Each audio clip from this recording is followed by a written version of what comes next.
They try to silence the truth we shout, but we're still here, we're still calling out. Corruption hides behind a badge of name. We light the fire, expose the shame. We're justice seekers, we'll fight the fight for every voice lost in the night. My life mattered is the cry we sing for the ones they tried to bury within. It's just us, we're a movement wide. Together we rise, won't run nor hide.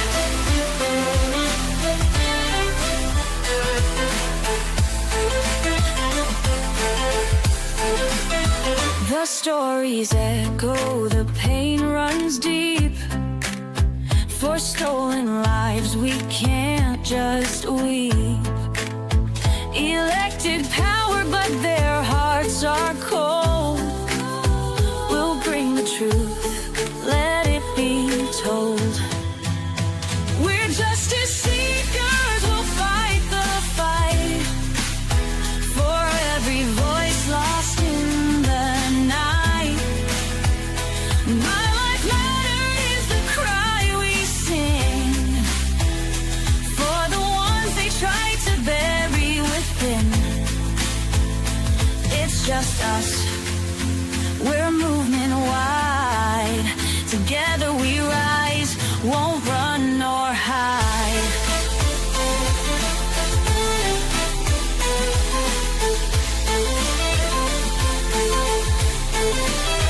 We're justice seekers, we'll fight the fight. The heroes undo the harm. Calling out corruption, we'll stand tall. For justice and truth, we'll risk it all. My life mattered is the cry we sing. Together we rise, let freedom ring.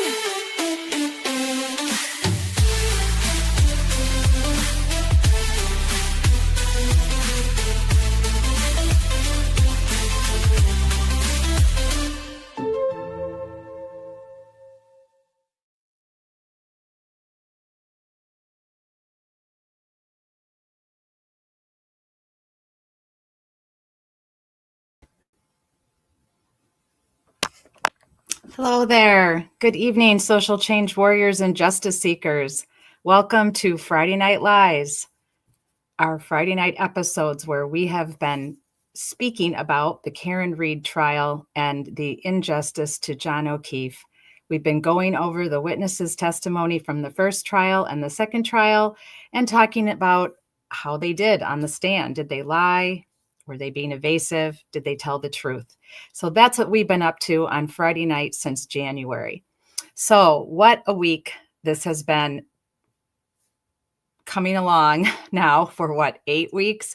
The anticipation of the last witnesses and the closing arguments, and then literally 4 days. Friday was only half day of deliberations, but 4 days of deliberations, and then that very bizarre moment on Wednesday when the jury came in, they went back out, they came in again.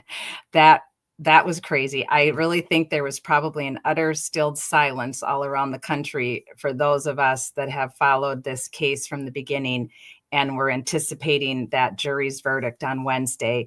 We couldn't have been more stunned by that. And many attorneys I've seen who have been live streaming this week, including tonight, said they have never seen anything like that. So we're going to go over what happened on Wednesday, a little bit about what happened in trial 1 and trial 2, the comparisons of the witnesses, just as a review, and then also talk about the jurors that were brave enough to come out already. I was surprised. I will be interested to see what Julie has to say when she gets up here on the platform with me. I was surprised about that. I don't know what you guys thought or felt, but I was pretty surprised that many jurors came out that quickly. I thought maybe next week some of them would start coming out. But we've already had, they've come out much faster than they did with the hung jury. And I suppose you can't blame them, because that must have been extremely frustrating and very emotional for all of the first jury members to be hung. And they battled over it. They were confused. They didn't really get their questions answered, at least not according to a lot of the other lawyers out there that have commented on this trial, the trial 1 and the trial 2. But it is officially over. The trial of Karen Reed has come to an end, and she is not guilty, not guilty, not guilty, and then guilty on the count of driving while intoxicated, OWI, operating under the influence is what Massachusetts calls it. Now, all 49 other states call it OWI now, operating while intoxicated. So it's a little different there in verbiage, but it is what it is. So she's getting a year of probation, it looks like. And then all hell broke loose in the last 2 days because everybody wanted to talk. And so there were so many live streamers out there speaking on it. I couldn't keep track of it all. It was almost brain numbing to some degree. So tonight I was watching Attorney Runkle from Canada, and he had on as his guests David and Bob from the trial. So Alessi and Yannetti. So that's been fascinating to listen to. I've been listening to that now since they started at 7:30. I just went off of it to come on to our Friday Night Lives. So we'll actually speak about that a little bit too. They had some very interesting things to say that I think a lot of us kind of surmised, but interesting to hear it in their own words, things they could talk about. Of course, there's much they cannot talk about. So we'll pull up a little bit of that for fair use purposes and show you a couple highlights of a couple questions that I was very interested in. Julie probably has a couple interesting moments from her because she was watching this as well as it unfolded tonight. Now, the other interesting thing that happened, and I'm quite stunned by this, I did not expect to see Proctor 2 nights in a row on 2 different channels, ABC Wednesday night or Wednesday night, and then NBC last night, and his wife. And I did not expect to see the Alberts together. No Julie Albert, no Colin Albert, no other children Albert. But I didn't expect to see that so soon. That stunned me. So we'll definitely talk a little bit about their interview, show a few clips of that, because that was pretty unreal. So that's what we're going to do tonight. We're just going to talk with our regulars, our friends that come into our friend zone tonight and usually have a lot to say in the friend zone. So we'll definitely let them have as much to say as they would like, as usual on Friday Night Lives. Julie will be joining me here any moment. And then we're just going to talk about the case and what it was like from our perspective, being a trial watcher, an advocate for justice, and revisit some of our opinions on the case as well. So we'll keep you updated as things happen.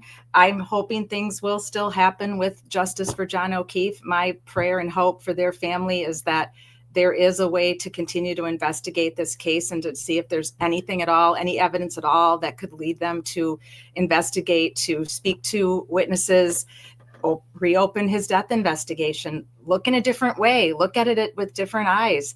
I don't know if they're going to do it, but there's no other way to get justice for John O'Keefe if they don't at least try, right? So we'll see. And so we'll continue to update you on Friday Night Lives with what is happening with the civil case that's going to go forward in August, I believe. Karen's being sued civilly by the O'Keefe family, and any updates if they decide to reopen the case, or if anything obviously comes to light. We will talk about it on Friday Night Lives. But we are going to move on and start preparing you for 2 trials that we're going to cover coming up. Hello, MCAT, welcome. That we're going to cover in the next few months. We're going to take a look at the Brian Kohlberger case, the just tragic death of the 4 college students in Idaho, University of Idaho. And we're going to take a look at the Brian Walsh case, the tragic, I believe, presumed death of his dear wife. He is presumed to have unalived her. There was enough evidence to arrest him and to bring him to trial. He is now pulling the Proctor card, which is very scary because of what Proctor did in the Karen Reed trial with his bad behavior, shady behavior. Now, that kind of opens the door for any of the other cases that he's investigated. So this is I'm sure a little frightening for Anna Welsh's family and friends. So we're going to give you an introduction into that. It's very gruesome. There will be trigger warnings galore because of what happened to this poor woman. Not unlike the Suzanne Clark Simpson case. We're going to give you updates on that. That trial date hasn't been set yet, but she was also presumed unalive. She hasn't been seen since October, and there was enough evidence to arrest her husband, and he's going to be going to trial. So those both involve domestic violence. And then, of course, Sandra Birchmore. We will continue to check in with Mizzy, find out what's going on with Matthew Farwell's case on our own and through Mizzy, and we'll keep you updated on that. So we have 4 cases to follow on Friday Night Lies, and how we're going to follow them yet, I'm not sure. I don't know if we'll donate a Friday night to one case and go through for 4 weeks and repeat, or if we'll do 2 on one night, 2 on the next and repeat, but we'll figure it out. I have to figure that out. I haven't done that yet, because the Karen Reed case has kept all of us very busy on Friday Night Lies. So there's my Julie. Let's bring our Daniel. Oh, she's got her little. She must be watching. She's still listening to Yannetti and Alessi, right? I sure am. That's okay. I'm triple tasking. You're triple tasking. All right, my dear. Yeah, I didn't know how long they would go. I thought about backing us up for everybody that's probably watching them. I think they have over 40,000 people watching. Yeah, they have a shitload of people. Yeah, it's crazy. And the Young Jerks, Mike was interviewing Aiden's attorney tonight. Oh, so yeah. He was live.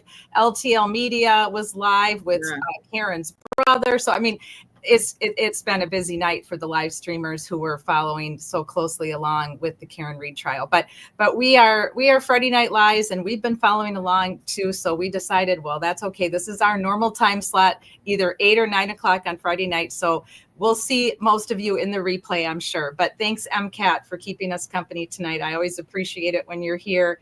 You have brilliant comments. I appreciate it when you come on the platform with us as well. So it's great to see you. So Julie, boy, what a week for Karen Reed, her family, and all of her friends and the Free Karen Reed movement. Yeah, this is a lot. I mean, like you said, okay, the trial's done. Now we're going to move on. I don't think we're going to go anywhere, because there's a shitload of stuff going on. And it seems I didn't say we were going to move on. I said we will continue to cover and update on Friday Night Lies anything that's happening with John O'Keefe or Karen Reed with her civil case. But we'll be splicing in and peppering in these other 4 trials that I'm interested in bringing you all up to date on. Wait, yeah, I mean, a lot of shit happened this week. A lot of shit happened yesterday. I mean, just the interviews that came out. I mean, the 2 that they did, the one where the Alberts and McCabe's came out, and then the jurors, and the more jurors, and the more jurors, and then some of the other shit that came out with the jurors. It's never, ever, ever ending. But I want to start off with something kind of sort of funnish. And I got dressed up, even though it's hot as hell in here, because it's very humid, and I don't like humidity. But it's on TV right now, and 2 things happen. Two things happen around this time of year. One, everybody gets all excited because for the last couple of years, it's gone from winter to rainy season, and then it turns oppressively hot and turns into summertime. So always, when is it going to stop raining? When is it going to be summer? When is it going to be spring again? And then all of a sudden it turns into 90 degrees, and we end up with, oppressively hot. And the other thing that happens is that we get news stories about murder sharks. Now, we are on the coast. Massachusetts has a coast, has South Shore, Cape and Islands, and the North Shore, and the harbors and whatnot. So, of course, we have marine life. But one thing that always pops up is they always start to do the news. They always start to do stories on murder sharks. Now, there are sharks all over the place, all over the world. Yes. And we do have sharks here. And they are around, and people see them. You see them down the Cape and Chatham, and then the seals are there, and the great whites come about. But at least 2 or 3 times a year, right at the start of summer, we always do murder sharks. Now, because we don't have that many cases of interactions with sharks, because number 1, it's cool. Number 2, we don't have year-round swimming, and number 3, there aren't as many aggressive sharks around here or breeds. Right. We don't have that many interactions, so we have to import murder sharks. So we already had our murder shark story. It was about like a week and a half ago. It imported from Cape Coral, Florida. It was, I think, Estero Beach, which is right by Yes. Fort Myers, Southwest Yes, Florida. I know And- about that. And so the story was, it was a little girl who went down there for vacation, went swimming, got attacked by bull sharks. That happens to be the bull shark capital of the world, right down there. My parents have a place around there. Sean's not too far away from there, so it's like, oh, you can always go swimming. It's like, no, I think I'll just stay in the pool and just, go out on a boat and stay away from murder sharks. So right when they did the murder shark story, they did murder sharks, and then they cut to a story out of Rhode Island that was so random. Oh, is that I don't mean to interrupt you, but do you see what I'm holding up here? Yeah, shark bites. Oh, is that Florida? Yeah, it's this ridiculous. Is what's funny, Julie, is that sometimes you and I read each other's minds. So this whole time you're telling me this, my brain is just going on fire. Like, I can't believe she's bringing this up. I can't believe she's talking about this. I was going to talk about this tonight in murder sharks. Yes, no, I was going to talk about shark bites in between at our break, because there was an interesting article that I ran across because of the 50th anniversary of the movie Jaws. Well, that was going to be my point number 2, but okay. Yeah, go ahead. So I'll let you keep going, because I'm going to talk about this when you're done now instead of at our break, because this is just too funny how you literally, either I sent you my ESP crap like I do to everybody who knows me, or you read into me. So keep going, because this is going to be, you're going to love this. Well, no, we were talking about Jaws and all the stuff around here because, yes.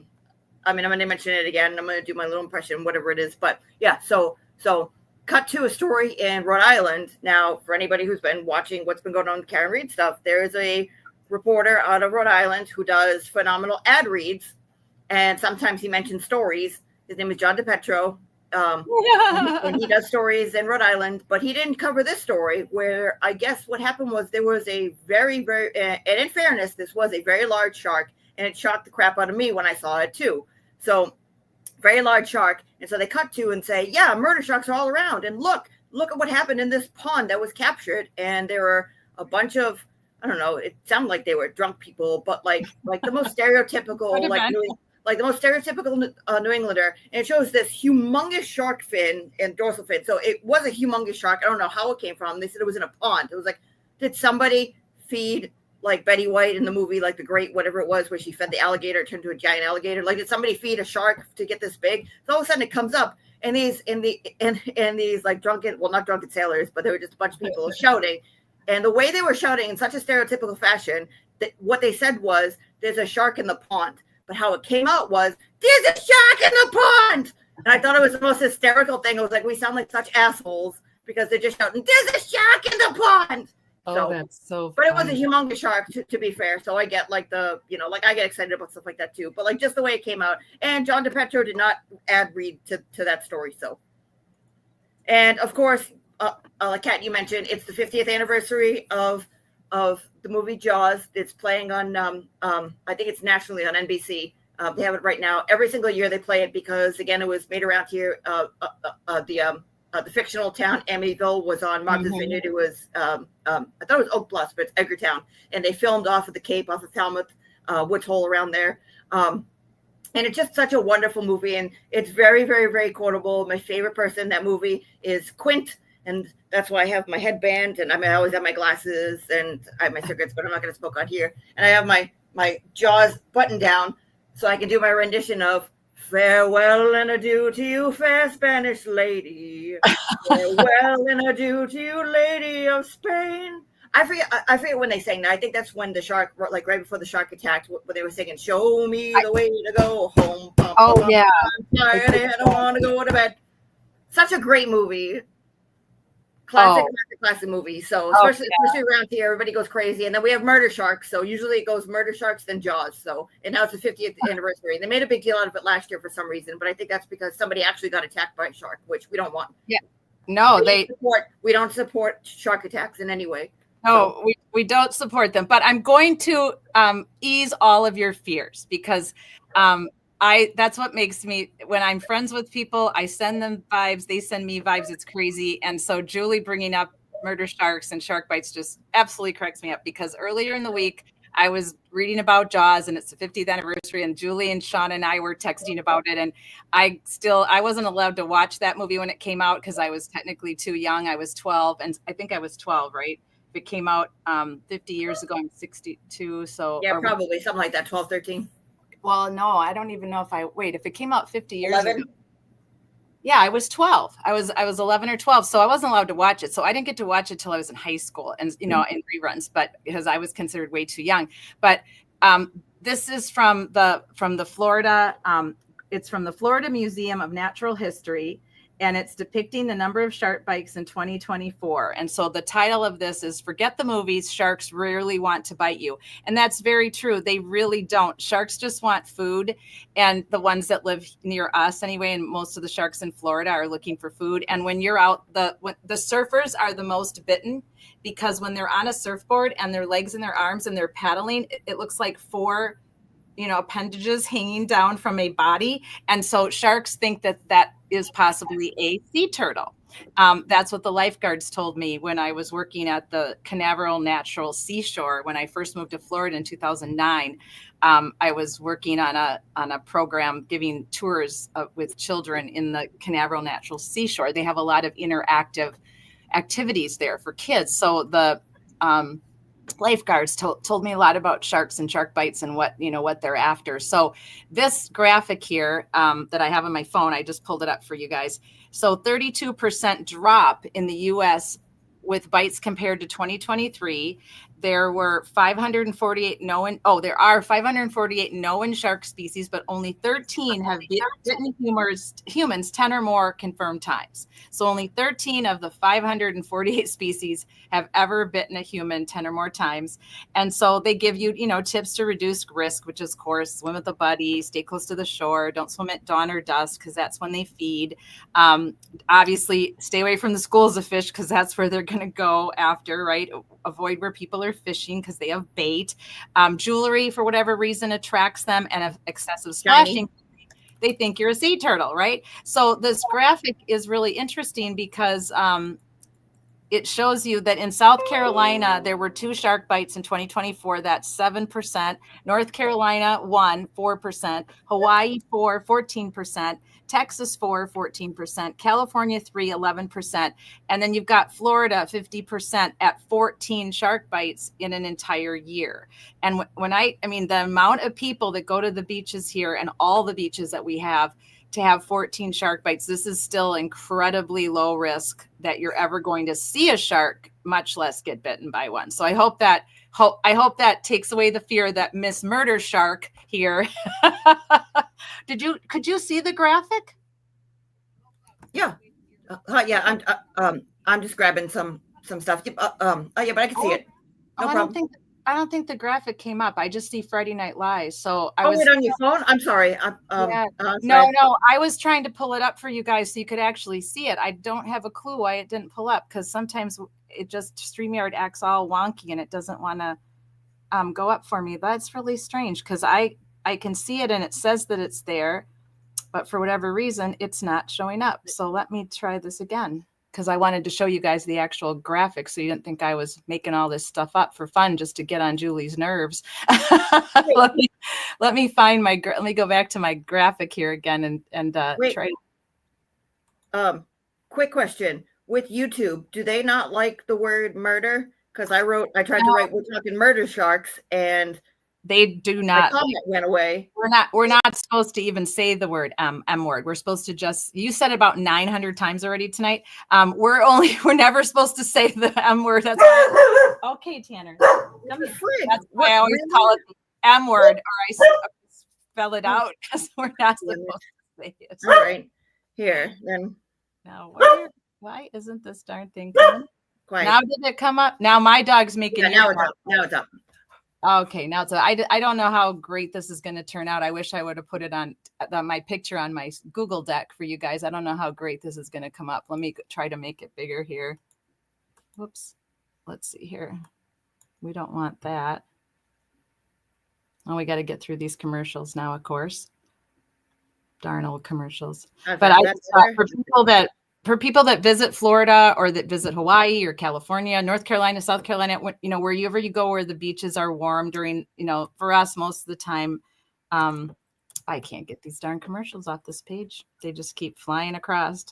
Not that she isn't cute and adorable, and I hope she's going to be okay. But but I am, yeah, this is weird. This particular, Oh, is that the story? That's probably the there same we story. go. That, There we go. That's why this is the story you were talking about. I Yep. pulled it up. I wasn't sure how to click on it. So hang on a second. Let me try to get or it did back. they add the little piece from Rhode Island? I mean, I can find it just so you can hear that like I mean, like I'm Yeah, I'm exaggerating a trying to little get it- bit, but they I'm went, trying to get it "He's back. just back in the pond," like that. I don't know what happened to it now. I got to go Because back people are out. extra. My YouTube is these links are messing with me tonight for some reason. I have no clue why.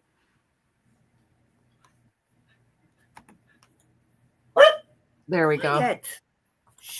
Oh, that's okay. He can bark once in a while. We're just volunteers live streaming from home on a Friday night. Once in a while our doggies are going to bark, right? There we go. There's the graph. Now it says allow. There we go. It made me do a separate my pop-up blockers were blocking it for some reason. I have no clue why that is. It's just sometimes when you try to share your screen, things get a little wonky. But yeah, I found the graph and I wanted to show everybody that. And then the story was right there too. So can you see it now? Hang on. Yep. Yeah, that was the one that was on your phone. Yeah, this is the one I have on my phone. I just happened to look at it the other night and I thought, well, I'm going to show this to you guys because it's kind of interesting. And this, I hope this is the story of the little girl, but it's not letting me play the volume. So, let me try to get the volume to go. The story doesn't want us to share it apparently. Because hang on, I think I found it. There it is. You got it? Can you hear it? Yep.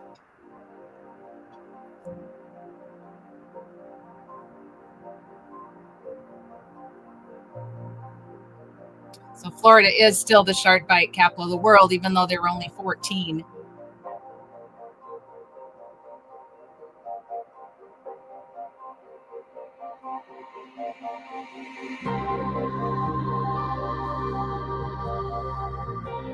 Did you see how the shark is right under that surfer? It's pretty fascinating, isn't it? And this is what I was saying. They mistake humans for fish.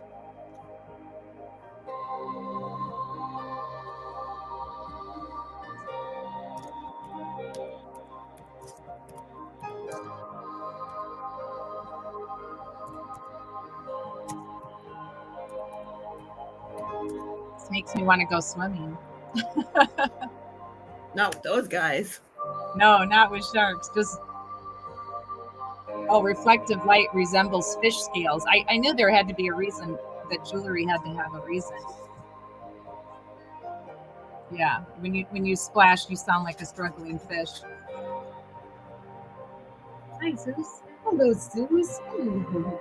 You trying to get up with the camera tonight?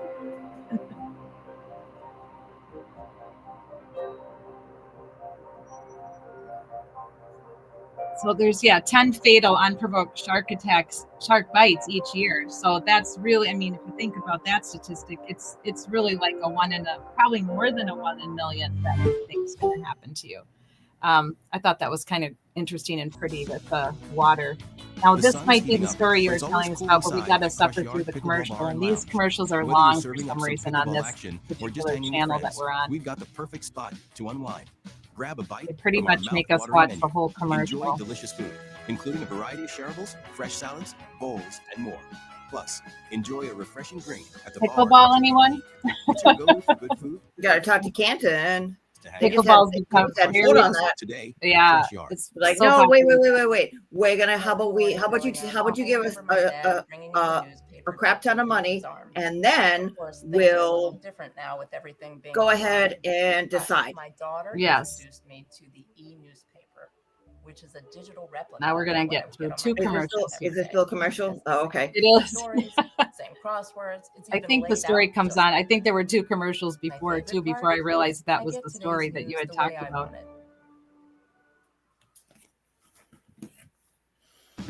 Nope, just more commercials. I think we're done.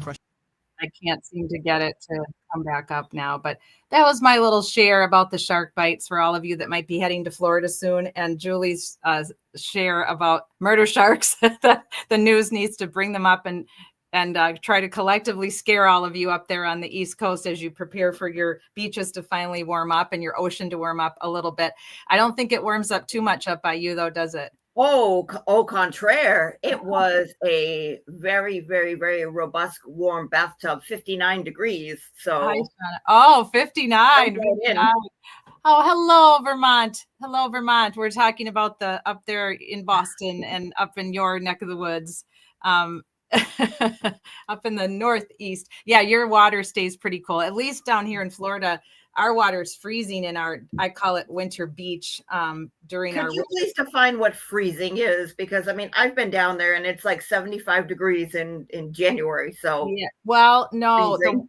the water, but the air temperature might be 70s in the January. Sometimes we get down into the 50s even, but the water temperature goes considerably down. So I can't swim in it from about November 15th until about April. That's the soonest I can, because it's cold. The Atlantic Ocean gets very Cold.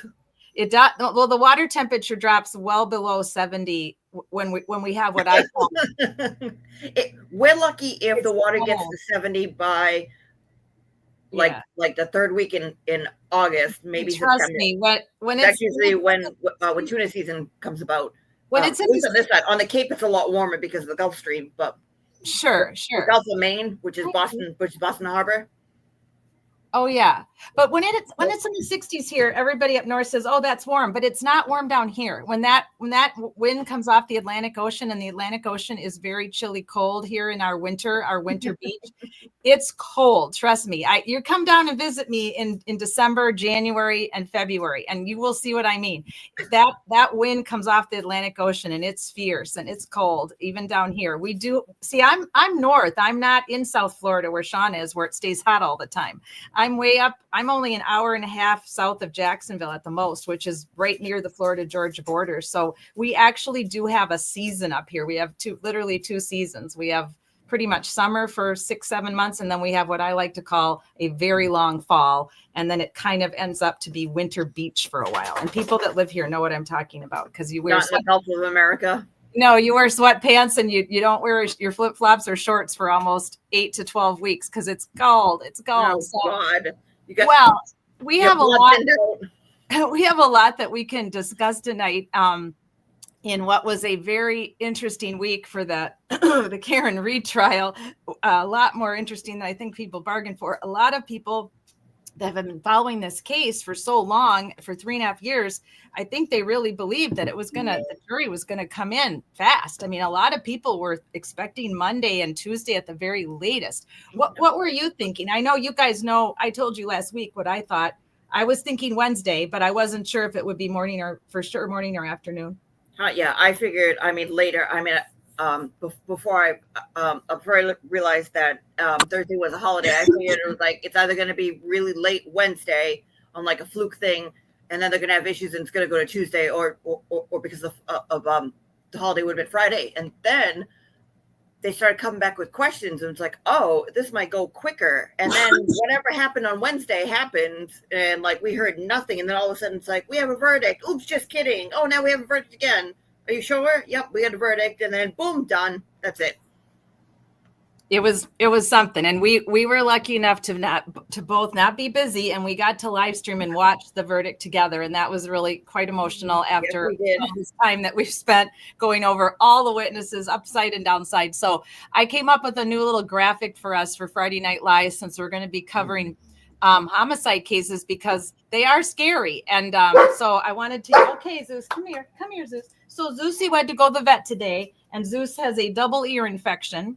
So he had a fever and everything. He did really good, though. He was such a big boy, and he behaved so well at the vet. So his papa's not home tonight. So is that my son? So it's me and the doggies. So they may need me to take a couple breaks to let them outside because it rained a lot here this afternoon. They didn't get to go out a lot. So yes, Zeus is on medication for his double ear infection, and he already seems even a little bit better because they were able to put some eardrops in both his ears right away at the vet today. So anyway, I came up with a new graphic for our Friday Night Lies. I'm still working on it, but this is just a sample for our true crime following that we're going to be doing on Friday nights. And My Life Mattered for all of our victims, because all of the trials that we're going to be following from now all the way through the fall obviously all involve homicide. So it's terrible.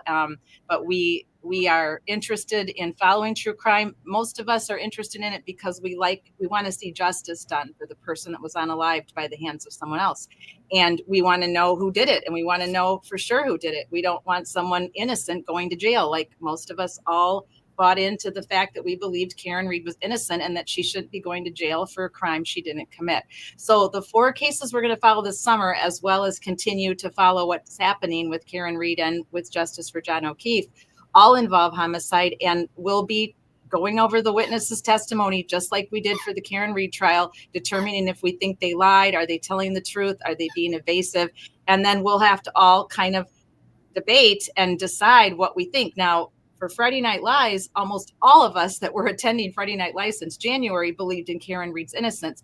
Because I always say anyone's welcome to join us, we did have some anti-Karen readers occasionally come in and join us and type in our friend zone and try to debate with us, which is perfectly fine. We are open to debating here.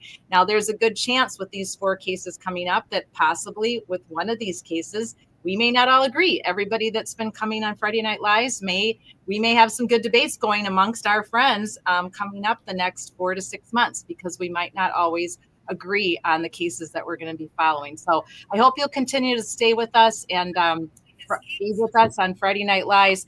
All of the live streaming that we're doing Wednesday, Thursday, and Friday, and any of the videos that we're showing all contain content that is not suitable for all viewers. If you have a weak stomach, if some of these gory details of these homicides get to you, please keep that in mind. We don't try to show you anything that's nasty up on the screen. We give you an idea of what it might look like, but we don't show you very gory things here. But if we have to show something in order to prove a point, we'll always let you know. I'll always put up a trigger alert.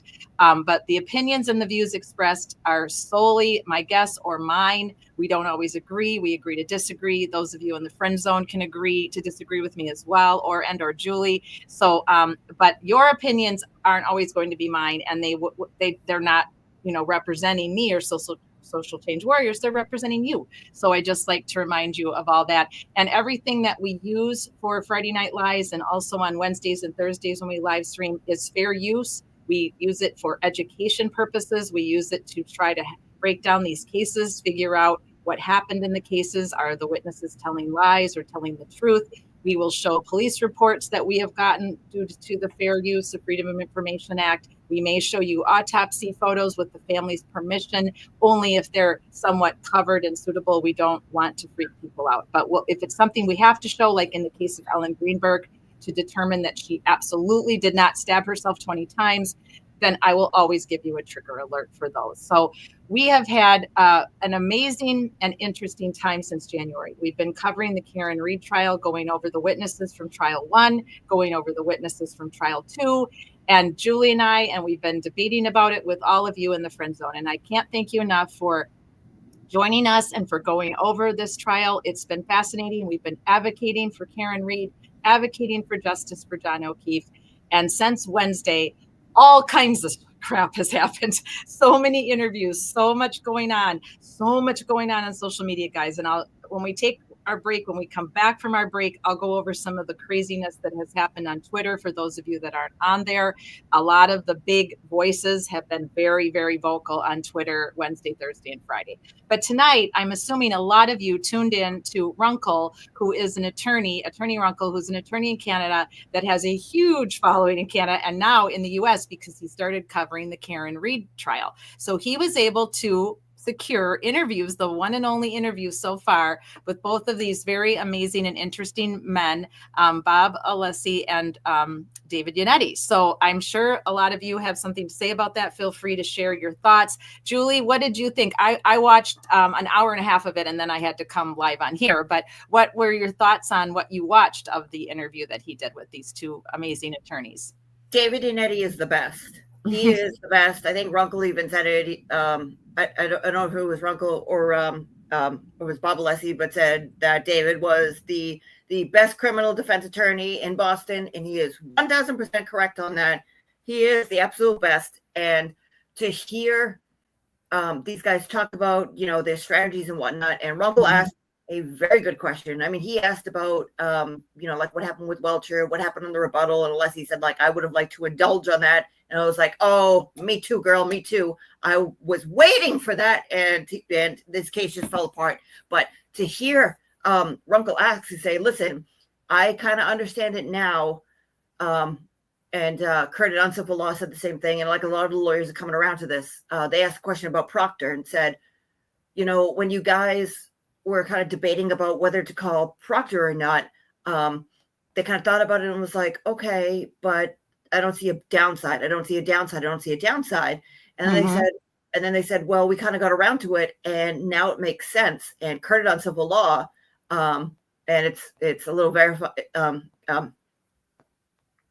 Said, I didn't factor in the Bev effect of she would have never let it go. And just looking at Proctor's interviews that he gave, I mean, Proctor basically did in the interviews what he would have done on the stand that Hank would have led him through. And just to hear David and Bob Alessi go through and say, yeah, we went through, and Bob Alessi said, credit to David Inetti for going through and saying, we can't bring him up here because Bev is just Bev. Well, I mean, he didn't say it like that, but I'm kind of paraphrasing, but saying like, hey, we're going to be restricted. Our hands are going to be tied. We can't go through with this. How do we get these messages in and leave it? Because he even said at sidebars, we have been trying this whole entire trial to get him in, but we were fought on every single piece, and she wouldn't let it go, but we couldn't figure out why Brennan kept pushing to say like, well, we're not going to call him. You call him. You call him. You call him. No, we're not going to do that. You call him. You call him. You call him. And just to hear him say like we'll get it in through this, just to know the case and like know what you could pull, know what you can't pull out, and whether they were going to read them, but just to get them in and look at it that way and say, yeah, that was the smartest thing to do, because you leave him as a boogeyman, and then I'll come and say, yeah, he was fired, and also he said this, and he did this, and he did this, and he knew this person, and this and that and that, and then to hear one of the jurors say, well, actually, one of the jurors said, like, oh, I didn't think it was too bad not to call Proctor, but to not call Brian Albert. That was kind of the chance that you take. But okay, bye. It was great. Yeah, I mean, great. It's a great interview. All of you should. Yeah, all of you should take a watch. If you were busy earlier, they started pretty early at 7:30. I'm just going to play a short little clip of a section that I liked and was interested in. If there's any area that you liked or were interested in, let me know. For fair use, we can't play it for too long because they're actually still live. I just checked; they're still going. So they've been going. They've been going for 2 hours. So let me close my door because Zach's taking off. So hang on a second here.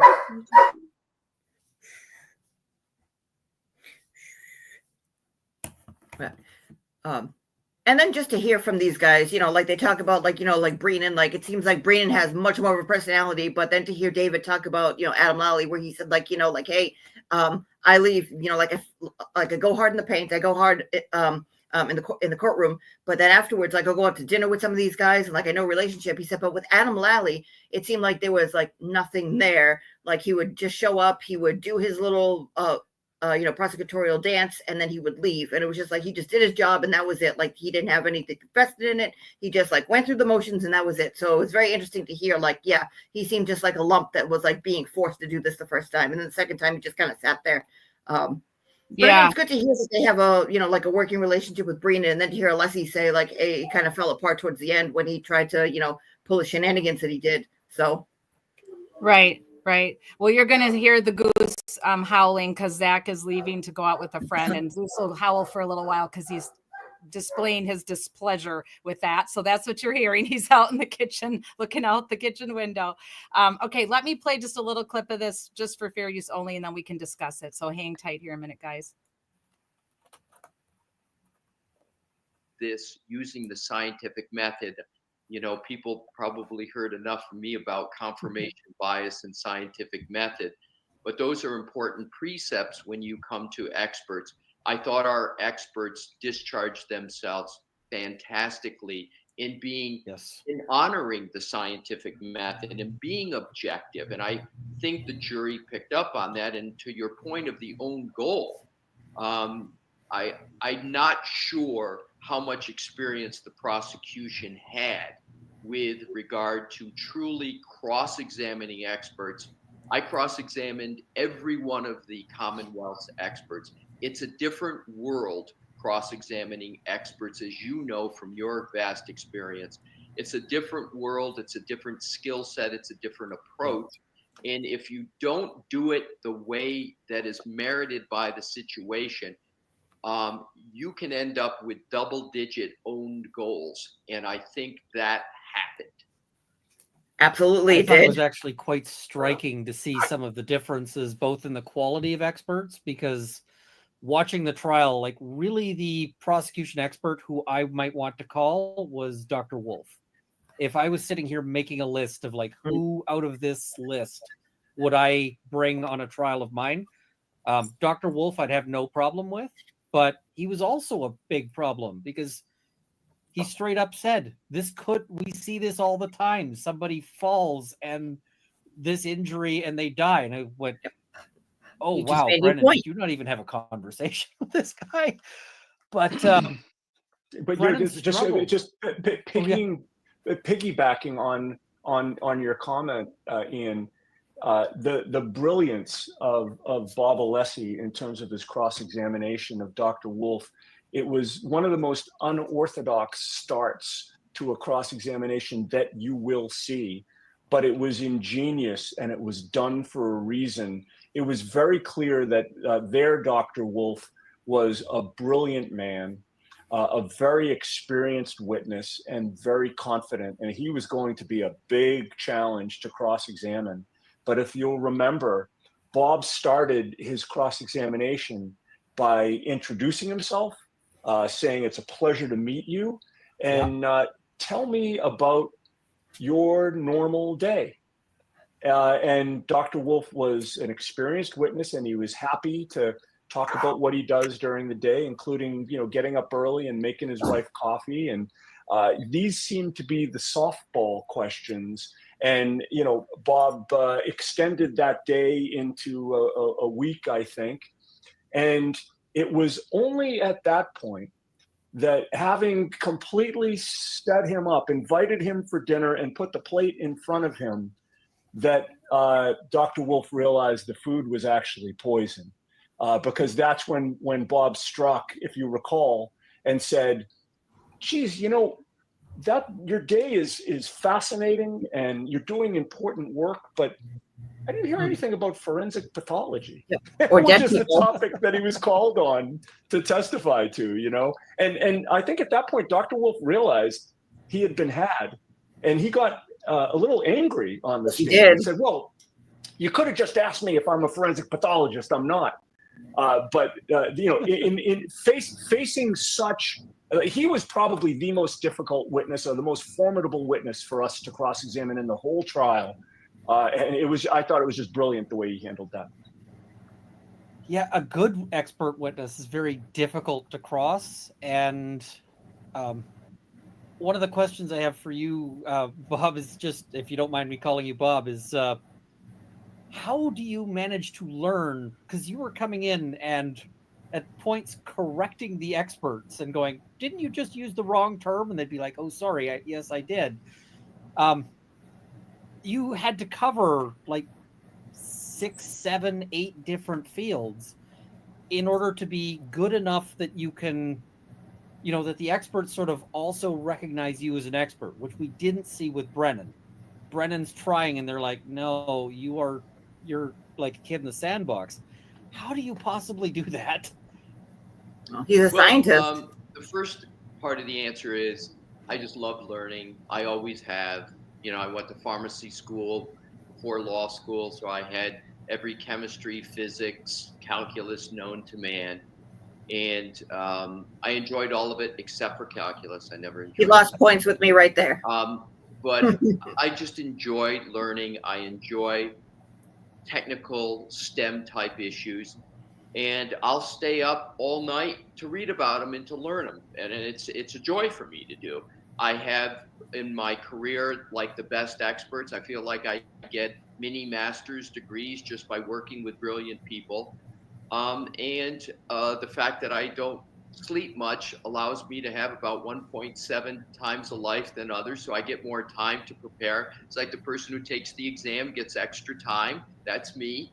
And I'm envious. I just enjoy it. When you enjoy what you're doing, you're gonna learn. And God gave me a little bit of facile with some technical issues and great experts to work with, and also a great team. It's when you've got a team like the team we had that I don't know if it will ever be repeated. What happens is I'm doing that. I'm in a corner nerding out with stuff I love because David Yannetti has got some very heavy witnesses. And let me make a point clear. Some of the very heavy witnesses that just didn't end up testifying, David Yannetti had, right?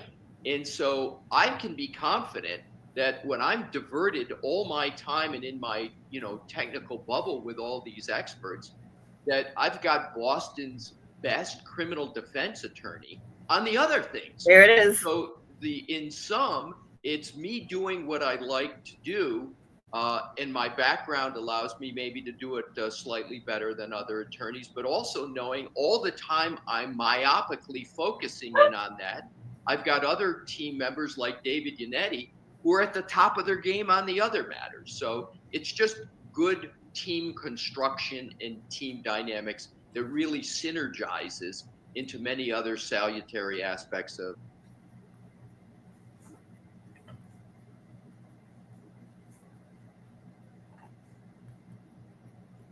I really love how they talked about Dr. Wolf, and they gave him kudos for being, so incredibly brilliant.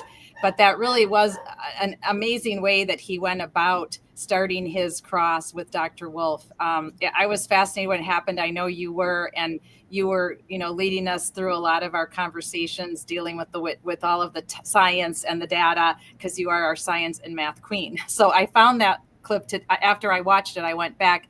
So for all of you that want to see, go to Runkle's channel. You'll see they've been going for over 2 hours now. That was at about the 42 to 44 minute mark, somewhere in there, around 43 minutes, 45 minutes. When I watched that, I knew I was going to want to show you guys that clip because the way he handled that. And then the way Yannetti was talking about how Bob needed to know like 6 or 7 different subjects in order to cross all of those amazingly intelligent people that have PhDs in their fields, undergrads, master's degrees, PhDs, loaded with information. And Bob needed to have 6 to 7 different subject matters at his avail that he obviously studied on and memorized and understood. You could tell that he actually understood all the science and all the data and the math and everything that went into cross-examining all those witnesses. So what did you think, Julie? David Yannetti's the best. Yeah, I mean, that was no more apparent when. I know they brought up that the hardest one to cross would have been Dr. Wolf, but I would have said the hardest one to cross would have been Welcher. And I mean, they talked about Welcher a little bit, and the reason was not because he didn't know, but because of how squirmy he was. Like he squirmed and he was kind of like slippery, and he kind of went to a battle of wits with Bob Alessi to kind of say like, well, no, actually, as the engineer here, you lawyer, me engineer, so I know everything. He tried to battle with them, and I mean, good for Bob Alessi to kind of turn around and say, oh, well, talking about your wrist, what about force here? What about empirical? Like he still doesn't say empirical, but when he's talking about the calculations, everything, that's what he's talking about. But when he went into it, like he was kind of befuddled a little bit and beside himself, like, wait a minute, why is this guy asking me about things that I should have been doing? And he kind of, went back on his heels for a little bit. But then he started to do his little like, well, don't you know who I am? I'm the expert in this, and I'm the recreationalist. And he started to get a little bit bothered and irritated.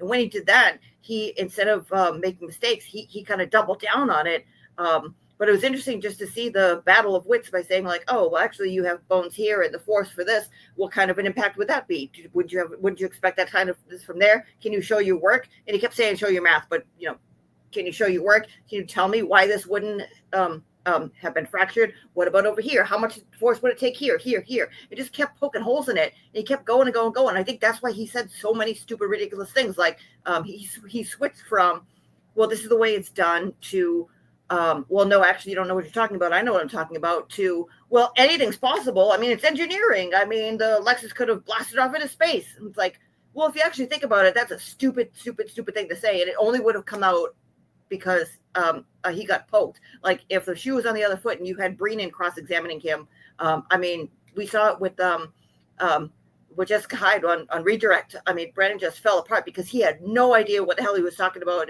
and she, kind of had to lead him through it for a little bit. But if she was on the other foot, I think Breenan would have fallen apart, and I think Walter would have walked all over him. So good for these guys for knowing what they were talking about and just pounding it and saying, no, it's actually this. No, it's actually this. And like they kept saying, like, well, I think Ian asked him, it was like, well, were you saving a lot of the stuff because like you asked him about like specific stuff and you had like a script, but you went off the script. Were you saving stuff for rebuttal? Were you saving stuff for Arca?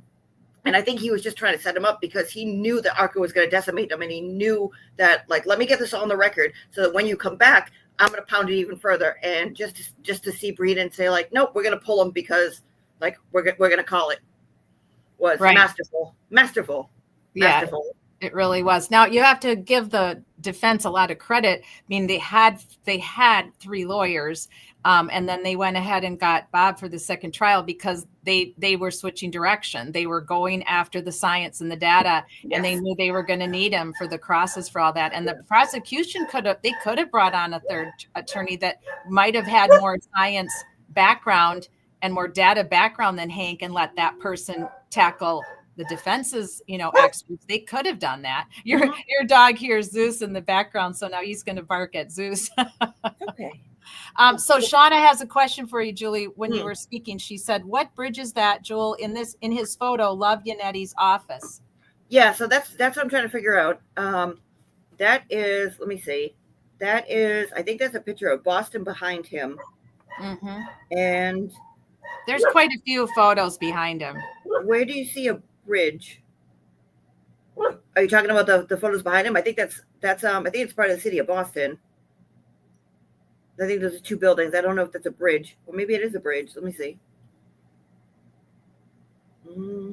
That doesn't look familiar to me. Yeah, I don't know what that is.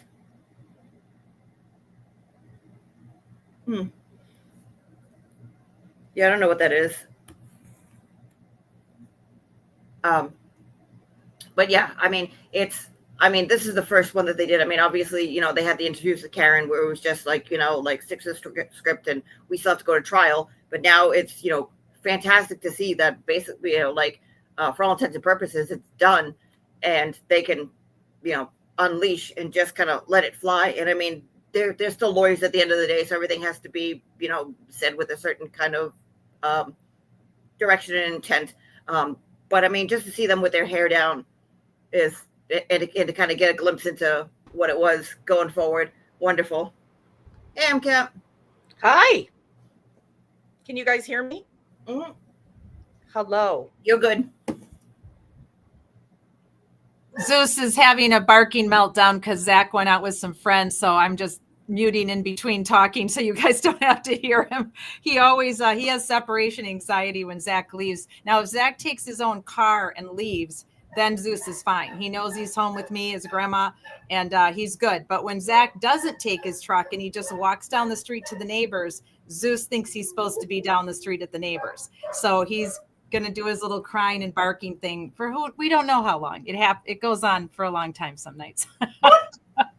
Zach should drive his car to the neighbors. Well, that's what he does normally. He does. He fakes out the Doberman. He literally drives his car 2 doors down to the neighbor because otherwise Zeus will bark on it. So when I heard him say he was leaving, I was going to yell, "Drive your car down to the neighbors," but I didn't get it out in time. So, oh gosh. Well, MCAT, you were with us for a little bit on Wednesday. You were in the chat. You were at work when the verdicts came in. Were you just thrilled? I just couldn't believe it. I mean, could believe it, but it all just seemed like all of a sudden it happened fast. So it was very exciting. So yeah, it was great. I mean, it's yeah, it's great. It's kind of hard to put into words when you follow a case as long as most of us that have followed it and believed in Yeah. Karen's innocence. It's kind of hard to put into words that it's kind of over. It's kind of like how you feel if you're a sports fan at the end of a sports season and you're like, oh crap, it's over. What am I going to do now? I got so into this. I was so vested in it. I saw that a lot on Twitter X in the last 2 days, people saying, one of the people that I converse with quite a bit on there said, what am I going to do with this account now? So I wrote to her and I said, come and join us on Friday Night Lives. We're going to follow 4 more trials that are going to be coming up over the course of the summer. And maybe you can get into one of those and follow one of those with us while we still keep an eye on Justice for John O'Keefe and what's going to happen with that. So speaking of that, before we show the clips, I have clips pulled up of all of the jury members that were willing to come out and already speak to the media. I saw this on Carl Steinbeck's page today, and I thought it was really quite poignant. The jury is the stopgap measure to prevent people from being put away for life by corrupt government officials. And I thought, yep, that's a perfect thing to put up. That's exactly what can happen. Government officials and bad police work and dirty cops can actually cause someone to be put away for life. And it's happened in our country more than it should have ever happened. So I just caught that when I was on Twitter X today. So I wanted to share it with all of you. So we're going to go over the jurors. We're going to talk about the jurors. So the juror that came out first was this gentleman, and I think his name is Jason, right? I think that's what it is, but I don't remember what jury number he is. And then juror 11, juror 11 was on Twitter yesterday, but she hadn't come out in the media until today, and she's all over the place. She was on like 3 stations, and then she also was on Twitter yesterday. And then juror 12 also was in the media today. So, and I think I might be missing one. I think one more might have come out.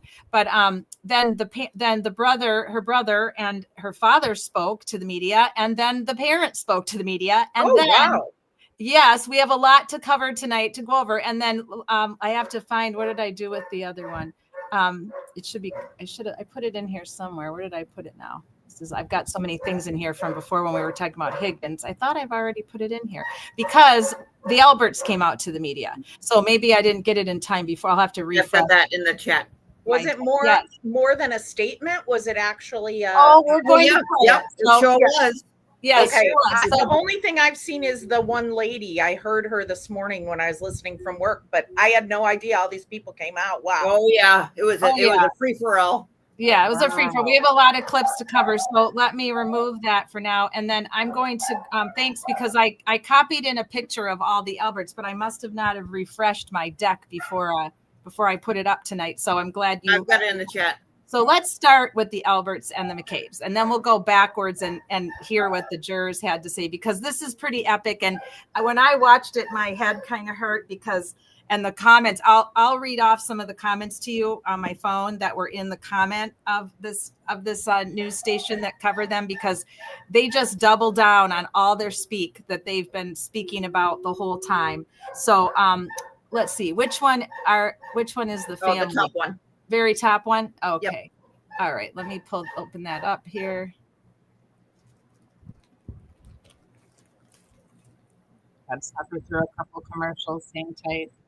Yeah, here watching that, I saw it. I mean, we tried to find it last night. JFK was I guess somebody mentioned it, and we tried to look for it. And Sean and I were up, and we were looking back and forth, like, oh, is this it? Is this it? I'm fast forward, and is it over here? Is it over here? And then it came out this morning, and I watched it again, and to hear some of the comments, and then to hear some of the pieces, was like, oh, I got to send some of this to Kat to hear what you have to say about, especially some of the stuff that Brian Albert said.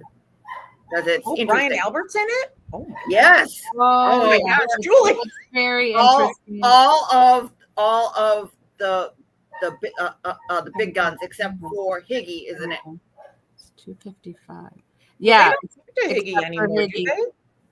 I think Higgy hit the bricks and just Higgy hasn't spoken to them. So something interesting came out too that I saw on Twitter X. Higgy hasn't spoken to them, and allegedly Brian Albert called him to try to say, "Hey, why aren't you talking to us?" And he wouldn't take his call. So he is completely not speaking to them for whatever reasons. I'm trying to find this. There we go. I think that's what the proffer was. Yeah, possibly. Yeah, very possibly. Okay, so this will be interesting. I've already watched it. You won't be, but they have doubled down on everything. Oh no, that's is that the top one? Did I copy that the wrong way? Is that the? This is the juror. Yeah. The first one. It says it's the top of the private chat. It says that's the Albert's interview. No, this was the one at the top of the private chat. Yeah, but in the private chat, do you see the top? Stand by. I No worries. Hang on, I'm not in the room. I got to come back into this room in order to see the private chat. I was in the tech room trying to pull up the video. No worries. The first one you Hurry have. up, I'm dying. I'm kidding. Yeah, it was something else. It was Jen McCabe, Matt McCabe, then Brian Albert and Nicole Albert, and Chris Albert by himself. So it was the 5 of them. Oh my God. Yeah. And I thought they were going to do more. I have Jaws on, but I thought they were going to do more tonight, but I haven't seen any because I thought they were going to do more. Is this it? No. The criminal justice. Yeah, here it is. Oh, Perfect. wow. Yeah, this is good.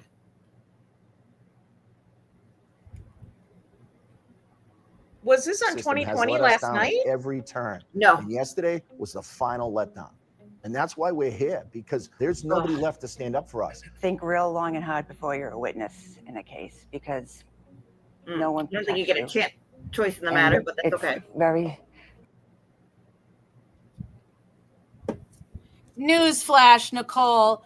When you're subpoenaed as a witness in a murder trial, you don't get to say no. Sorry, but exactly. No, ma'am. She acts like she has a choice. For the first time, some of the key players in the Karen Reed trial sitting down for an exclusive interview.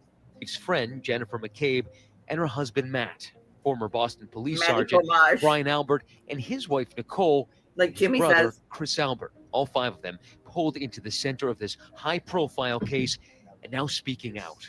And I think the reason we all stayed quiet is because we were just witnesses. This is a thing that we had nothing to do with. We did the civic duty, came and told the truth, and that's it. Free Karen Reed! It's the case that has captivated the country and divided a town. Karen Reed, accused of killing her Boston police officer boyfriend, John O'Keefe, hitting him with her SUV and leaving him to die in a blizzard. Not guilty. Not guilty. Now, after a second trial, a jury acquitting her of the most serious charges, second-degree murder and manslaughter. And hundreds of supporters in pink, Karen Reed's favorite color, cheering as the verdict came down yesterday. I could not be standing here without these amazing supporters. People turned this thing into a tailgate party, it looked like, some days. Board games, cornhole, cookouts. This is a guy that was murdered.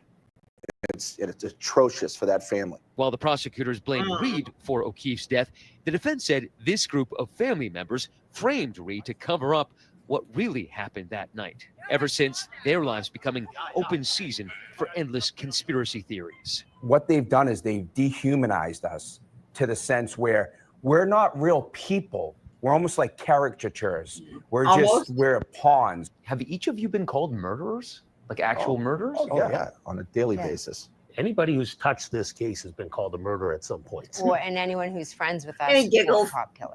After 3+ years, the saga And he has wrapped up such an yesterday. awkward laugh. Reed captured celebrating at dinner with her father, and today seen walking with her attorney, Alan Jackson. I didn't even know I'd be here today, so I had no plans. Meanwhile, O'Keefe's family and friends struggling with the verdict. I'm just sad for John's family and what happened yesterday, and I feel like they didn't get justice for him, and our lives just changed forever. Why speak out now after the verdict? We took what we thought was the high road. Let the court do its job. After a night of hanging out at a local bar in a brutal 2022 blizzard, Brian and his wife Nicole hosted a late-night gathering.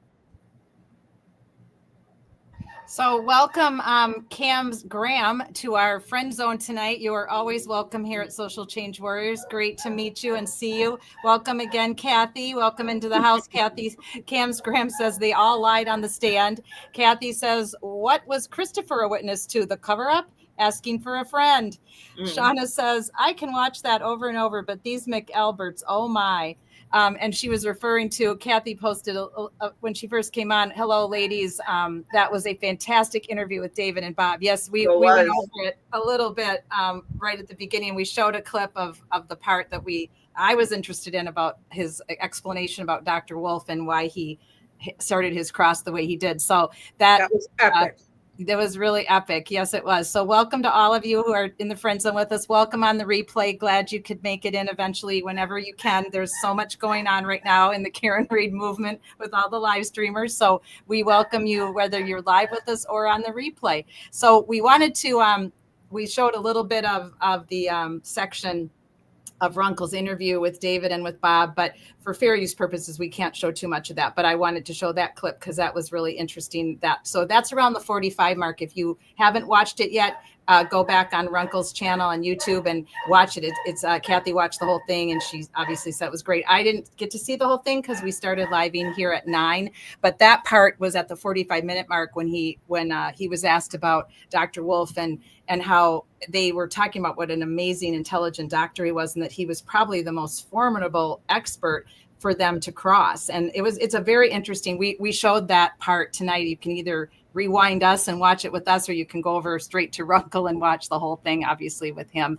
So we're just showing the interview that the McAlberts did, the Alberts and the McCabe's, because it's just really rich. And what I also think is rich, and I love that, Kathy, you and I are always kind of on the same platform in our minds on things, is Chris Albert even having the gall to say one word, because he was supposedly wasn't even there that night. And he is the one who invited John to come out and meet them at the waterfall. John and his nephew went in for a slice of pizza that day. And according to witnesses, Chris, I believe it said, he invited John to come to the waterfall for Brian Jr.'s little mini birthday party that night. So other than that, and him being at the waterfall and holding Brian Albert back from having a bar fight break out at the waterfall, right? What else with Higgy Bear, as the loophole lawyer calls him, Higgy Bear. I don't exactly what, and for Chris to get up there and talk about this at all when he was in his own drunk driving accident where he killed an exchange student and fled the scene and then ended up only getting 6 months of jail time, of probation, I think. I don't even think he got jail time. And his lawyer was Bev's brother. So he's really got a lot of nerve getting up there and being interviewed, in my opinion. So, okay, let's go back. We have to go back and forth again, of course, for fair use purposes. Sorry. At their home. An invitation had been extended to Reed and O'Keefe, but Brian Albert says neither of them ever entered his home that night. O'Keefe was found lying unconscious in the snow of Albert's front lawn. He was pronounced dead at the hospital hours later. The defense's theory? A violent altercation at the Alberts' home, possibly involving other members of law enforcement. Did John ever come in the house? Never. No. You never saw John O'Keefe in the house, right? Never. These are people in your own community who believe the conspiracy theories, who believe that there were other law enforcement officials and agents involved in this. Why is it people in your own community who believe these conspiracy theories? You do realize for this conspiracy to be true, it would take 30 to 50 people. You'd have to have multiple cops on 2 different police departments, multiple civilians, the medical examiner, firemen, EMTs, you name it. That's how preposterous and silly this is. And great question.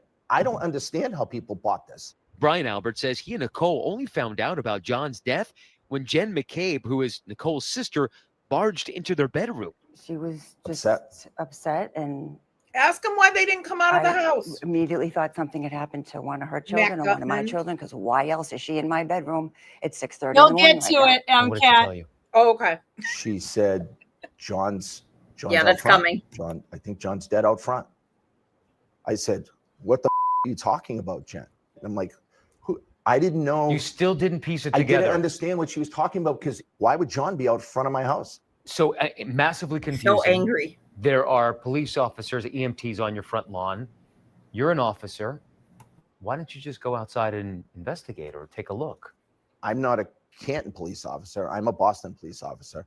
I was just woken up out of a cold was sleep John. from hanging out the night before. By the time I came downstairs, the police were already in my house. John was already gone. There was nobody to save.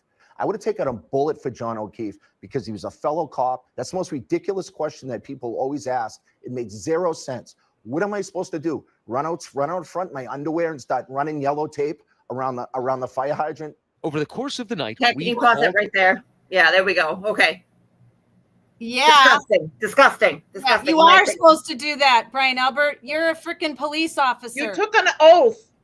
Yes, you are supposed to run out of your house in your underwear and do whatever it is that you could have done. And if that was to help secure the scene because they didn't have enough officers, then yes, that's what you should have done. Kat, you were a police officer. Yes. If you must have had, like, and this question is for both of you guys. You guys must have been in situations where you're off the clock and something comes up, where either something happens in your neighborhood or you're driving around, at the grocery store or whatever the case may be, and you see something that looks out of the ordinary, like you see somebody struggling, or you just want to offer help. Yeah, right. Like both of you guys must have had situations like that. Yes, Good Samaritan. I mean, yeah. I mean, that's Good Samaritan. This man took an oath. We all step in when it's a Good Samaritan kind of thing, but this man took an oath.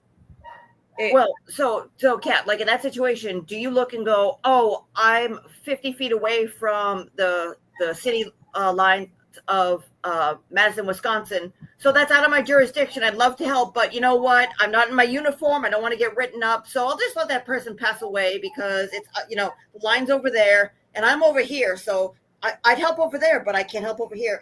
No. Would you ever do something like that?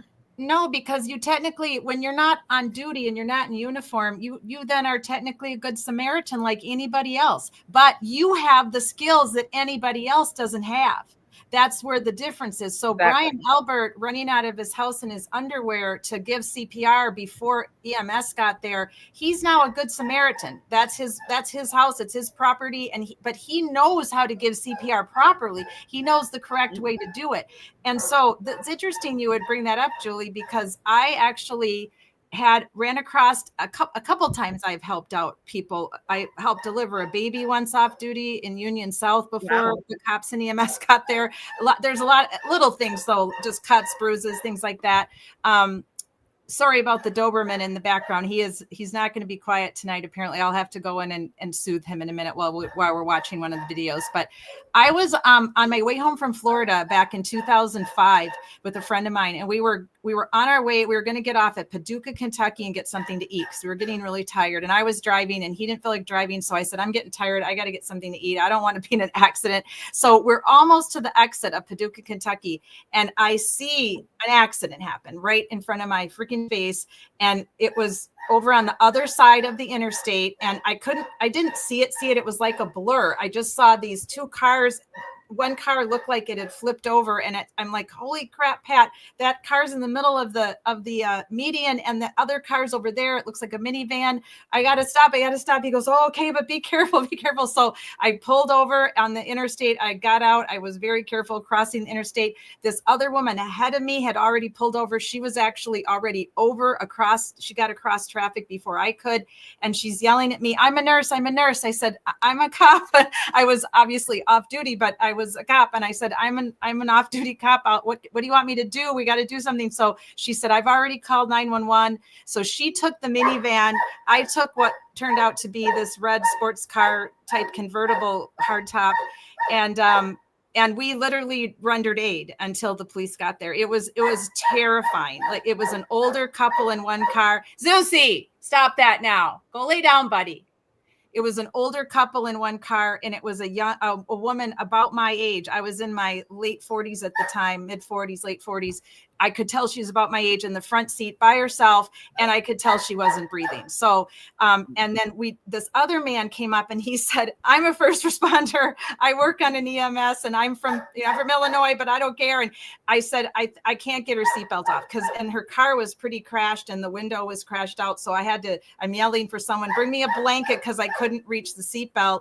And it was just terrifying. I thought this woman was going to die right in front of our face. And between the two of us, the nurse was with the older couple. This gentleman and I were able to, he went and got some type of a pocket knife, and he got the seatbelt off because we couldn't get it. It would not come off. It was like locked down hard. We got it off and I just heard her like that breathe. So then I started to give mouth to mouth. I couldn't give her chest compressions because we didn't want to move her because we didn't know if she had a broken neck or what was going on. So luckily they got there and then they shoot us all out of the way.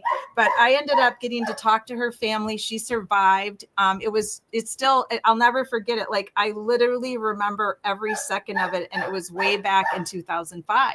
And I have talked to so many off-duty police officers who have done such heroic measures to help save someone's life. So when I first, heard of this and knew and found out that Brian Albert didn't even come out of the house, it really, really pissed me off.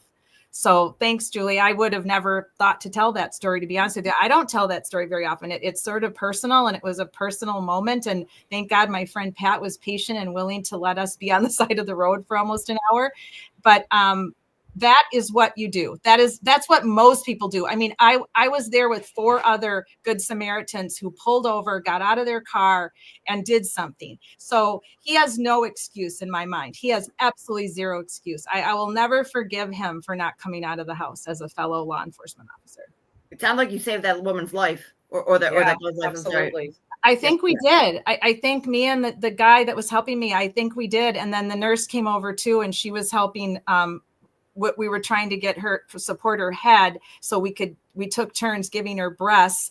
And then they yelled at us. Because they said, you could have been injured. A person that doesn't pay attention. Do you know how many people get killed getting out of their car? They're yelling at us because we got out of the car. They were concerned, on the highway, and they're saying you could have been killed. And then sometimes what happens, and it's very scary, is that when how people that go by and they get tunnel vision, they just want to stare at what happened, and then they end up causing an accident. Rubberneck, exactly. Yep. Right. It's drive right into you. It's terrifying to be walking. Yeah, in the middle of a highway. It is very scary. And a lot of police officers get killed when they make traffic stops. It is one of the number one ways that police officers get killed is on traffic stops. It happened to Garino. He got clipped. Yeah. Wait, was he pulled over? Or I think he was on the Mass Pike. I don't know if he was pulled over or stopped. I think it was on detail, whatever it was. But yeah, he was on the side of the road and slammed. And that just happened up in New Hampshire not too long ago, too. They get slammed. I don't know what the fuck's going on in New Hampshire. It seems like every other weekend somebody gets killed or in like a serious injury, drives in the wrong way, or I don't know what's going on up there. Maybe I don't think it's a 603 cider. See, I'm just like DePetro. I just think it's really offensive that he says, what am I supposed to do? Run out in my underwear? I mean, come on. Everybody's got a pair of jeans or a pair of sleep pants or whatever hanging over the chair or hanging over the door or whatever. Yeah. I mean, let's face it. Any one of us could get clothes on quickly. And if it was a fire, trust me, he would have been out. Yeah. I mean, it's just, it's offensive. It's offensive. It's offensive that he's so he's just nasty about it too. Like he's so offended that people are upset that he didn't come out of his house. Right. Now, I want you guys to keep an eye on something for me. You guys know that my background is also in domestic violence detection and domestic violence survival and homicides. I want you to keep an eye on the body language and what goes on between Nicole and Brian Albert. All right, let's go back. Well, wait 1 second. MCAT, do you have any stories of like heroics and stuff? Because I got a good one, and that's what I was going to. But I wanted to make an example. I've never really been a hero personally. I mean, I work with the heroes every day. These firemen. Actually, we had a 20-year-old give birth on the highway today, and they were dispatched, and they were I was just like, oh my gosh. So they were dispatched, and I'm like, ah! And we had a baby born on Super Bowl Sunday this year, baby Grace, and so they were dispatched, and they weren't even to the site, and they said the baby is out and breathing, and I had tears in my eyes. That's So adorable. no, See? I don't really have any heroic stories myself, but the guys that I work with, I mean, they just are so cute. You know, they just take it in stride, and they're like, "Oh yeah, you know, we missed our lunch because, you know, somebody was giving birth on the highway." You know, like they're just so funny. You know, and every single one of those guys that I work with would have stopped like Kat did. They would have. I mean, they're well trained and they know it. And so, as a well trained first responder, nurse, cop, whatever you are, you stop. So, yeah. Tell us your story, Julie. Whose life did you save?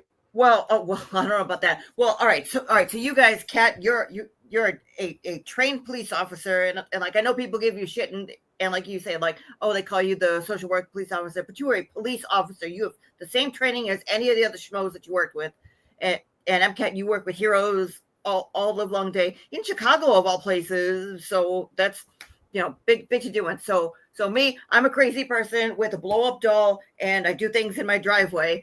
I mean, like the I know, and a leaf blower, that's right, and a leaf blower, and solo cups that hold liquid tremendously. So, and tail lights and coconuts, which we still have to get to, but we'll get to that at a later time because we'll deal with that. But so, like the most I do is I joined the Coast Guard Auxiliary. Going on like 8-9 years ago, and like we do training, but like you got to do like we basically just like get like we play dress up, and we play and we hand out stickers like, hey, do you have your life jacket? Do you have flares? Do you have an anchor? Oh, don't forget your pets. And we tell people like, don't be assholes on water. But like I don't have any first responder training whatsoever. I don't have any like major life saving, except for like, you know, like basics like CPR. But like I can recognize if something's going on. So once upon a time, I would take the dog for a walk around here, and it's pretty quiet around here. But I had shithead neighbors who get up to all sorts of stuff and would drink and do drugs and just wild. Oh, so I'm out front here. I have my spotlight because it's, you know, training. It's like, okay, we're on the boat. We'll, you know, do stuff. So I have my spotlight with the dog, and there's this guy who's standing across the street who doesn't belong, and he's just kind of like standing like with his mouth agape, just staring at the house across the way. I'm like, he doesn't belong there. And he's doing this. And so I shine the light on him. I go, hey, excuse me. Like, you know, who are you? He doesn't move. So I go down the street, and he's like walking towards this, but like he's walking up the driveway. So I'm like, this doesn't sit right. So I walk around the block and try to like hurry him along. But of course he's going to sniff everything. So come back. He's gone. So I go, okay, let me make sure he's not in the house. So keep the dog outside, grab my hockey stick, and just to check the house, make sure everything's, you know, clear. I was like, okay, everything's clear. Change. I'm in a tank top and boxer shorts, and go to close my window on the second floor, and I hear snoring. And I go, oh, what's his face across the street must, you know, like be sound asleep and must have his window open because I hear snoring. And I look, look all around. I don't see anything. I grab my spotlight and check around, and there's a guy passed out. Now this is summertime. The guy passed out in the flower bed across the street, just spread eagle. And I can hear my him, gosh. and I'm like, you've got to be shitting me. So I wait maybe about a minute, like, and like shine the light on him. I'm like, okay, what do I do? Do I just let him like sleep it off? Is this the same guy? Who the hell is this? But I could see a person on dirt in a flower bed. Again, there's no snow or anything, but I could see a person. So I wait about 2 minutes. I call the police and I say, hey, listen, you know, there's a guy, you know, there's a man not passed out in the snow. So, there's a man in the flower bed. Yeah, exactly. There's a man passed out in the snow garden. There's a guy unresponsive. So, so I, you know, call him, was like, hey, there's a guy. I think he's passed out. I don't know if he's on drugs or whatever the case is, but he's unconscious. He's breathing, but he's unconscious. And they're like, okay, let me know where it is. All right, don't touch him. I was like, wasn't planning on it because he's breathing. So, I'm waiting for them. I go outside with no shoes on, tank top, like a tank top. I don't want to use the other word because I don't like it. Tank top and boxer shorts. Like I had underwear on underneath, but just boxer shorts with no shoes on. Dog's inside, scratching at the door. And police show up about the same time as an ambulance shows up. And I shine the light on the guy. And the EMTs go to him. And they're like, "Oh, it's this guy." Like, "Hey, buddy, hey, buddy, hey, buddy." Guy like comes to, immediately swings. They get him down. They get him in the bus. And he starts asking like all this ridiculous stuff. And it's like, yeah, this guy is as high as a kite. So they come talk to me. And I was like, the guy was breathing. And, if he wasn't breathing, I would have gone over to, help him, like, do compressions or like just check his airway or something. And the cop said, absolutely not. You saw how he got up and swung. He would have hurt you in some way. Just leave it alone. You called. What's the point of this story? If some asshole like me who has zero first responder, like professional training, aside from like, let me shine a light on this guy, what the frig are these assholes doing? Oh, he was my best friend. I would have taken a bullet from you. Fuck you. You couldn't even put pants on. Yeah. Yeah, exactly. And all of those caring texts that Brian and Jen and Matt sent, how they lost their friend, and all those beautiful caring texts, and how they were so sad, and how this horrific. I mean, they did none of that. It's all like, she better plead, or else it's going to be an episode. Well, like what, the fucking crying episode that you just did over here? I'm sorry. Yeah. Say the guy never came in the house. Yeah, Exactly. tell him the man. Yeah, tell him. All right, let's finish watching this, because there's so much we can say about this, because there's so much they didn't do, and there's so many bizarre things they did do. So yes, I want you guys to finish. I'm a Boston cop, not a Canton cop. Yeah. After we go through it, let's do a little bit more watching, and then you guys can don't give it all out yet. Wait till you see what else. This is cold for me. I haven't seen this. Good. So I wanted to say hi to Kim. Kim came in while we were talking and chatting. I put it up, but I didn't get to say hi to her officially. So hello, Kim, welcome. And Kim, I've been putting up your comments as we go through. So let's go back and we'll listen for a little bit more, and then I'll come back so we can tear them to shreds.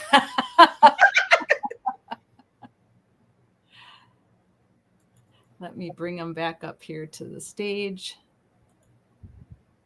Our opinion, of course, it is all our opinion on the Alberts and the McCabe's. Our opinion based on evidence and their own testimony.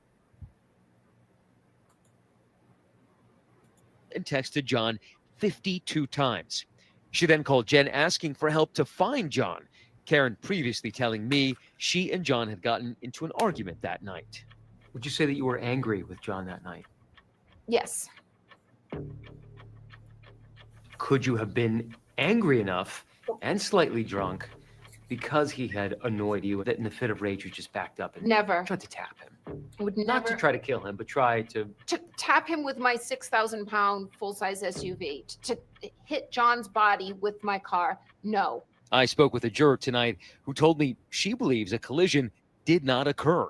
Overall, a lot of the evidence had caused reasonable doubt, and that was enough for us not to convict. A little after 6 a.m., Karen found John's body in the snow. Jen called 911. 911, what's your emergency? There's a man passed out in the snow. There's a man passed out in the snow. No. Hello? But what raised eyebrows at Reed's trial was a defense theory about a Google search Jen had made about how long it takes to die in the cold. The defense claiming she searched it before O'Keefe's body was found. So much has been made about that Google search that morning. Was it at 6 a.m. or was it at 6:27 a.m.? How long to die in the cold? What's your answer? She asked me to do it at outside of Fairview at 6:20, whatever it was. Doesn't matter how much I say about it, people will not believe it. The group also hoping to clear up rumors regarding the Alberts' dog, Chloe, who had been rehomed after the incident. The defense claimed the dog was... I'm going to rehome you. Yeah. So did you guys see that? I'm going to wind that back just a little bit. When Jen is talking, sometimes when people lie, their head tells the truth. So I'm going to play that back a little bit, and you guys watch and see if you see what I'm talking about. Give me a second here to put that back. I know what you're talking about. She did that a couple of times, and she goes to her person. Yeah. Yeah. Let me go back just a little bit.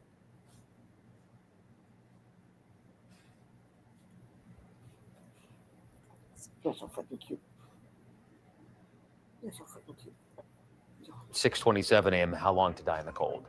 What's your answer?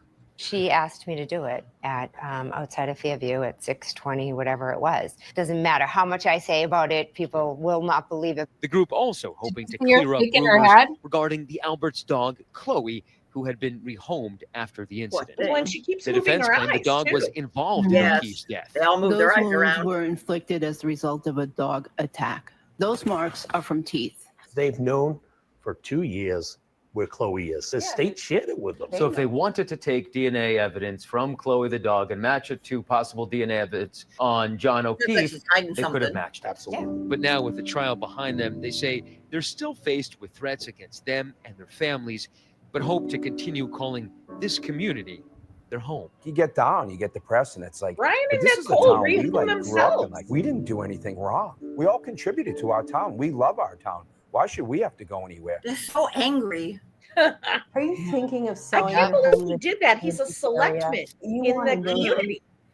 He Sure may is. have, Julie probably said, I'm not doing this. Right. Yeah. I mean, why is Chris there without Julie? Isn't Well, that That's what I wonder too. Julie probably didn't have any desire to be interviewed on TV at all. And I good mean, for her.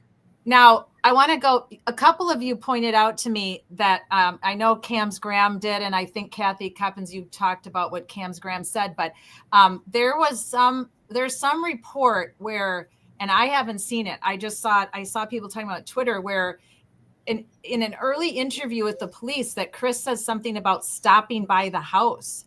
But yet when he testified in trial 1, he said that he walked home and that he got home at 12:10 because they were going heavy with that 12:10 time. Everybody that testified about Colin in the first trial had to say 12:10. They were told that by Tully, would be my guess. I believe what it was when Julie and Chris were initially interviewed by Bukaki. Yeah, by Yuri. They told Bukaki that they went to 34 Fairview that night. Yep. And that they found out about John passing away at 4:55 a.m. Correct. Right. Yep. That was in the report. Yep. Let me pull up. Let me go up to my old deck here that we showed this a while back.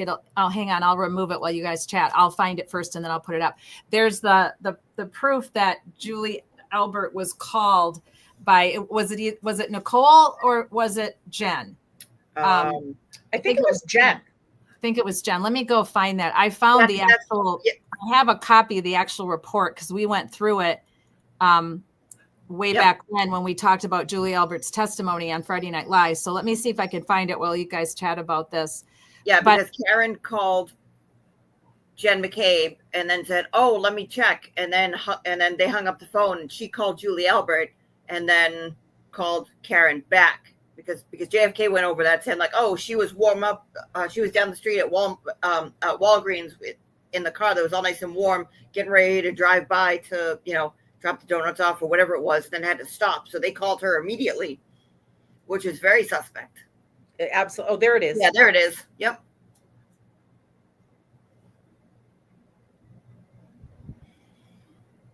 Hang on. Come here, Zeus. I brought Zeus in here with me to try to calm him a little bit. I'm going to go give him a little treat here in a second while you guys are chatting. But let me read it to you because you can't see it very good on here. You can't see it very good. So did you laugh, Julie, when I put that clip up of the beginning of Wednesday when I started live streaming a little bit without you Wednesday, and I said I'm starting to sound like a Bostonian with my A's. I'm not pronouncing my A's like a true Wisconsinite.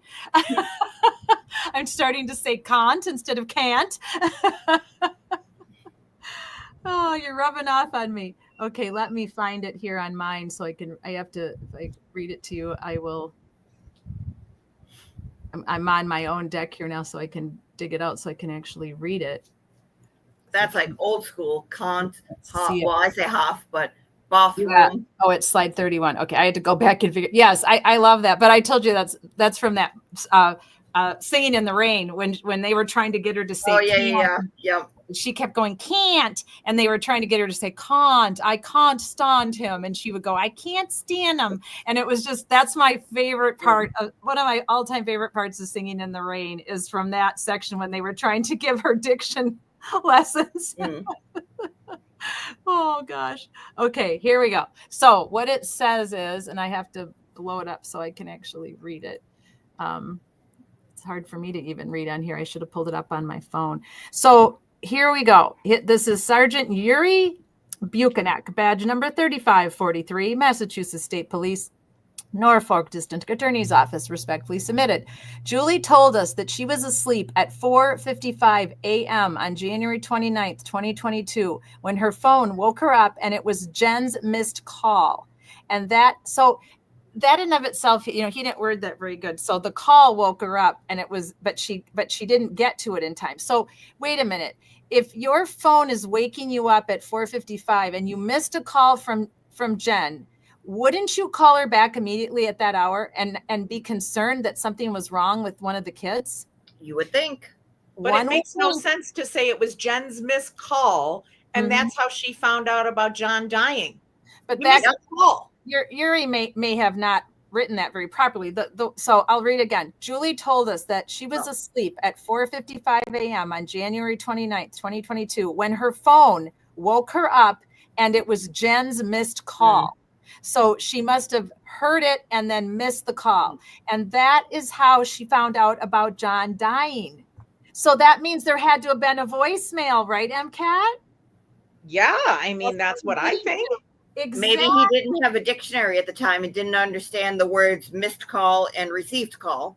Well, here's the thing, ladies. If it was a missed call, then how did she find out about John dying unless she left her a voicemail? If it wasn't a missed call and if it was actually a text message that she sent her the message and said at 4:55 that John died, then she lied to the police. Regardless of how you look at it, she lied to the police. You're making too much sense now. Yeah, I'm making way too much sense.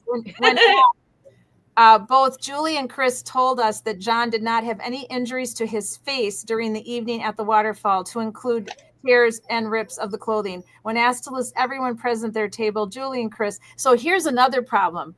Julie and Chris, you never interview two people at the same time together. Oh, and he did. Yeah, exactly. But do you bring people to their house and then say, when they call you and say, okay, I'm ready to be interviewed now, I have my story straight, I'm ready to tell you what happened. Right. But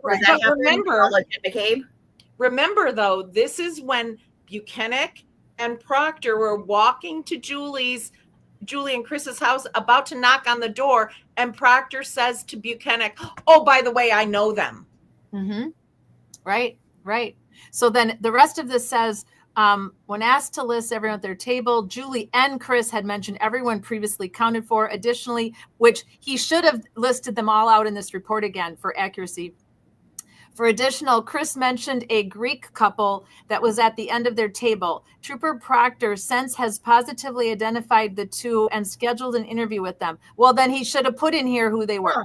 Without having any more information to provide, Trooper Proctor and I can Trooper and I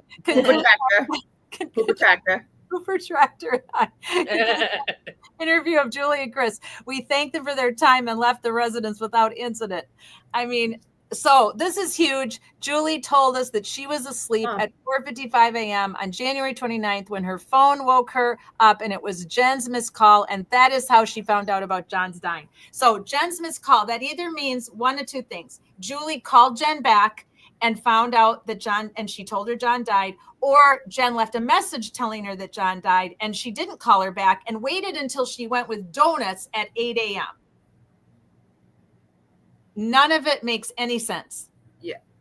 Kat, is this a typical type of police report? I mean, would you be this lack in detail? I mean, it seems like he's missing kind of key factors like time, place, especially the Greek couple. Like you just leave it as the Greek couple. No. Like that's how we talk about them. But like you don't get a name or like a contact information or anything. You just put down the Greek couple. If he knows, so this is 0.5 in his report. So I didn't copy the whole thing. So, but no, if he says that Proctor positively identified them, he should have went ahead and put their names in his report. I mean, that's just a report writing error. That's all that is. Yeah. But yeah, this was a long report because this was 0.5. I didn't get the rest of it. I can, if we're ever interested in looking at it, because I think it's sort of a big deal. with the whole timing, Jen's little timeline that she is so proud of. Yeah. That this 4:55 a.m. Doesn't really make any sense. Doesn't add up. And they never, Julie never came back on the stand, so they never got to ask her about it. They chose not to call her. So Kathy says, how did she find out at 4:55 that John died when he hadn't been found yet? Exactly. Kathy, because there's no way that Karen hadn't even called her yet, had she? Nope. We'd have to look that up and see exactly what time that phone call was supposedly made from Kaylee's phone to Jen McCabe. That was 4:53. So right before. So it was right before. Yeah.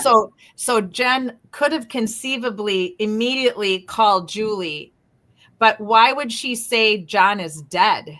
Exactly. Right. And not to mention that she's denying that she ever made that call, right? Didn't Jen deny that she ever made a call to? No, she denied she ever called Nicole. She denied a lot of stuff. She said that when Karen called, when Kaylee called, that she was woken up, that she, took all of her meds for nighttime, whatever it was. And then she was, like shocked awake because her phone went off, and she went, oh my God, what happened? Right. Exactly.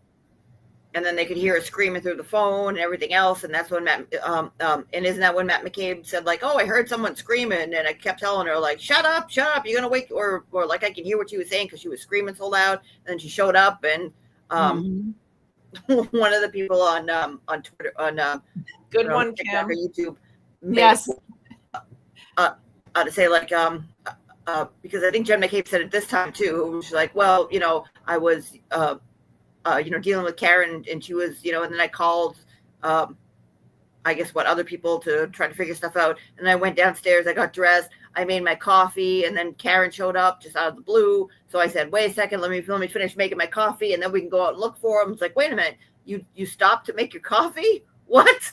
Yeah, exactly. Hey, this is a good point, Julie and MCAT, that Shauna is making too. The Greek couple sounds so funny from a police report, man, but I don't think Karina and hubby mind. They're cool.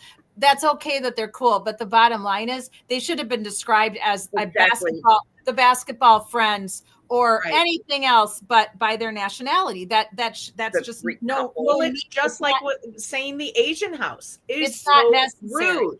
Right. It's rude, and it's not necessary because there's other ways to describe who that couple is. We don't describe the rest of them as the Irish people or, as the Norwegian people. I mean, it just shows their ignorance in so many ways. And it's the Italians down the street. Irritating. Yeah. Exactly. Irritating. So Kim says, sounds like this report is a false memory.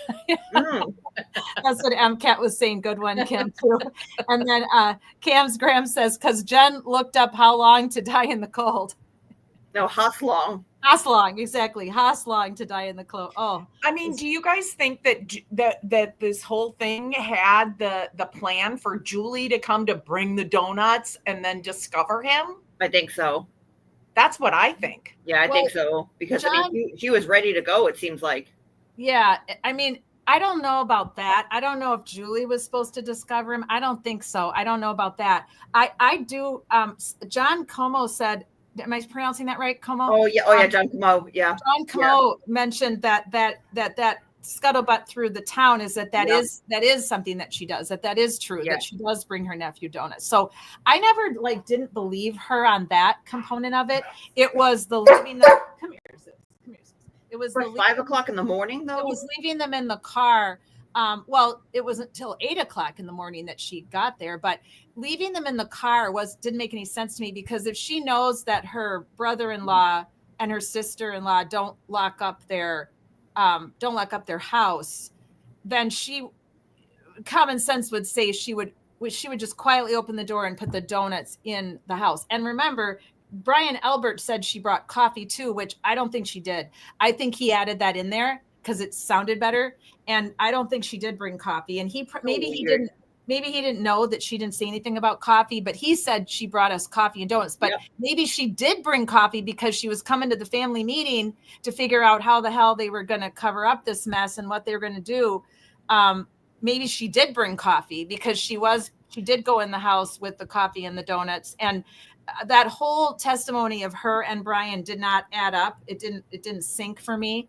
So that's where it didn't make a lot of sense. That's weird though, because you get called like what she said to Yuri. She gets called at 4:55 and then waits 3 hours to go, oh, that must have been nothing. Let me wait 3 hours and then go on with my merry way to go buy donuts and then just drop donuts off. Like I didn't get a call at 5 o'clock in the morning that, oh, something happened.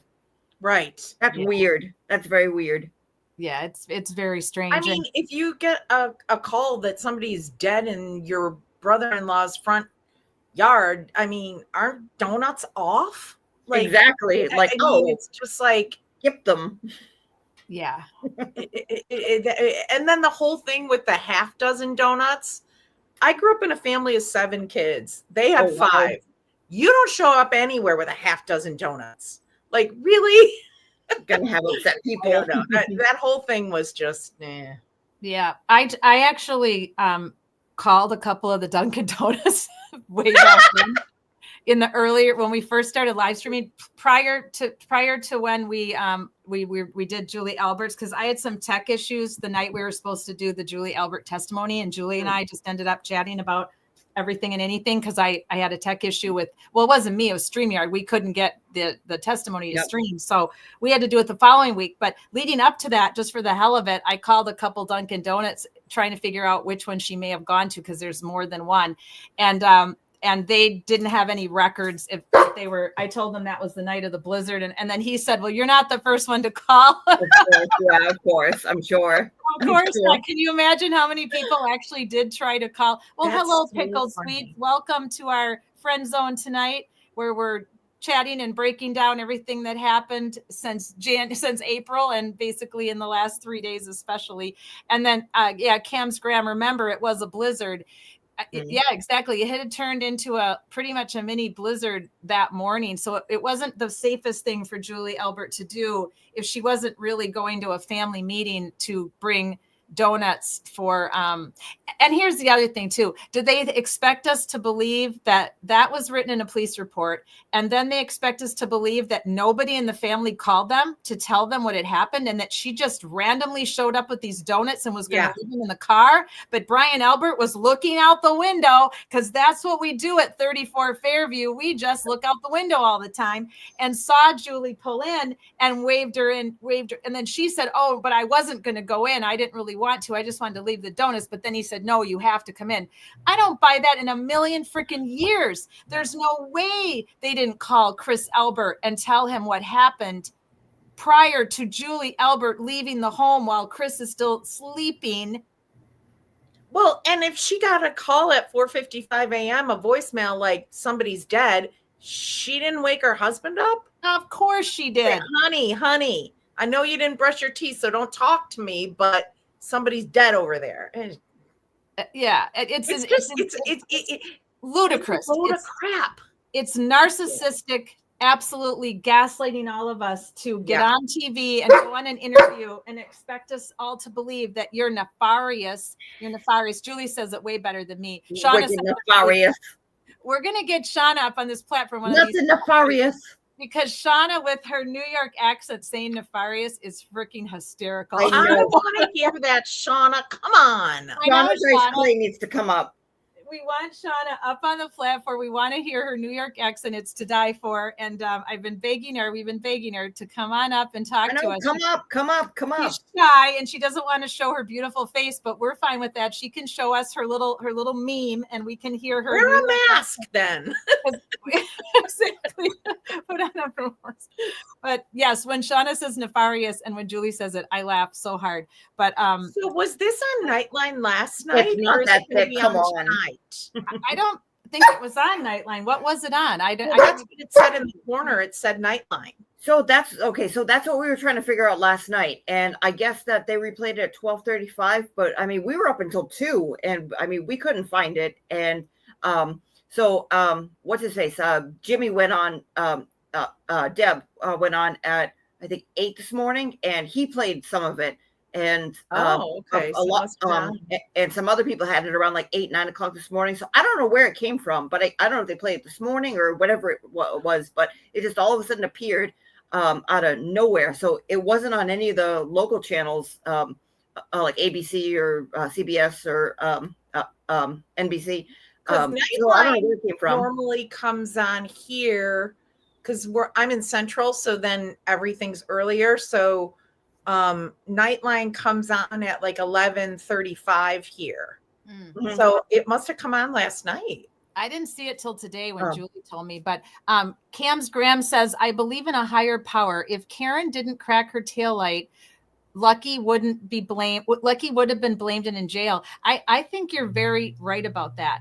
I really do. I think that was what so many of the anti-Karen reads, of course, over on Twitter X and probably Facebook. I don't go on Facebook as much as I do Twitter X, but so many of the big voices of the anti-Karen read that are on Twitter X, and they're on there all the time, and they've been on there for 2.5, 3 years. They are not buying, the whole Lucky thing. And they're saying that he was wrong and he probably didn't see what he thought he saw. And they're not buying that anybody who's a Boston police officer would get in a fight with somebody and have them become unalived in their own home and then put them out on the street. Well, I would clap back at them and say, where would you think they would put him? If there was an accidental death that was completely an accident and shocked everybody and they panicked, and instead of doing the right thing, they did the panic thing and they covered it up like happens all the time. Do you know how many women are unalived by their husbands and they disappear them not because they've panicked, and then some of them end up confessing and admitting it, and that it was a fight gone bad and that they didn't mean to do it, and then they panicked and they moved the body and hid the body. A lot. So for people on the anti side to say this is impossible, ask the families of these women who are still missing that we've actually been advocating for. Ask Suzanne Clark's family, Suzanne Clark's Simpson's family. Ask the family of a lot of women that are currently missing right now because their husbands unalived them and hid their bodies. Ask Brian Walsh. He's about to go to trial in Massachusetts. Wouldn't that be something if Judge Bev gets his case? Oh my gosh. Oh, no, she gave up his case. She had his case and then gave up it because she went to civil court, but she held on to Karen's case. Okay. Oh, that's right. That's right. Well, he put that poor woman somewhere, the wife and mother of his children, and come here, Goose. And the thing is, I don't think it was intentional. I don't think what happened was intentional. No, it's accident. But they should have just called 911 and said he slipped in the garage, he whatever happened.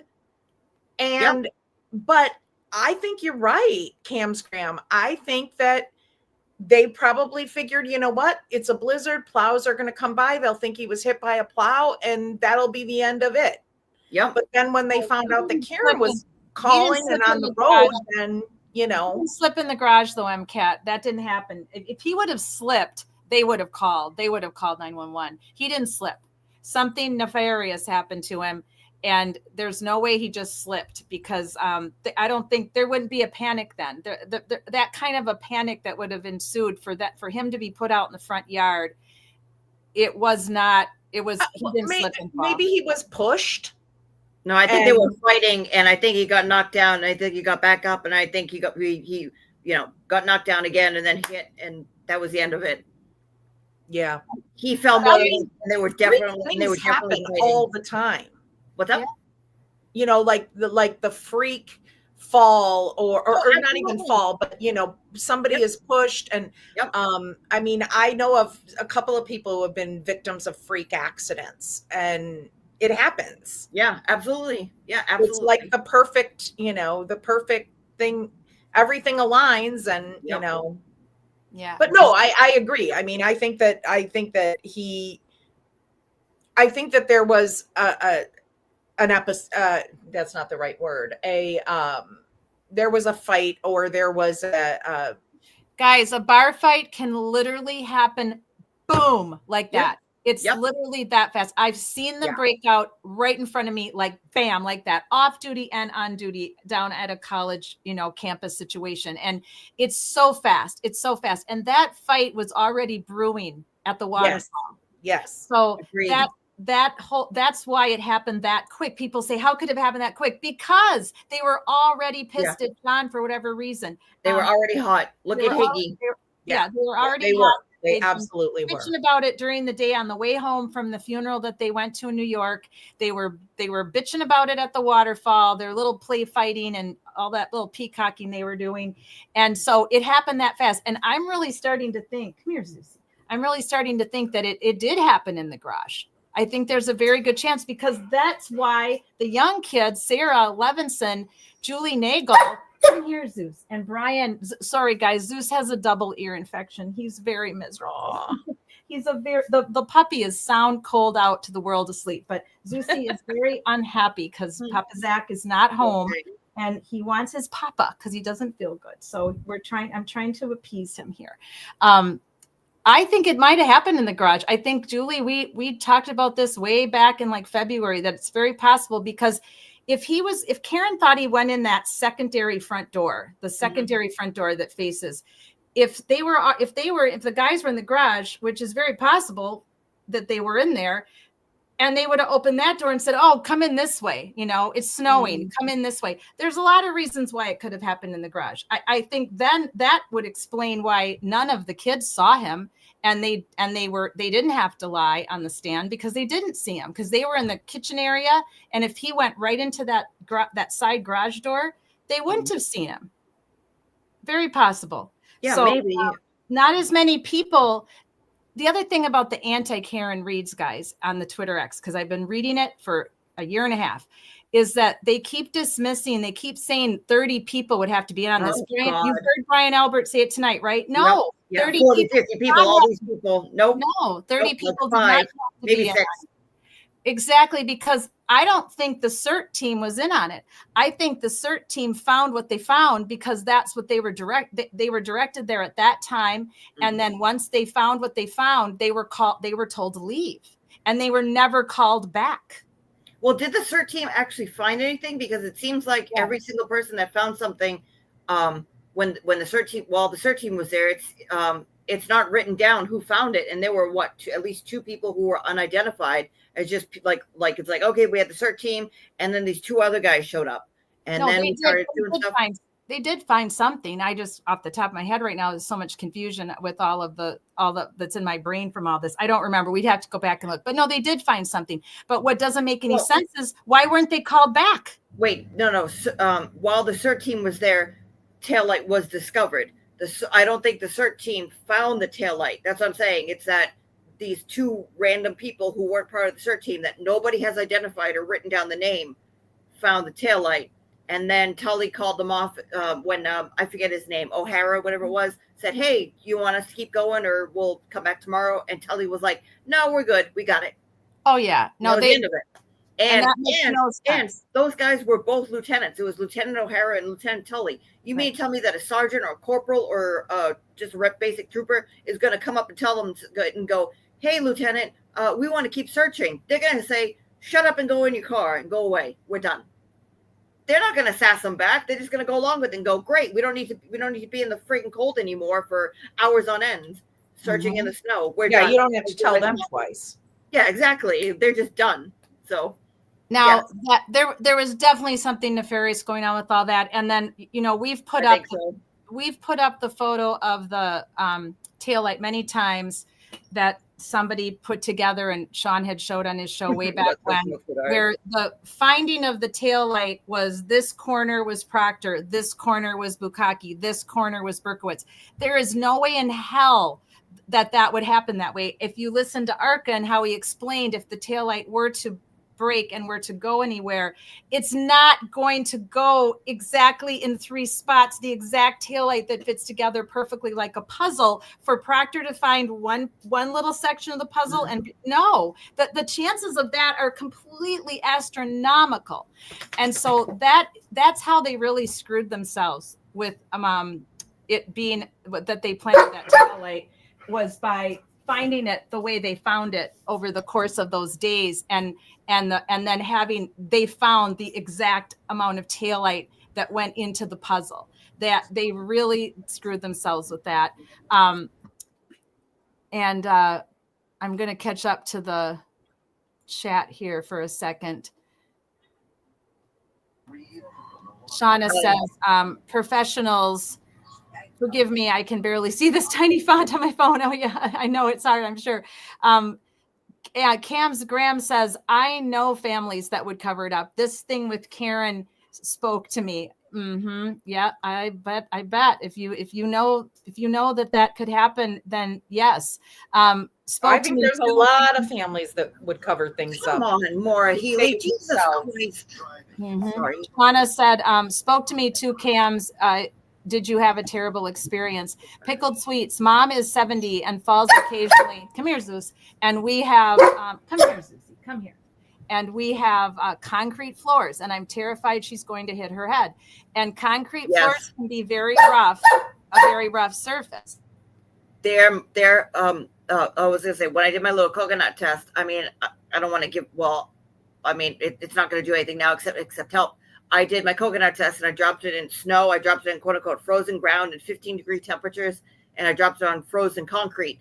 And and I dropped it on asphalt in my driveway. And the only time that I got anything that would have suggested something similar to what happened to Officer John O'Keefe is when I dropped it on frozen concrete or the sidewalk cement when it fractured. That was the piece that I showed 2 weeks ago when I said, oh, look at this coconut, speculate wildly.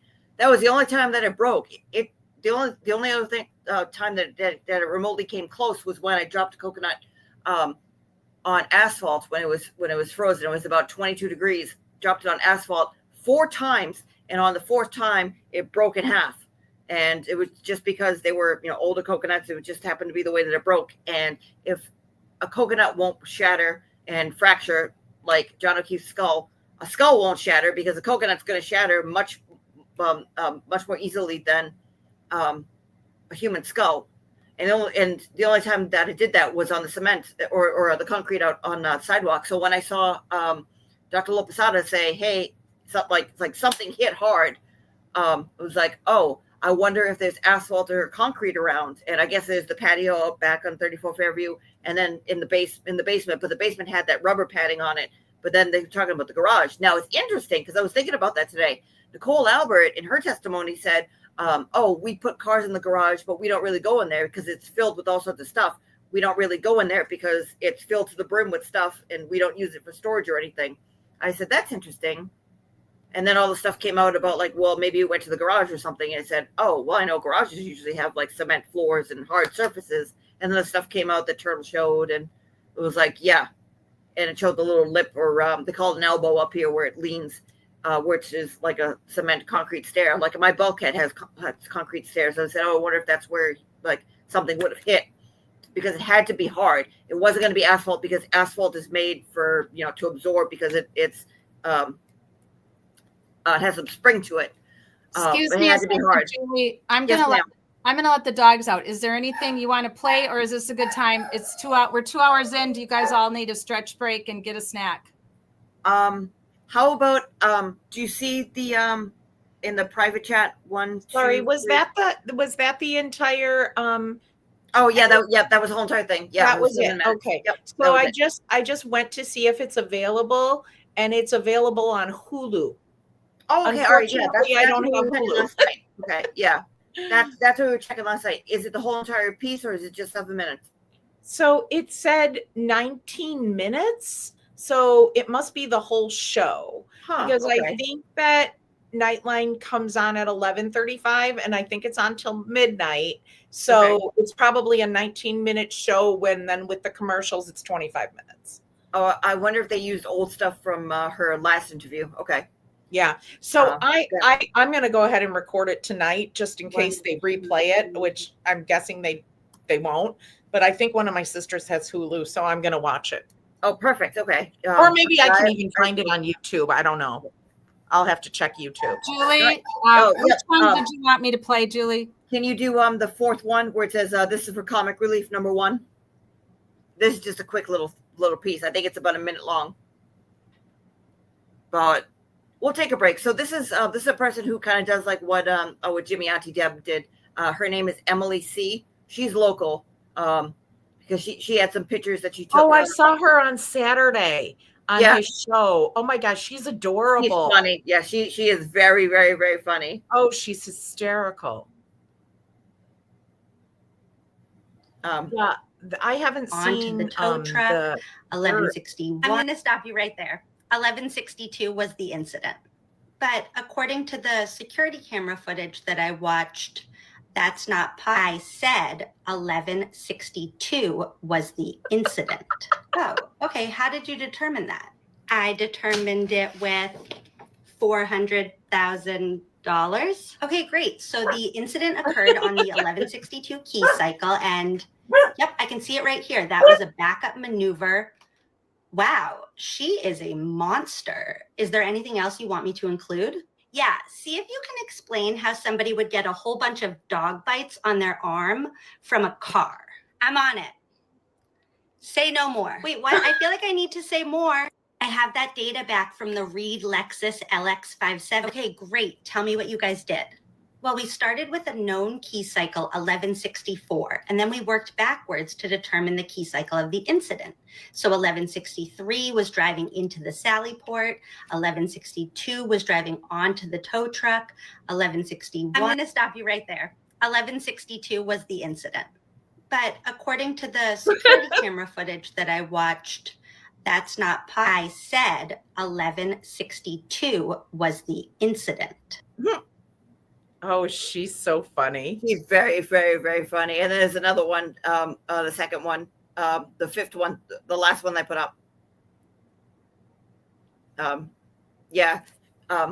She did Hank's closing too, where he just walks back and forth and mispronounces. Oh, she everything. did? Yeah, it was very funny. I'll have to find it. Hang on. Is she on what's her platform? So it is, I'll put it up. Hang on, let me grab. I saw her when she was with Jimmy, she was doing a Jennifer McCabe. I was rolling. Oh my God, I have to find what that was so funny. Let me find her channel. Yeah. So she put like a blazer on and everything, like Jen. Oh my God, I was cracking up.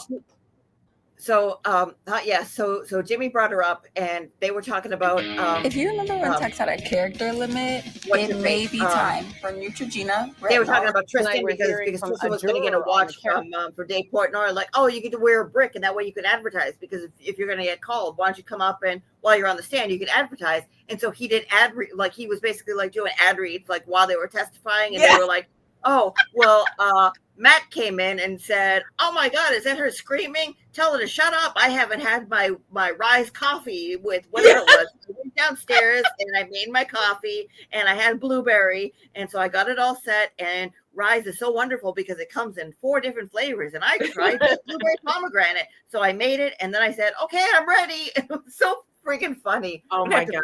So funny. Like, oh, I'm ready. And it's like, oh, we've had to deal with all this harassment and nefarious activity. And so we've had to have better help for all the children to deal with. Oh my God. The Reed trial, which gained funny. national attention. You'll remember earlier this week, she was found not guilty of Oh, killing this her is your police officer boyfriend.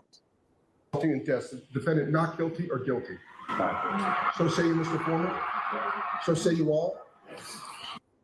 You can hear those cheers which erupted. erupted outside as Reed left. Supporters had stood outside the courtroom every day of the trial. Unbelievable. Joining us now is juror number 11, Paula Prado. Paula, how did your opinion of Karen Reed change throughout the trial? At first, I thought her demeanor in court was a little bit too calm and composed for someone who was being charged for murder, especially for a loved one. But I learned how to admire actually that behavior. She was very participative on her own defense and helping each other and calm. I think her confidence was because she knew she wasn't guilty. And that helps me to change this prejudgment I have of her. So you changed from thinking she was guilty to thinking not guilty? not just because of her behavior, of course, because of the whole trial itself and the evidence presented to us had too many holes, and we couldn't connect taillights to John O'Keefe injuries. We felt there was something else that could have pushed him to hit his head so hard that he had a skull fracture. And we definitely believe that if he was hit by a car at 24 miles per hour, we would find more injuries on his body. Now, Paula, I know you work as an attorney in Brazil as well, and you've presented cases. Which side really solidified your position, the defense or the prosecution? I honestly pay more attention in the prosecution witnesses and the case they presented, because I needed to see what they have to prove me that she was guilty. And of course, when the defense started bringing their witnesses, I already kind of had my mindset that Karen Reed wasn't guilty. So the defense witnesses just came in to top it off and make me more sure and certain that she wasn't responsible for John's death. And what were the pieces of evidence presented from either side, really, that pushed you to find her not guilty, or at least raise enough reasonable doubt?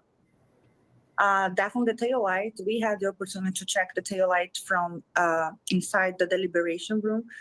So we had the broken tail light, the original one. We also had a new one to compare, and we had videos of Karen Reed getting out of the house in that morning at 5:07, 5 a.m.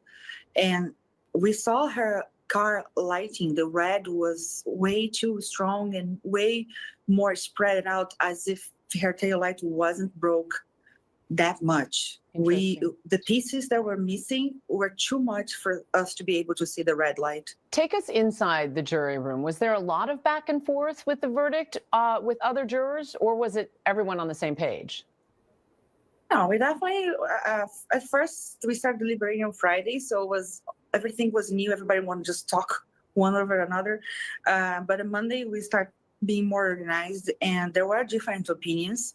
But we are very respectful. We listen to everybody. I think everybody left the deliberation room confident and certain of our decision. We listened to everyone. We answered all the questions we had. We compare our notes to see if we got anything wrong or right, who has this information, who haven't. And I think we did a great job. We were respectful. We tried very hard to listen to everyone. Now, the defense's allegations of a cover-up, I wonder if you think the jurors felt that could be true, or if that held a lot of water for you. It could be true. It could also not be true. The same way I can't charge Karen Reed with murder, I can't say there was a cover-up because I didn't see evidence for it. I saw holes and I saw a flop investigation, and I think the prosecution they worked what they had. The investigation was poorly from the beginning. No reports, no time, no videos that were missing. They could be covering for someone, of course, but also could be something else. And what was your reaction when the verdict was read and you saw the reactions inside and outside the courtroom? My reaction was cry. I was the juror who left court crying because I felt sad for John O'Keefe's family as they were leaving before everybody else, and of course frustrated and upset. I'm happy for Karen Reed and her family so they can move on, but definitely John O'Keefe's family didn't get the justice they deserve. A lot of emotions inside and outside the courtroom. Paula Prado, thank you so much for your time. If you're thinking about changing your career, I really recommend you pick a career where you can change other people's lives, because in changing their lives, you absolutely change your own life too. I'm Marissa Peer, and I've been a therapist for years, and I created RTT, my own brand of therapy, rapid transformational therapy. I created it because I knew what people wanted, having been a therapist for such a long time. I knew what my clients wanted. I knew what therapists wanted.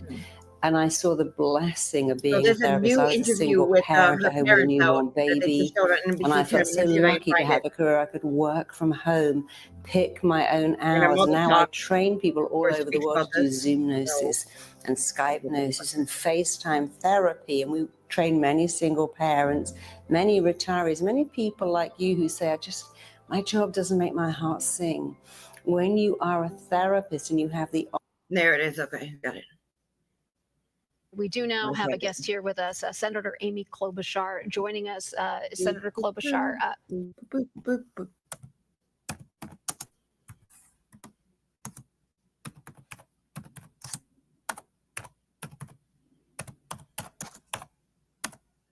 So I've got one of the other jurors that I can bring up here in a second. We're kind of in the middle of our stretch break, so I'm gonna. What did you all think of that juror? Come here. I have concerns, but I'm skeptical anyways. You have concerns, but you're skeptical. All right, hang on a second. Let me bring up the other juror that I pulled up for you guys. Is this the one? Yeah. I've got the, we'll listen to the other lady here. Is that the third one? Yeah, juror number 12. We'll listen to her. Yeah. She was very intelligent. She was good. I like her. Yeah, let me bring her up. No, quiet, Zeus.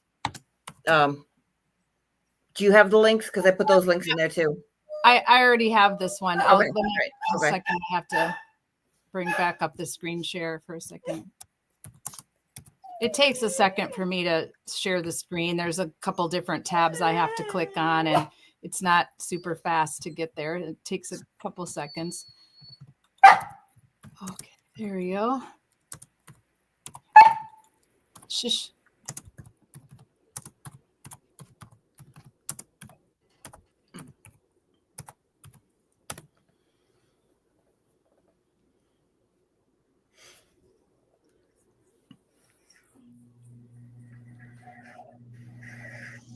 I just checked on that Nightline. The full episode is, I think, 20-something minutes, and they do Eric Wade, but then the same clip that we saw of the Mick Alberts is there. It's a 7-minute clip. So we didn't see anything new. Oh, okay. Oh, do you have Hulu? I do, but it's online. The full episode of Nightline says Nightline full broadcast Thursday, June 19th, 2025, ABC News. So it's on YouTube. It is. Oh, it is. It is 19 minutes long, and they just show a little bit more Karen in it, but it's the same clip that we just saw. Oh, okay. Cool. Yes. Thanks. Yeah. Yep. Oh, what did I do?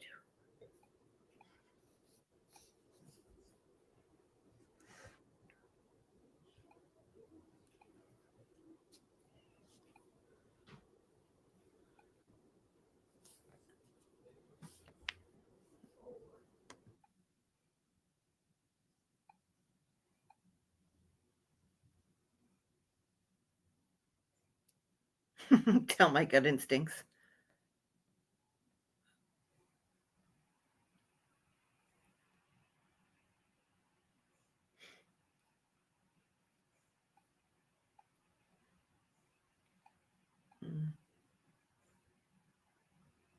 Is it playing? No.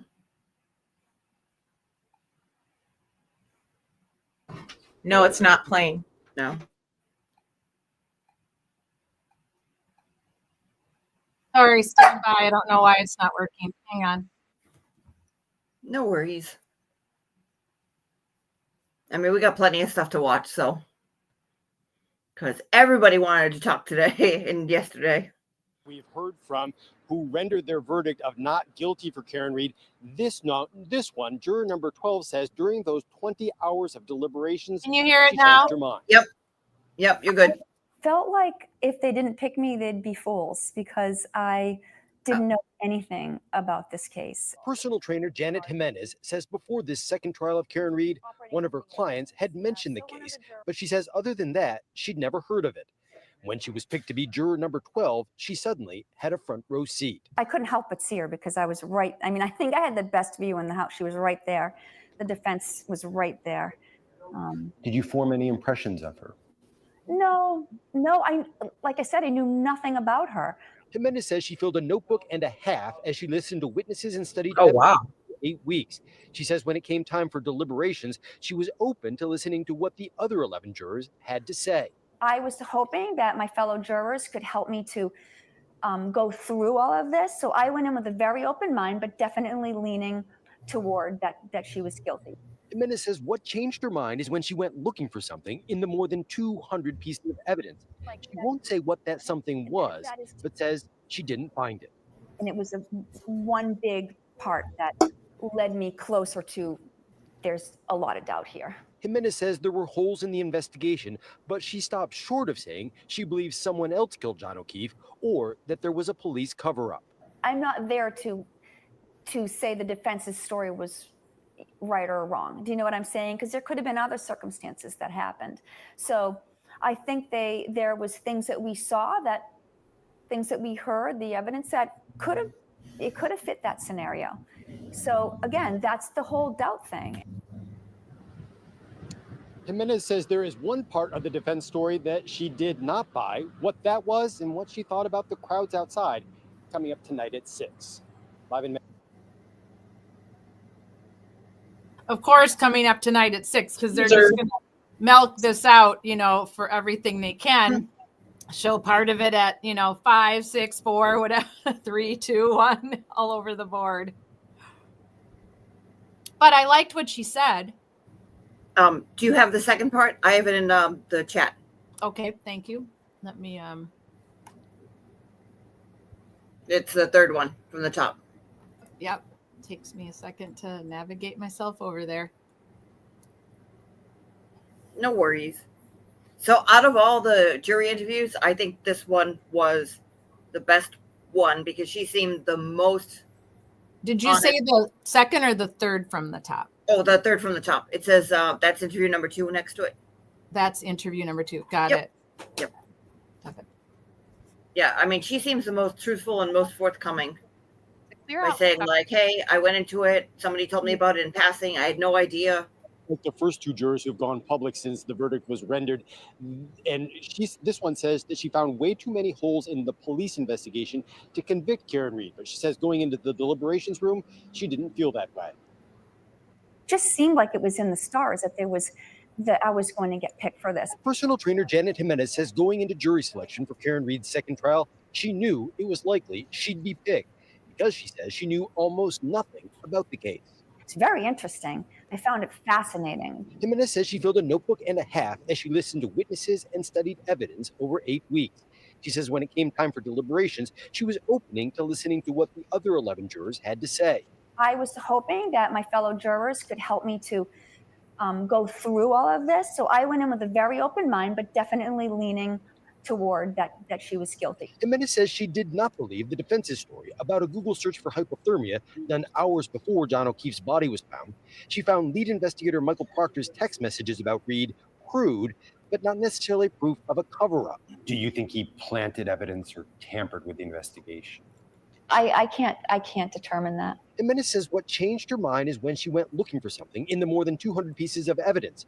She won't say what that something was, but says she didn't find it. And it was one big part that led me closer to there's a lot of doubt here. Jimenez says she was aware the court officers were trying to keep them away from the crowds outside. She says since the trial has ended, she's learned a few things she finds interesting, but nothing, she says, that makes her regret the jury's decision. I don't want to be like, oh, should I second guess myself? Because I'm very comfortable with how I came to the decision. So I guess it'll be part of my story. And for the first time tonight, this juror is shedding light on an incident that happened during the 5th week of the trial when 2 jurors had to... Oh, see, that one cut it off too. God damn it. Okay, all right. Well, they say like, oh, she's shedding light on the incident. What happened was 5 weeks ago when there was a big brouhaha about one of the jurors had to move and they swapped seats with somebody else, and everybody was speculating like, oh, are they not paying attention? Is he trying to flirt with this person? What's going on? She said that it was because I guess the juror couldn't hear, and so they swapped him out position wise. So it was nothing nefarious about it. So there you go. Are we going to hear from the juror that was creeped out by Paul? I don't think we'll ever go back. First at 4, the parents of Karen Reed speaking out days up by after Paul. their Oh, daughter yeah, was the one who acquitted bitched. of murdering I Boston don't police know. officer John O'Keefe. Thanks for joining us at 4. I'm Colton Bradford. I'm JC Monahan. NBC 10's Eli Rosenberg joins us live from Canton with more of an emotional interview. Eli? And JC, Karen Reed's parents say they're not so much focused on what happened as they are what happens next. And for the first time in a long time, they say they slept through the night last night, waking up rested this morning as they try and find a way to turn all of this into something good. We know Karen is our daughter. Had she done something and struck John O'Keefe, we would have been the first to, be notified. She would have said, Mom and Dad, I'll take my medicine if I hurt that man. It was quite the opposite. For the first time in years, Karen Reed's parents say they woke up rested this morning. Not guilty. The events of the past few days have finally sunk in. A legal war they waged and helped finance on behalf of their daughter, Karen Reed, starting to become a memory. I don't know what will become of our lives. I don't think we'll ever go back to where we were prior to January 29th, 2022. But they do know, they say, that they are filled with gratitude for the outcome of Reed's second trial for sure, but also for those they have met along the way. We always say after we've met a lot of people that we don't know if we could do what they did for us, but now I think I could, because I know what it meant to us, and if I could do that for somebody else. It is not lost on anyone the life lost here too. Boston police officer John O'Keefe, who Reed was dating when he died. O'Keefe's family declining to speak yesterday when an NBC 10 reporter stopped by, saying there will be a time for that. The time, just not now. Reed's family also trying to ensure some good comes out of the toll of the last 3 years. To avoid this happening to your loved one, your significant person in your life, and it can happen to anyone. Take back your government. Get out there and vote. That's your power. Don't let there be another Karen Reed down the road. And her parents say Karen Reed is still trying to process what she will do next and if she'll continue to live here in New England or somewhere else. Now, coming up tonight at 5, Reed's parents react to 2 names we heard a lot about over the past couple of months, Michael Proctor and Hank Brennan, what they have to say about both those men. Coming up tonight, all new at 5. All new? I thought that was the one they just played. No? There were too many holes in the investigation for them to convict her of murder, manslaughter, or leaving the scene. Reed was accused of backing into O'Keefe. And Maura Healey spoke too, the governor of Massachusetts. And said, really? Yeah, and she said, well, that's that. Nothing more we can do. She said, what the hell was the line she just said? Hang on. Let me It was very brief, very short. That everything that's been done can be done. Something like that. Yeah, it was something along those lines. Everything that's hang on. done. I do think it is a problem that you guys appoint your judges. We vote for our judges in Illinois. Oh, appointed? Well, but if you do that, then money gets involved. Hang on. Hang on 1 second. Let's see what Well, that's true. Maura Healey has to say on the family of John O'Keefe, and feel very sorry for them. But the criminal justice system has run its course, and there's finality in that. And my best to members of the O'Keefe family. Reed was found not. Oh my God! But she doesn't wish her best to the Reed family. No. Oh, it has. The criminal justice system has run its course. Wow. Well, last year, so I don't know if you guys know this. I don't know, Kat, if I told you this. Last year, at the end of trial number 1, when they declared a mistrial, that was when all like the Proctor stuff came out, where they said like, oh, he's going to be, pulled off the job, and then we'll see what happens there, because he read the text messages and was like, oh shit, what happened? And then like 2 weeks later, the trial ended, and they stuff happened.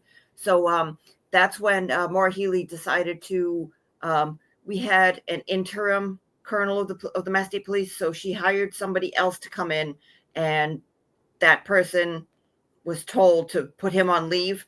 And so what Maura Healey did was she made a statement and said, yep, whatever happens, happens. If they retry it, that's their business. But, we think what happened with Michael Proctor and the Mass State Police, we don't get behind, but we hired this guy and he's going to deal with it, and whatever happens there. And then more people were like, oh my God, what are you going to do? More stuff came out, and this came out, and that came out. And she said, no, I don't have time for you. I have to go do official government business. And what her official government business was she pardoned a beaver that was destined to be released back into the wild. She said, no, it's going to stay in its habitat. Then the next day, she went out to East Overshoe, out in the western part of the state, to pet said beaver. And she took pictures of herself like, no, I can't talk about Proctor and the Mass State Police. I have to pet a beaver. And I think she did it to troll people so she can go, look at me, I'm petting a beaver. So that's what she did. That's Maura Healey. I mean, if you want to be a punchline, go pet a beaver. I'm sorry. Like, and she's also homosexual, so that Shauna has I'm sorry to bust in on you guys. Look, I'm petting the beaver.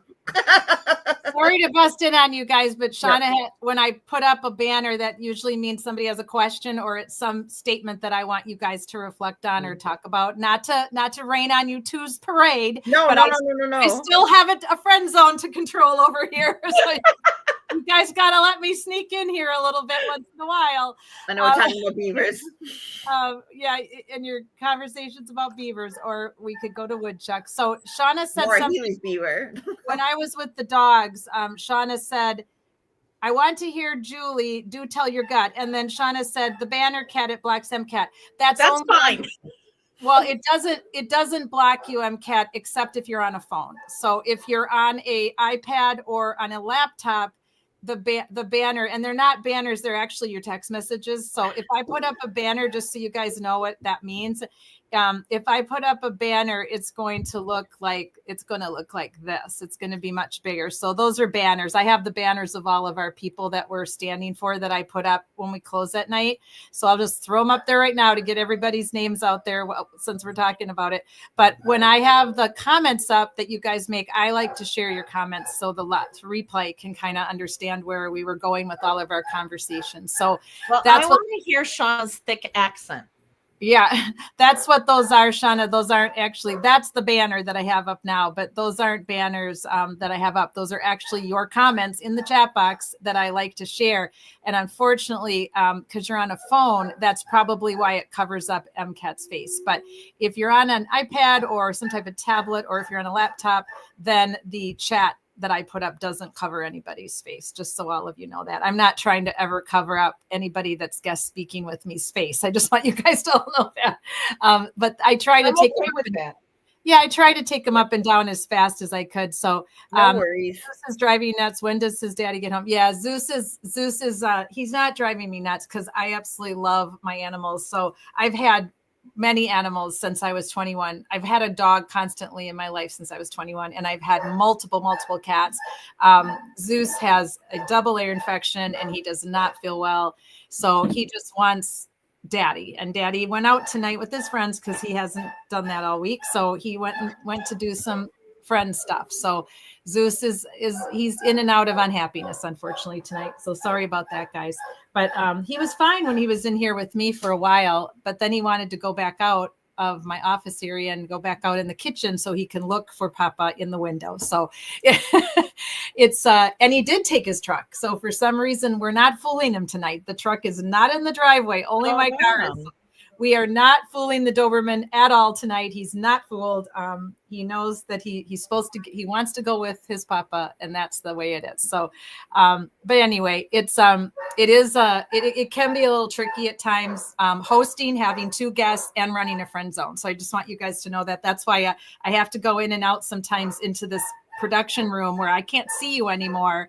And that's why I turn my camera off, because it's easier for me to look up closer. I have vision that doesn't allow me to wear readers, so I can't wear readers. So if I was a multimillionaire, I would hire a production assistant and I would not run the production anymore. I would just simply live stream, host the show, but I have to do all the production stuff too. So I get a little behind with posting the friend zone. So it's definitely a juggling act that you're performing when you're trying to live stream, when you have guests and a friend zone going on all at the same time. It's a lot. So just thought you guys would be interested to know how it all works behind the scenes. I have to train Julie so that sometimes Julie can actually go and put these videos up. I can train you, Julie, how to work the tech room.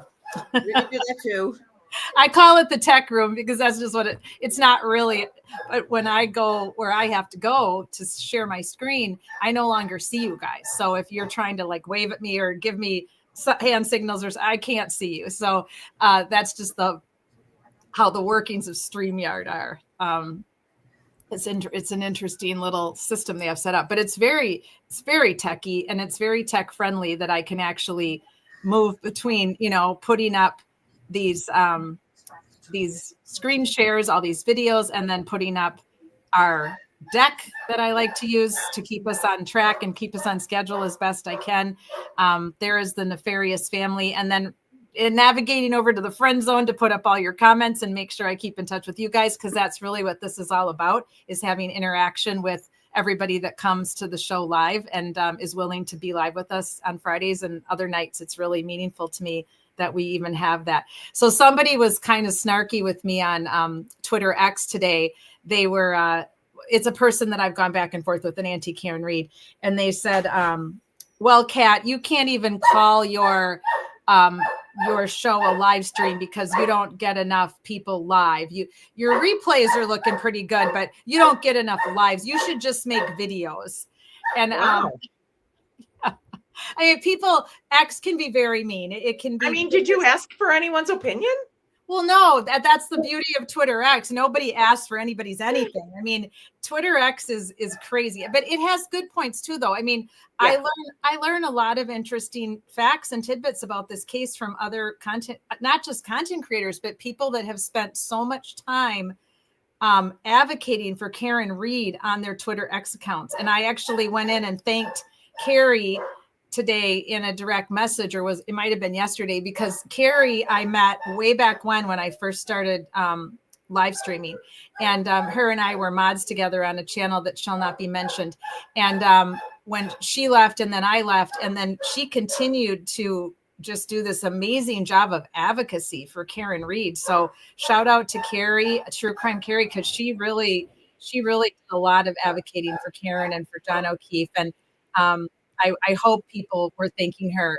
I don't know if she'll follow another case now, or if this was just the only case I never asked her if this was the first case she ever got into or not. So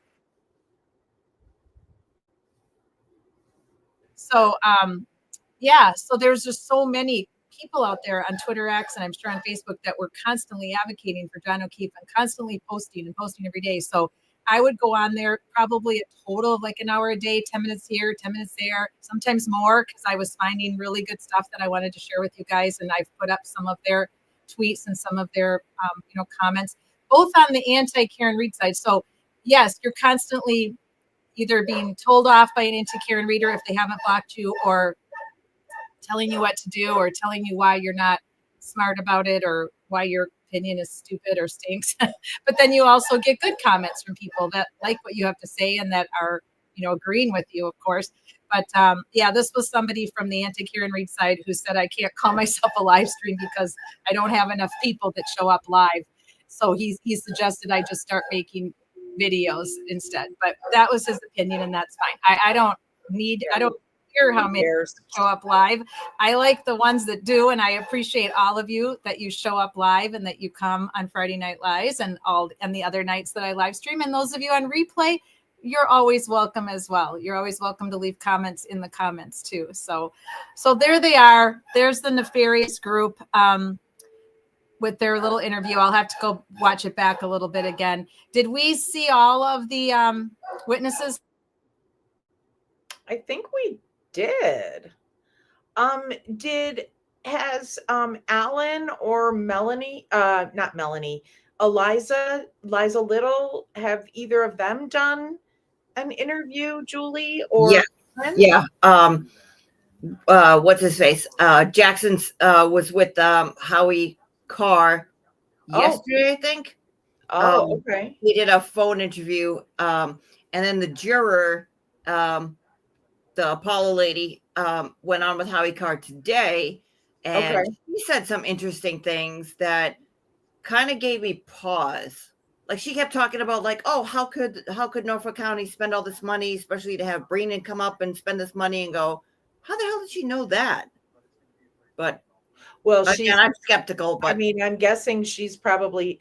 I have a difficult time believing that those 18 people never looked at anything. Yeah, I mean, Sue O'Connell just did an interview with her, and the first question she asked was, how much did you know of this case, or did you follow anybody for this case prior to sitting on the jury? And she said, like, well, I knew because there was a billboard in Brookline, Brockton, somewhere around there. There was a billboard, and so she's like, well, I saw it there, but that's all that I knew. It's like, okay, I hope to God that this is clean, and I hope to God that there aren't any issues. But I don't know. I'm just skeptical by nature, and yeah, I am too. Yeah. I mean, I just know how I am. I look at one thing and I'm like, oh, let me Google that and learn more. So yeah, and then go down the rabbit hole 7 hours later. Right. So if I saw a billboard that said free Julie, the craziest person on earth, I'd be Googling Julie, the craziest person on earth. I mean, that's just, I mean, even if it's not like that day, but you've gone by the billboard 3 or 4 times, it's going to prompt you to go Google Karen Reed. I mean, it just is. Well, yeah, exactly. To go turn around and be like, oh, who the hell is that? Let's check this out. All right, Right. I got the link to watch Howie with okay. with Jackson. Hang on, let's see. Oh, okay. That's Howie Carr and Jackson. So this is the Brazilian lady again. Nope, this is Howie Carr and Alan Jackson. Oh, Alan Jackson. I'm sorry. Yeah, you said that. Excuse me. Yeah, Olivia Lambo, I think, was on Howie. Wasn't Olivia Lambo on Howie Carr as well? Oh, was she? I know all the content creators are going out too. But Kat, the last link I just put in the chat, Howie Carr and Jackson. That's it's good because it's cut and it's about 7 minutes long. Shauna mentioned something about Olivia Lambo. That's why I brought her up, because she said, she said, speaking of advocates, has anyone heard from Olivia Lambo? And yes, yes, Shauna, she's been on Twitter X like she always is a lot, posting a lot. And then she was on Howie Carr. I know that. I didn't see it, but I believe that's the one that she was invited on, was Howie Carr. I'm pretty sure.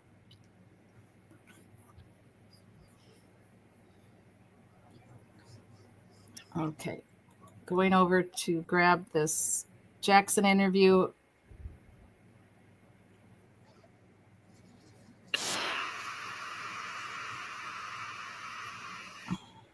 Well, hang on, I lost the screen.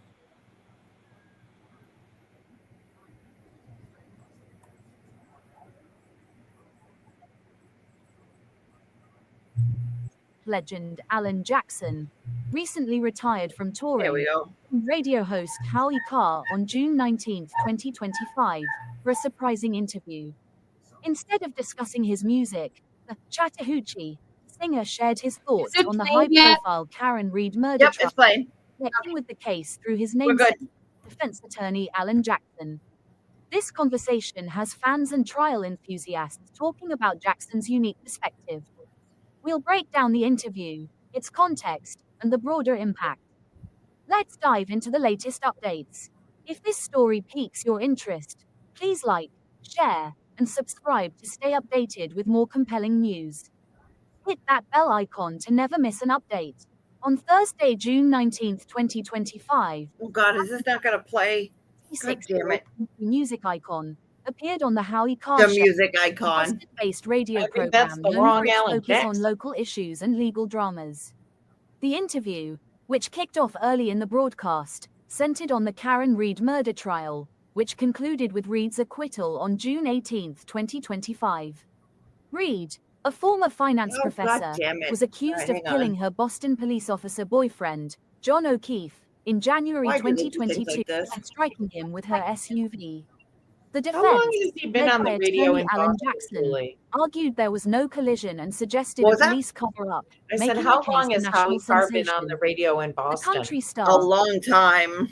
Yeah. I mean, he's like a friggin' dinosaur. I mean, Christ, I remember like even before high Hey school. guys, Hey guys, Yeah. when you guys want to ask a question or you want to comment, it's great. Just tell me to pause though, because it's very annoying for the audience to have guys, both of you talking and him talking.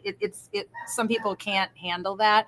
So just stay paused because we are on no time screen. We are in all of our own time frames. So I can pause any of these videos at any time because I like hearing your comments too. So. All right, Kat, I got another link. This is the one that they were fast forwarding through. I don't know who this lady is, but she has it. Let's see. You want me to take this one down? Yes, please. Because because they. I mean, I think this person is just going to comment throughout the whole entire thing and just describe the country singer Alan Jackson talking about the Karen Reed trial. He's great, but he's not the Alan we want. Yep. I mean, if you want to talk about way down yonder on the Chattahoochee, that's who you would talk to, right? Not Full-throated on the Howie Carr show earlier today as he reveals his true thoughts behind some of I don't know who this person is, but thank you, person, for putting this rulings up. and calls out a few other I've seen familiar her cast of before. She's been characters around the from whole season trial. 2. has she? Hello, and Okay. welcome back, roommates, to another titillating edition of Alexa's Room. Titillating. Oh, okay. Sure. We are not law enforcement. We are just people. Hey, people who have opinions. Opinions about all things going on post Karen Reed retrial, including Alan Jackson going full-throated and not giving a ham sandwich about calling out some of Beverly Canola Oil's preferences towards the Commonwealth. The problem is when the judge is on the Commonwealth side and tends to lean toward the Commonwealth, that makes life very difficult. And I've got example after example after example of the Judge Cannoni making very bizarre rulings that just did benefit the Commonwealth over the defense. And they're myriad. If you ever wondered what the inside of Alan Jackson's mind looked like throughout every objection that Hank Brennan was spewing out, and every single time a new ruling to a ridiculous motion would be filed in, I mean, here it is. There was a witness that I took on direct examination. It's direct, and it's an expert, and just allowed to lead experts in every state in the union. You can have moments where you lead experts. Every question I asked was objected to by Hank Brennan, and 100% of his objections were sustained. I've never seen that in 30 years of practice. Literally, I think it was 49 objections and 49 sustained objections by Hank Brennan and the judge. Talk about trying to keep the information from the jurors. It's not like I was abusing my position trying to get information in that was not relevant. I just had to ask the question 17 different times in 5 different directions to get the information in front of the jury.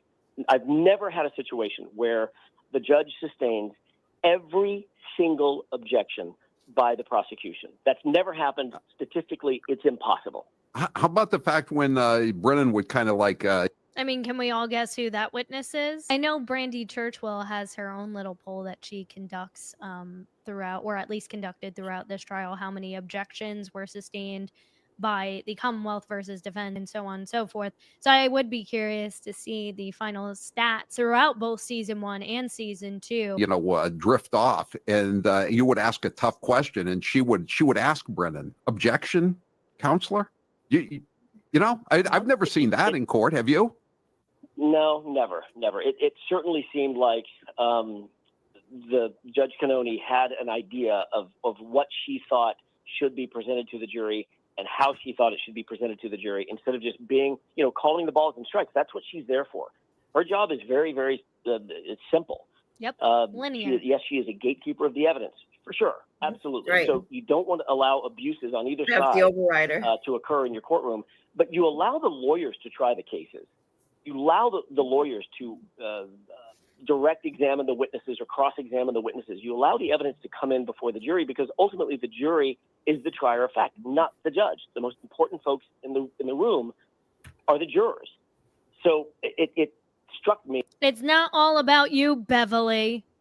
After a while, Beg to differ. In trial number 1, she did the same thing. Yep. It was just, in my view, abusive of the process, not allowing the system to just work. Let the witnesses testify, let the evidence come in, and let the jurors weigh the evidence, and then let the advocates argue about the weight of the evidence. That's a trial in and of itself. It's not difficult.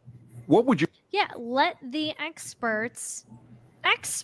let them battle it out, duke it out, Roman style, man. That's what I'm saying. We're ready to rumble. That's what we She's a wanted funny to see. young And one. when you're trying to limit every single thing, every single piece of information that's an opinion, taking ARCA for instance, an opinion that is based on the opinion and the analysis that was conducted by Judd Apatow rolling around and paint like a pig in shit. Let the adults. You look like a whale swimming. That's what I heard from my mother-in-law Eugene, while I was in the ma'am. pool on my birthday. About 45 days We ago. look like whale Give swimming. their I think disagree. The adults in the room who actually conducted a legitimate scientific test to the best of their abilities based on the analysis and the junk science. But when you limit every little thing, every other word outside of a ham sandwich, it becomes ridiculous. So this is hot off the heels of a question that was asked about the special probiotic. Did I doubt whether or not I could get a fair trial? Probiotic. I know, About what? every single minute of every single day. Yeah. I think she means What was- prosecutor. significantly. What I was think we may be the only, okay. duo, lawyer and client, who has gotten back-to-back acquittals on murder charges. Yeah. We got back-to-back acquittals. When has that ever happened? Actually, you might be even looking at a three-peater because according to juror Jason, who I put together a video on, I might release that tomorrow or at a different time. The not verdict slip was exactly the same as the recorded slip that was read out in court yesterday. So technically, we're looking at a three-peater. She was acquitted 3 times. 3 times! How much more obvious can this all get? She didn't hit John O'Keefe with her flaming car. And I thought you were going for triple jeopardy yesterday when they brought back they said, "Oh, we don't have a verdict after all."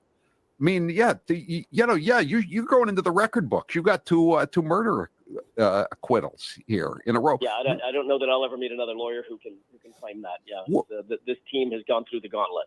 What was it like Sure having have. basically the judge tied your hands, the defense's hands behind your backs, didn't she?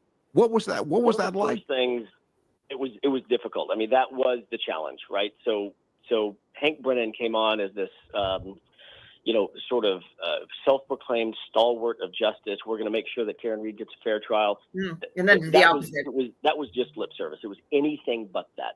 Liar. Exactly. Mhm. Exactly. And that's what we all thought too. Like he comes in, he's like, oh, I just want to ensure that she's going to get a fair trial. And that's how we would start every argument too is I'm not trying to do this, but I don't care if ARCA comes in or not. I don't care if this expert comes in or not. But my concern is X, Y, and Z thing as to why I'm actually really trying to exclude them from testifying at all. I'm trying to withhold any type of defense the defense is trying to put on to defend their client. Commonwealth had a theme and a theory going into this case that they did not want the jurors. Their in my commentary's view, kinda funny, they though. did not want the jurors to actually hear the evidence. They had no interest in having the jurors presented with the truth and the evidence on both sides, even playing field.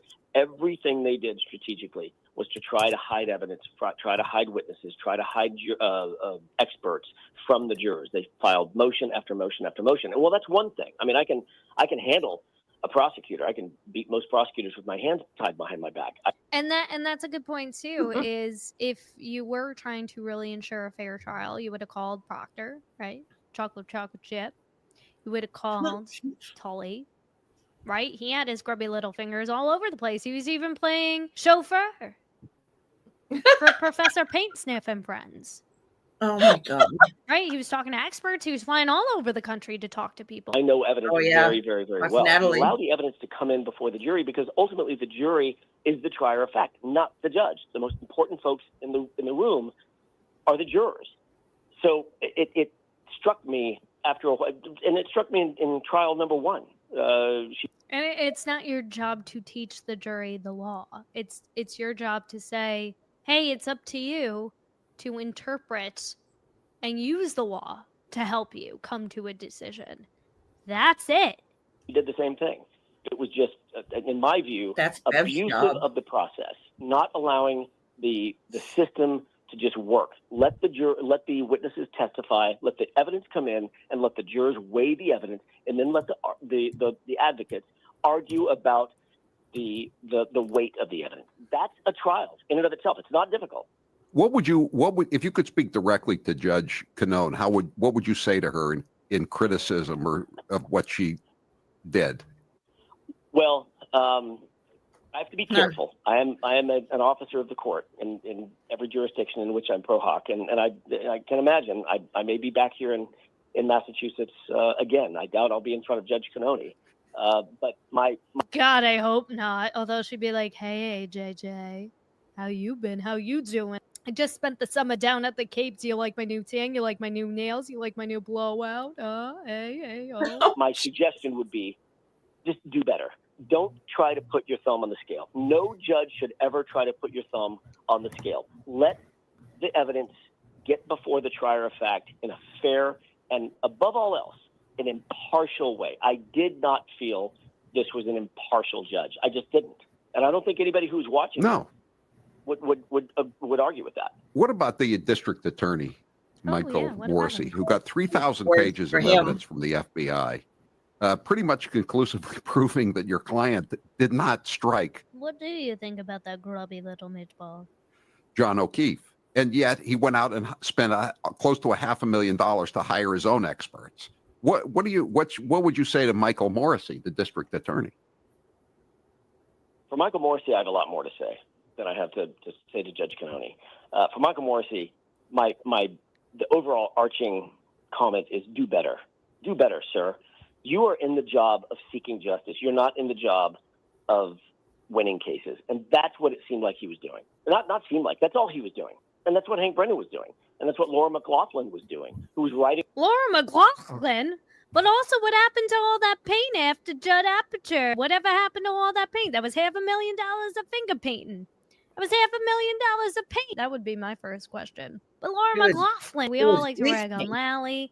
AJJ doesn't mention Lally at all in this interview, which I'm very curious about because I would love to know. I would love to know your thoughts about Lally and his role specifically in season 2, because he was definitely not a main character. He was hardly a supporting character in this season, but Laura McLaughlin is the madman behind all the madness with the motions of the oceans. All the papers, the abusive process, trying to keep all of our witnesses out of the courtroom. Literally, they spent hundreds and hundreds of hours filing motions, trying to keep our witnesses away from the jurors. Ultimately, we were able to overcome it. This is one of the most challenging. This is the most challenging case I've ever tried in my life.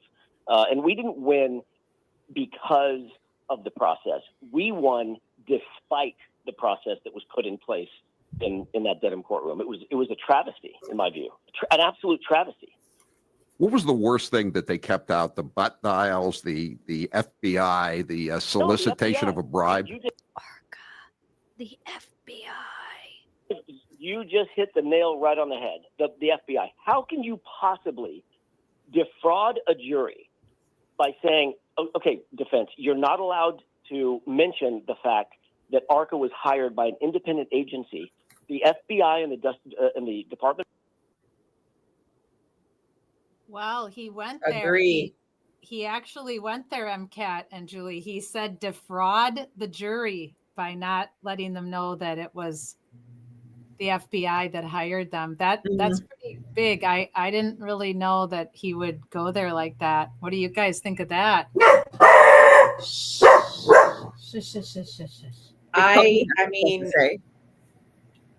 I mean, I agree with them. I thought that was terrible in the first trial. I think that's a critical piece of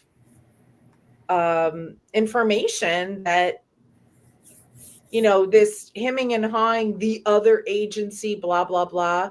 Just say it. Every time Zeus barks, Reggie wakes up. There's Reggie. Oh, puppies.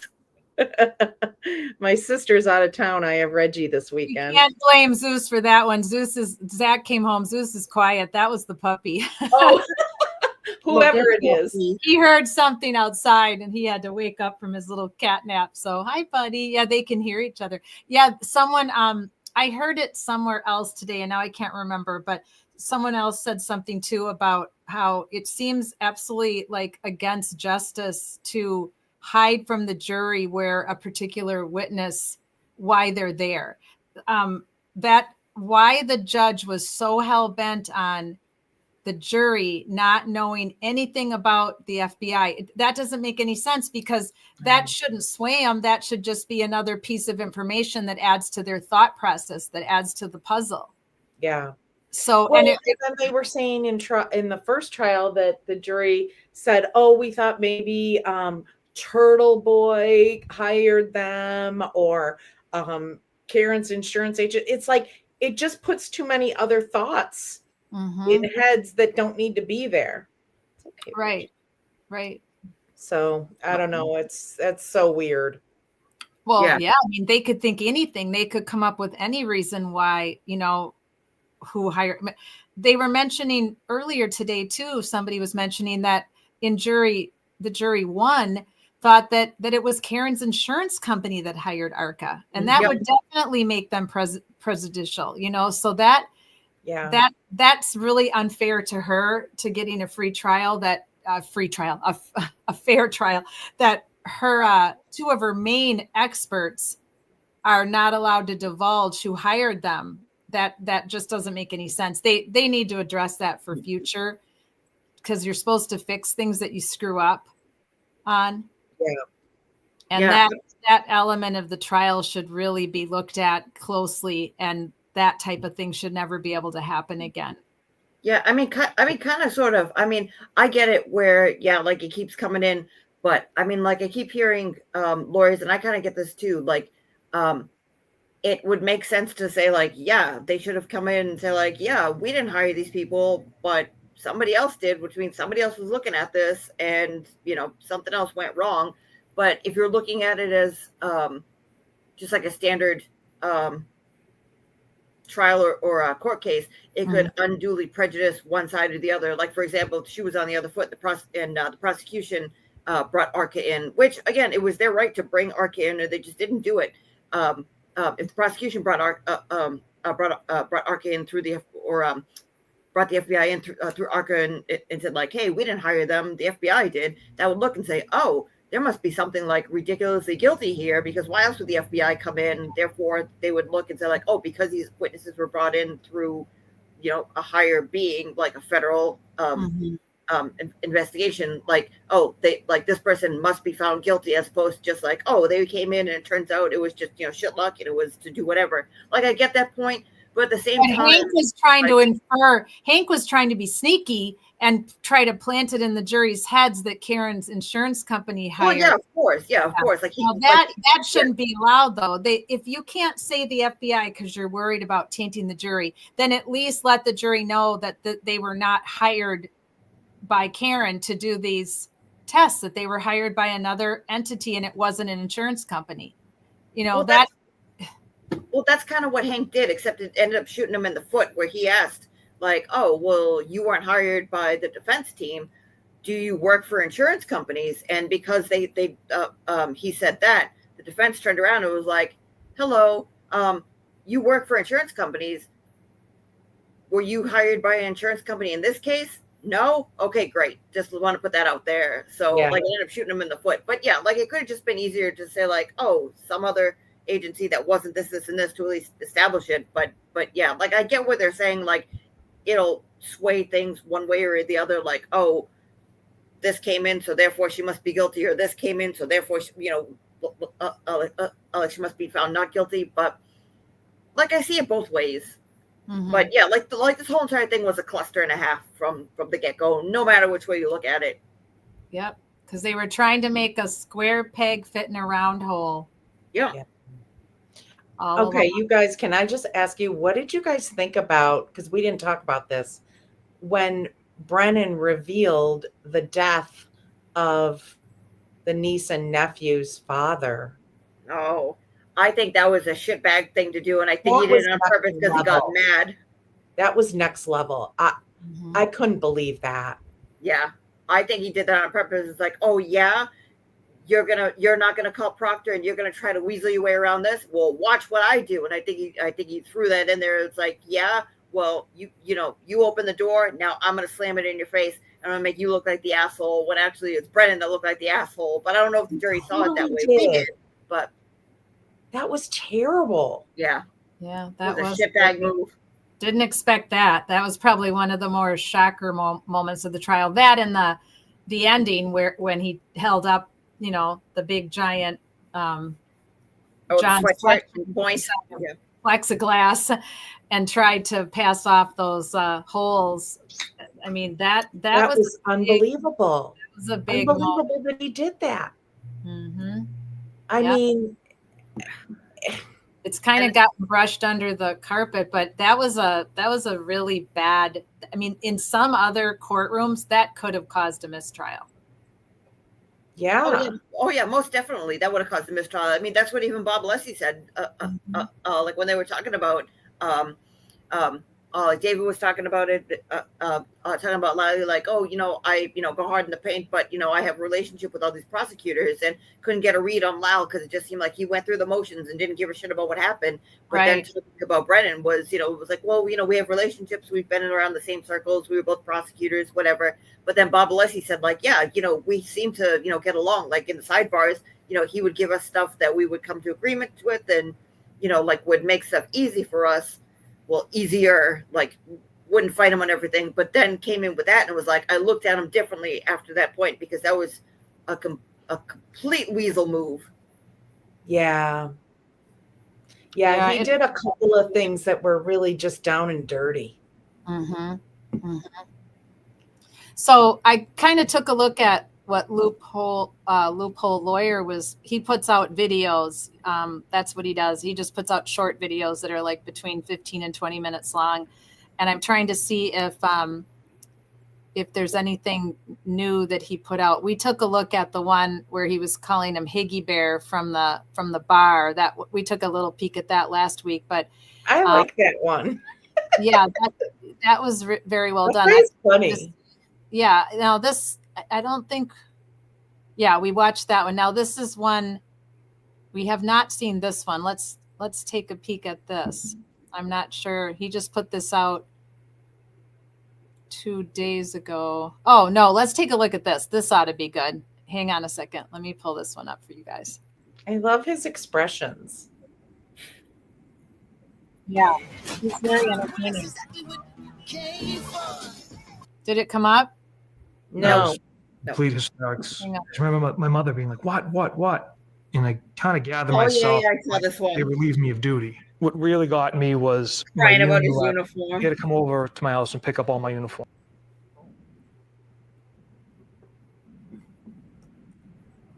He's talking to Proctor. I know that voice anywhere. Yeah, that's from the 2020. Yeah.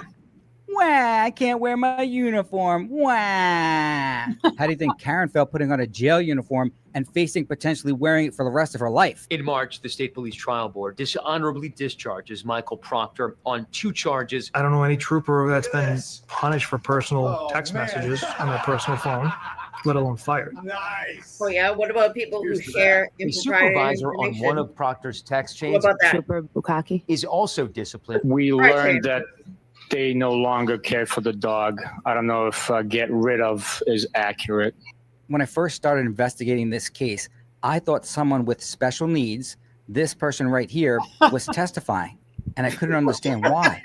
But it turns out this guy's an actual detective. The residents of Massachusetts not only hired this guy, they promoted him. And I don't think he has special needs. Well, they don't have it anymore, right? Yes. Okay, so what would you call it? Yeah, so Giving it up for adoption, I guess. I don't know. I'm not a pet owner. Trooper Bukaki. They no longer own the dog. Okay, so they got rid of it. It's like you get rid of a car, right? Right? So angry. You can get rid of a car, yeah. Okay. Has any crime ever been solved in Massachusetts? This is a detective, I think. And you can get rid of a dog. Yeah, sergeant detective. Oh, I'm asking. Yes, you can get rid of a dog, yes. Okay. For failure to counsel a subordinate during an investigation. Trooper Bukaki. And he loses 5 vacation days. Aw, poor baby. He lost 5 vacation days. Oh, What's yeah. more Wah, surprising is wah, he's wah, in charge wah. of Michael Poor- Proctor. poor Bukaki. That she went CF McCarthy's, where she met John and some of his friends, and then went over to the waterfall and met a group there. Why do we know the facts better than the lead investigator? In that they were, it was Jen. Yeah, so this lady, I McCabe think invited it was them back Jen. to Fairview Road. They seize her car and they tow it. They then process the vehicle for evidence. Did you know who Kenneth Berkowitz was? Yes, Who's Kenneth Berkowitz? he was the chief of the Canton Police. A Sallyport is a garage, essentially. You're aware that the Sallyport garage had a security camera? It would make sense because that's where we bring prisoners to drop them off. You have to answer a question based on It your would own make understanding. sense. Yeah. I can't. And if you don't, you can't Outsized Bev. reference what you know from the movie. That's actually the shadiest thing that she said during her whole testimony was this whole Sally Port thing. She knows damn well sure that there are surveillance cameras in the Sally Port. And they also have to work dispatch there from time to time. They all have to take turns working dispatch. So when you work dispatch, you sure as hell know where every single camera is located in that police department. So for me, this was the most egregious of her whole testimony. This was the shadiest by far. By far. Oh, I could watch her testimony over and over again. Oh. It is so unbelievable. Oh, she's just horrible. Horrible, Yeah. horrible. All right. There were cameras in the Sallyport. The main issue with this witness is she said that she saw Higgy Bear and Chief Berkowitz in the Sallyport with the SUV. Did you tell those law enforcement agents on August 9th, 2023, that you saw Brian Higgins and Chief Berkowitz go into Sallyport together and alone with the SUV for a wildly long time? Wildly long. That was my recollection at the time. So you did say that? At the time, that is what I recollected. Okay. Access granted, Brian Not Higgins. recalled. In the first trial, recollected. Higgy Bear was questioned about whether he was in the Sallyport once the SUV arrived. Booking to Sallyport, booking to Sallyport. And there's no record in that document of you exiting. Yes.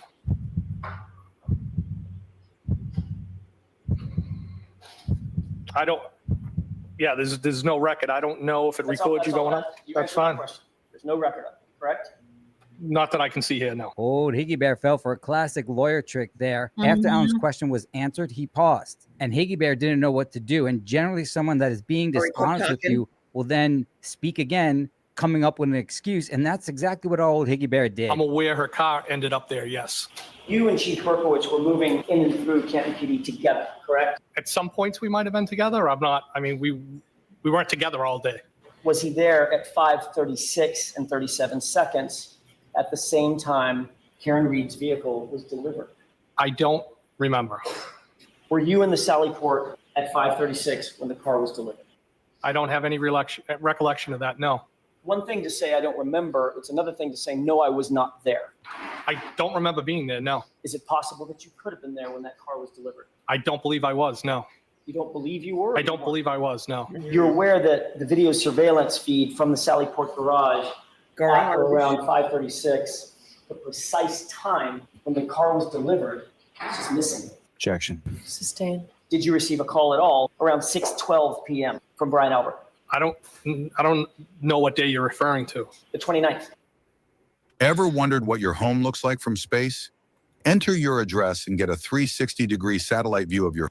No, I don't remember any phone calls like that. Do you remember 3 minutes later getting another call from Chief Berkowitz at 6:16 p.m. that lasted about 5 minutes and 15 seconds?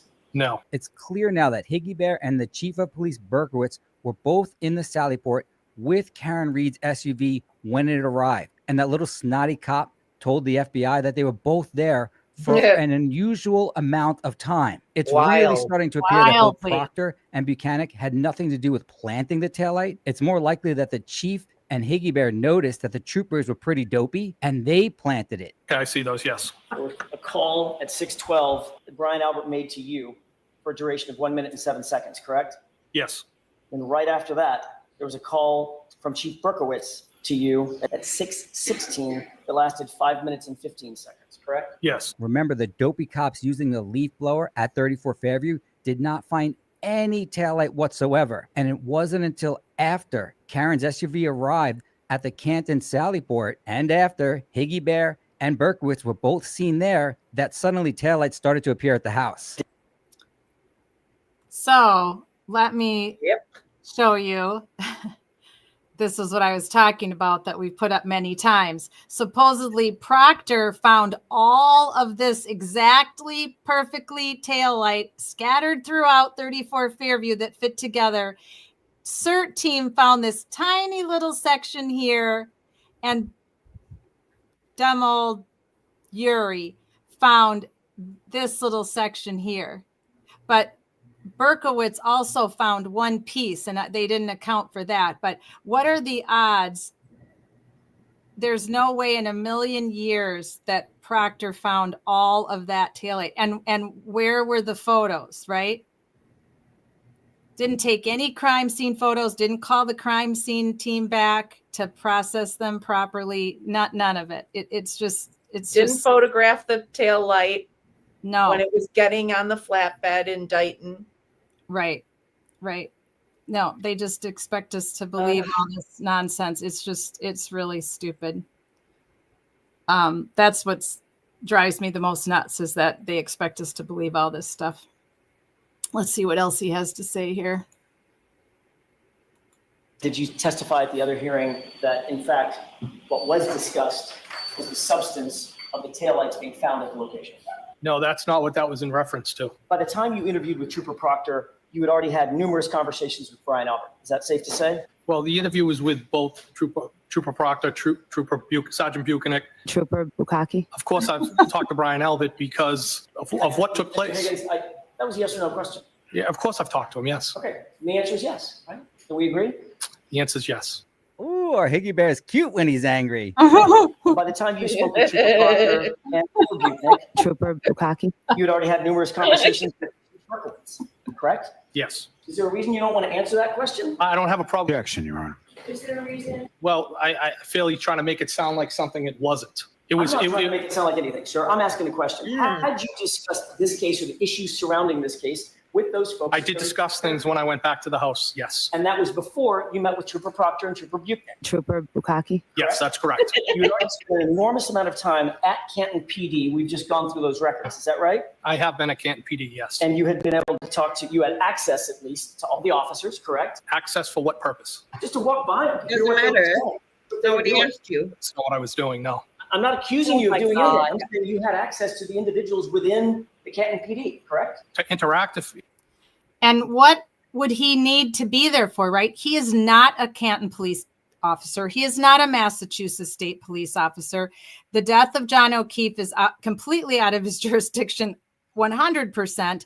Why didn't he just go home, right? If this was none of his fault, why didn't he just go home? Why would he be at the Canton PD doing all whatever it was that he was doing, that he was caught on surveillance camera doing, which he knew he would be. He knew there was going to be a surveillance camera of him, because he even says it on the stand later. He says something about, well, you'll be able to see it, that I'll be on the surveillance camera. That's sort of like almost like consciousness of guilt right there, letting them know that he knows that he was on surveillance camera, like he purposely wanted to be, right? Well, I think that's just there to kind of cover his ass. I mean, he was also very, very, very good friends with the chief of Canton Police, who would have access to everything. Who would basically say, "Hey, go delete that or go hide that. Make sure that never sees the light of day." And I think that might be what he was looking for. He was there to assist with something. He wasn't just he there. was absolutely there. Yeah, I mean, why else was he there at again 1:30 in the morning? Then he went over 34 Fairview, and then like what he said, he was basically there all day long at Canton PD. What the hell are we doing? Also on the stand, look at how he goes from like, oh, I'm just answering questions about this, and then Jackson gets him in like a little bit of defensive and entanglement, And he not only gets defensive, he starts getting just look at his body language, look at his eyes, look at his face, look at the way that he like it's just aggressive, like, how dare you? I told you this answer, and this is the answer. How dare you question me? Like, oh, he thinks very highly of himself. That's interesting. Oh yeah, he starts getting very defensive here. If needed, yes. Very obviously, you had access to the Sally port. Had access, yes. And that's a cut through I used all the time. And anything that was in it. Absolutely ridiculous. He had access to that whole building. I wouldn't need anything in it. It was only after all of that you were interviewed by Michael Proctor and Trooper Buchanan. Trooper Bukaki. Correct? I wasn't interviewed to the following days. That's correct. At some point on February 4th, Chief Berkowitz called you to personally inform you that he had personally found taillight at 34 Fairview. Is that right? Yeah, like he did tell me that, yes. And to be clear, that's the same Ken Berkowitz that you were with in the Sally port. I don't recall being in the Sally port with him, no. That night, state police investigators Didn't he reported just say that, finding like, 5 minutes pieces of prior? red plastic taillight and a clear piece of plastic at the scene. Pieces that they say appear to match the missing pieces from Karen Reed's SUV. Based on the investigation, what does the evidence tell you happened? Later in the day, that collectively, as we all met as a unit, that Owners of the house isn't going to get any shit for this, right? that's how I interpreted it. Yeah, you interpreted it like he's not going to get in any trouble. He's not going to be a suspect, correct? Correct. And he's not going to be implicated in any way. Is that right? Correct. And your answer was one word. What was that word? Nope. Well, he's not going to receive any shit, sir, because he had Mr. Albert, the homeowner, had nothing to do with Mr. O'Keefe's death. And 16 hours in, he knew Brian Albert had nothing to do with it. You knew this 16 hours into your investigation. Yes. Less than a day. Yes. To your satisfaction. To my satisfaction and to all the members of my unit who investigated that day. You hadn't been to the crime scene by the time you wrote this test, correct? Correct. Nah, we don't need to go there. You hadn't been inside the home, correct? No. Nah. Questioned a grand total of 3 percipient witnesses at this point, correct? Yes. And 2 of the 3 were named McCabe, right? Correct. And 1 of the 3 was named Albert, correct? Yes. And it's against that backdrop that you wrote, nope, the homeowner's not going to get any shit because he's a cop, right? Did you, in your mind, have this case wrapped up? Was it cut and dry in your mind? Yes. You had the one shoe found at the scene, taillight pieces at the scene, the one shoe at the hospital, her statements. Did I hit him? Could I have hit him? He's not wrong about all that, but that's the beginning of an investigation. You don't just stop there. You look at every other possibility as well. You interview, they should have canvassed the neighborhood to see if anyone saw anything. They should have looked for ring footage. They should have, obviously they should have secured the scene and they would have found all the taillight, but it probably wasn't there to find. So that the way that this was handled from beginning to end, especially once Proctor got involved, for him to say that we did a proper investigation in 16 hours is utterly ludicrous. That in and of itself should be just so damning. And Kaz said, is there a possibility for these people to be tried? Well, the problem, Kaz, is that there's very little actual physical evidence that you can attribute to them. You don't have any. There's nobody coming forward. You don't have witnesses to what they did because nobody's saying they saw anything. They're all standing by that John never came in the house. You don't have their DNA on anything. I mean, honestly, I don't know how they're short of somebody coming forward and finally flipping, as they say, or telling the truth. I don't think there's any way they would ever be able to prosecute anybody. Well, Because maybe not. I mean, there's still, at least 2 male DNAs that are unrelated to Officer John O'Keefe on his clothing that they still have profiles for. They haven't done anything with them, but they're there. And there's I thought I heard they said that they were not discoverable, that there wasn't enough there to build anything off of. Says who? They just didn't investigate. I They could have didn't follow up on it. They said, "Oh, we found John O'Keefe's DNA on the clothes he was wearing, so we know that's how we know that they were Officer John O'Keefe's, even though we took them off of him." And that was the end of it. And they went, and then everybody else went, "Oh, so who are the other profiles?" Yeah. Officer John O'Keefe was wearing his clothes, and that's how we identified his clothing. Mm-hmm. He said, Well, great. first, some type of evidence would have to come forward for them to even. They have to reopen the case first of all. It's Yeah. not open right now. So now that Karen is, not just because she's not going to jail for it doesn't mean that they don't have to reopen the case. Nope.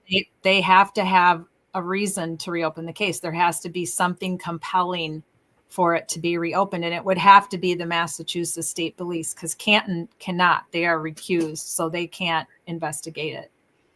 So it would have to be the Massachusetts State Police. It would have to come from the governor, the attorney general, the district attorney of Norfolk County, the governor. Technically, the governor is not supposed to get involved, though. You can't. Governors don't get involved. Well, they don't get involved unless there's something going wrong, and then they would push and say, "Hey, we're getting a lot of feedback and noise from this.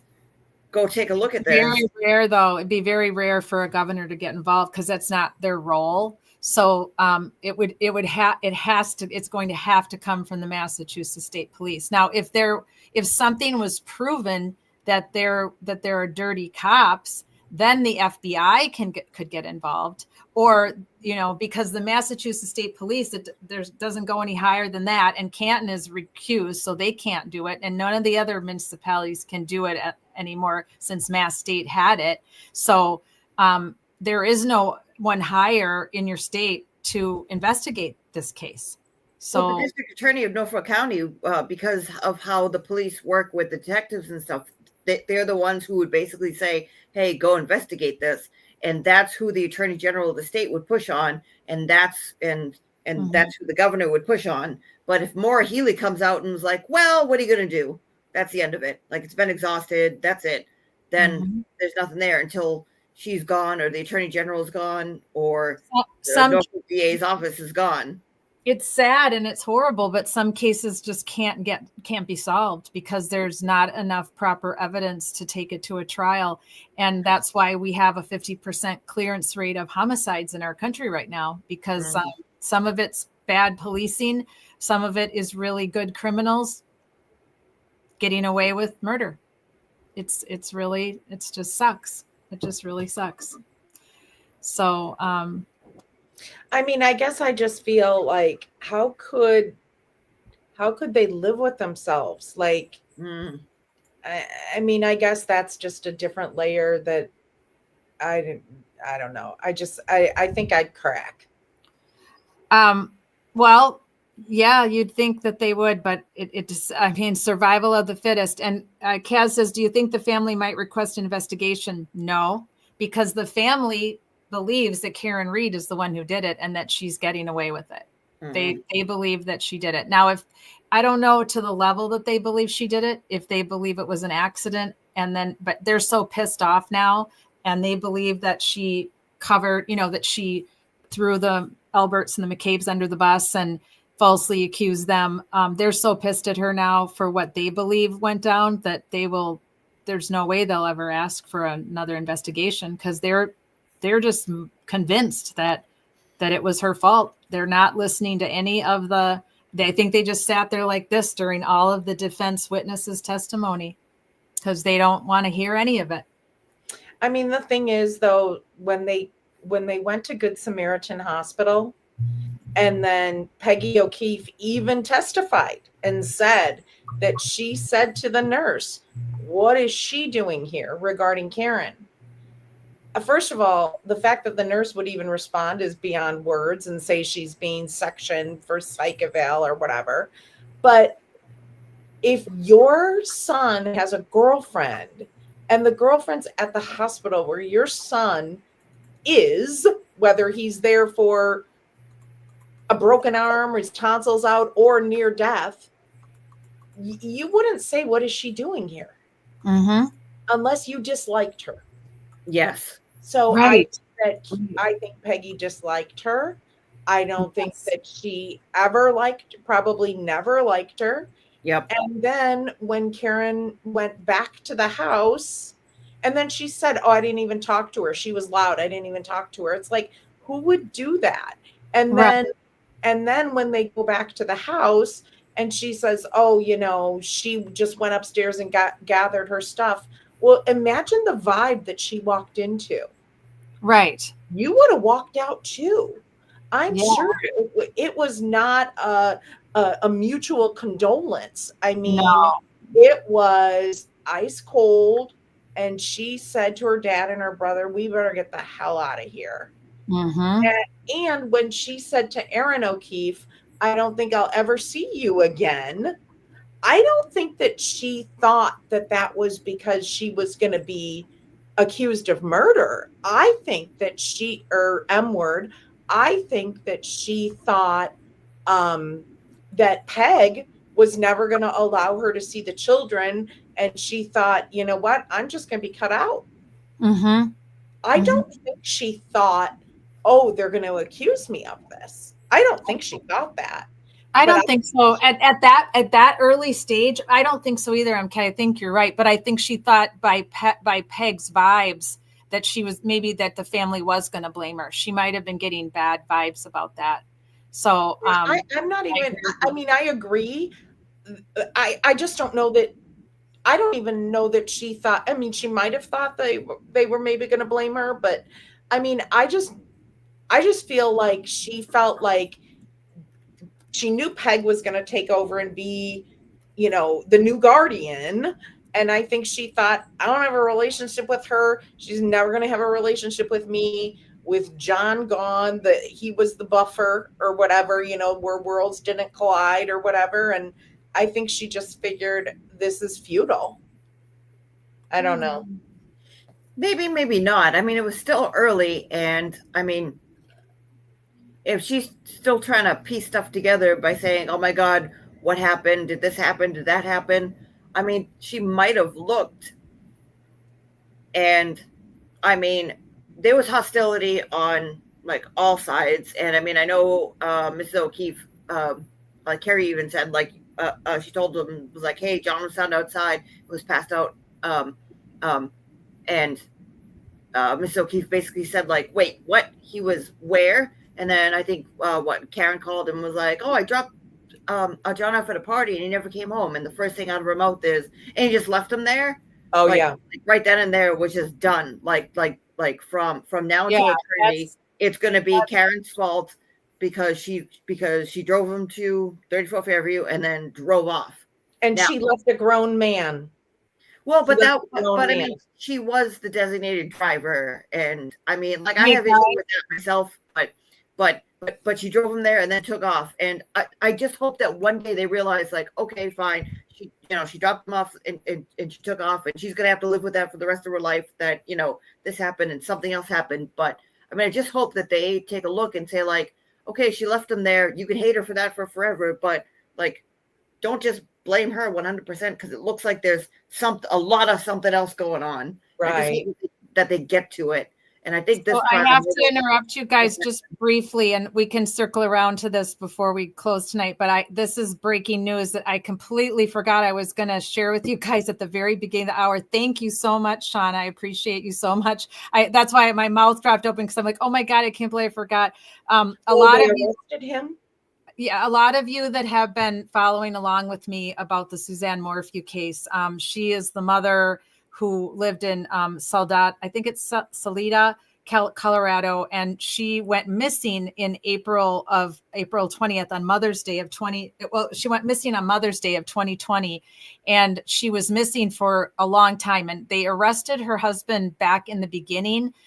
There was quite a bit of evidence, but it was somewhat circumstantial because they didn't have her body and they didn't know how she died or what happened to her. But there was some really sketchy evidence in the house that led to his arrest. But unfortunately, as they were going through it, the prosecution, for whatever reason, the DA, they didn't feel that it was enough and that a jury wouldn't be able to convict him without her body. So they released him, but they released him in such a fashion that, it's with or without prejudice. I always forget which is which. They released him in such a fashion that they could arrest him again if they did find her. Well, she was found.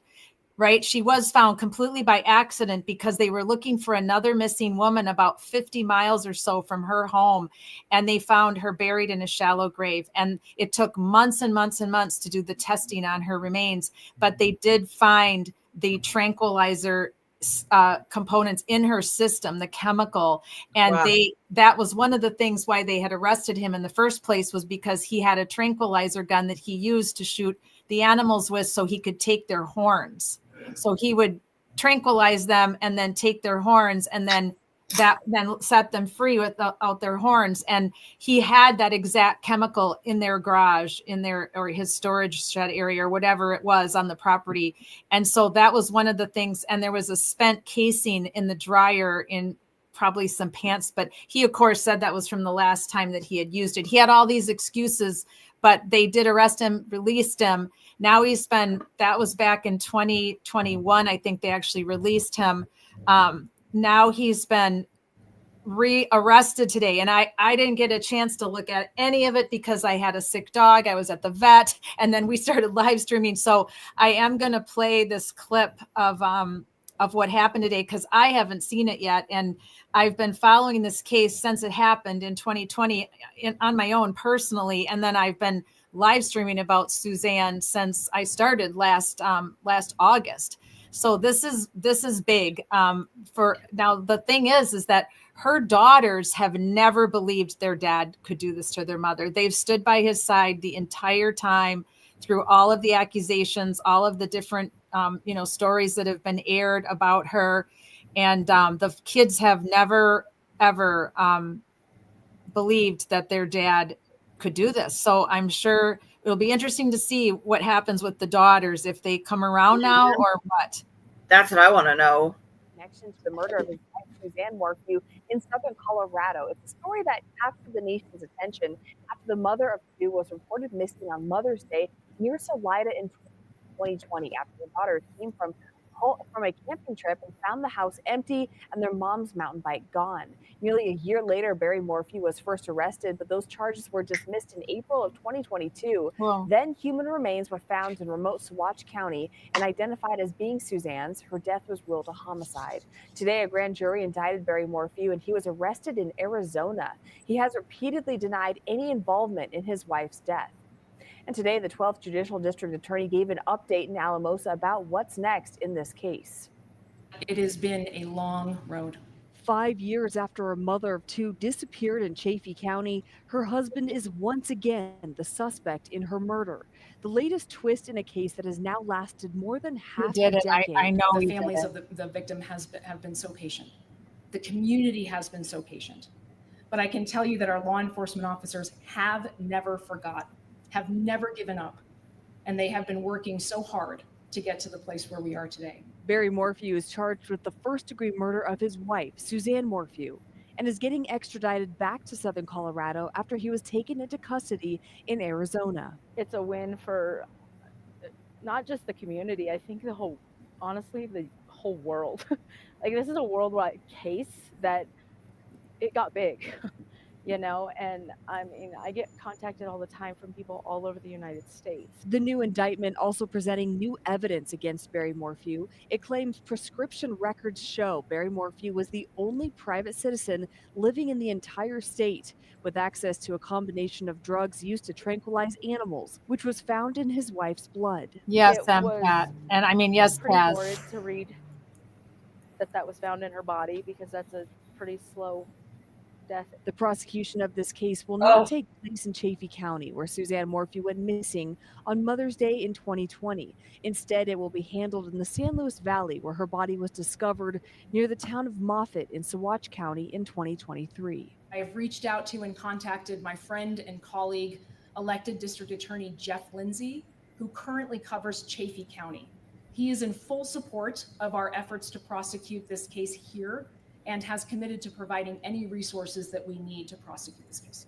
The 12th Judicial District Attorney's Office will also be assisted by the Boulder County District Attorney's Office. Fox 21 asked if she'll handle the case differently than former 11th District Attorney Linda Stanley, who was disbarred last year because of her prosecution of the case back in 2021. We have worked very hard to move forward in the case.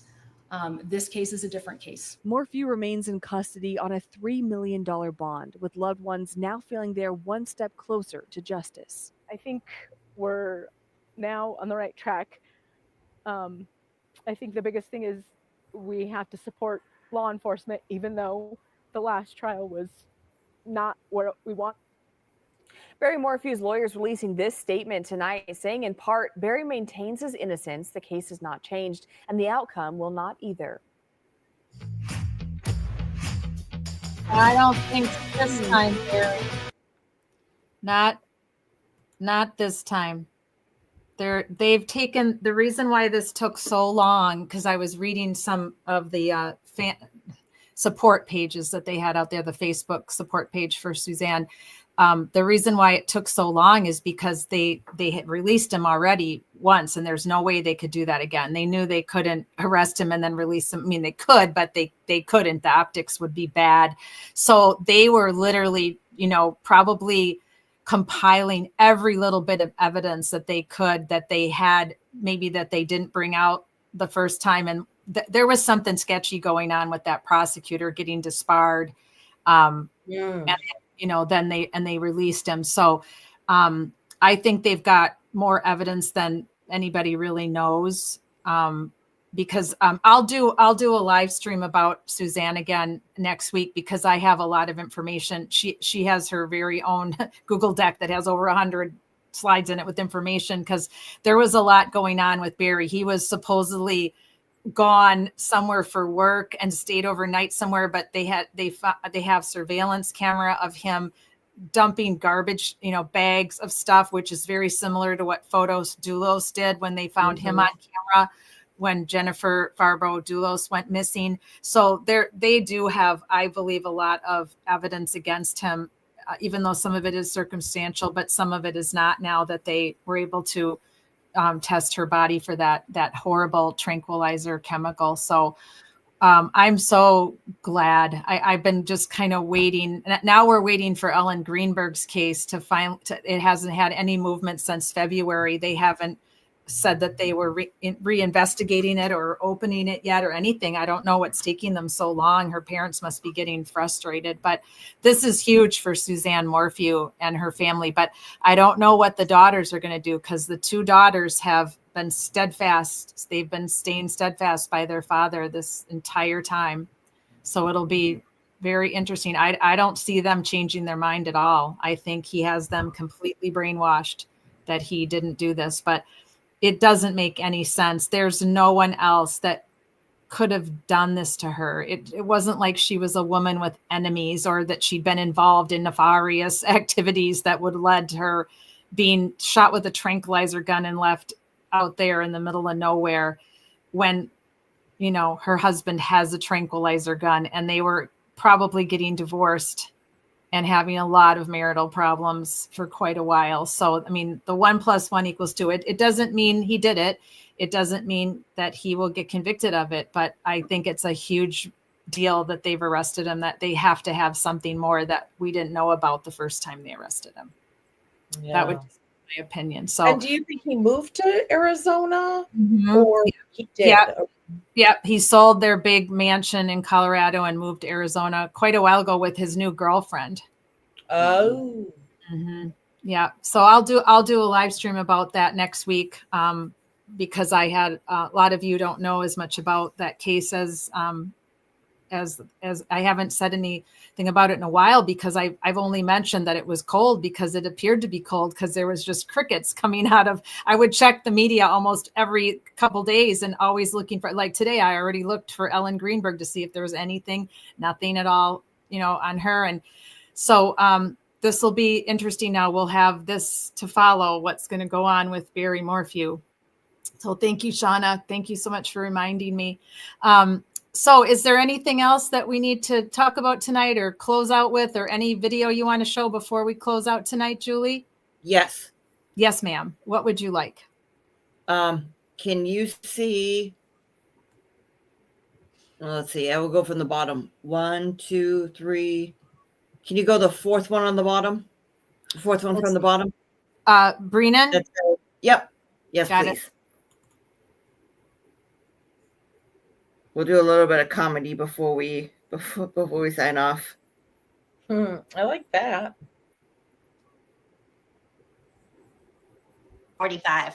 John Keefe was not a buffalo on the prairie. When I was a kid, I used to throw boulders off of bridges. Ah, what a thrill. The dater is the dater. And tonight, I'm going on a dater with Shannon Welcher. We have no idea how the collision happened, but if you have any doubts left, remember this. My best friend, Jen McCabe, said Bella's mom. Of course Karen hit him. Speaking of Jen McCabe, she's a soccer mom. She doesn't use Signal like Arca.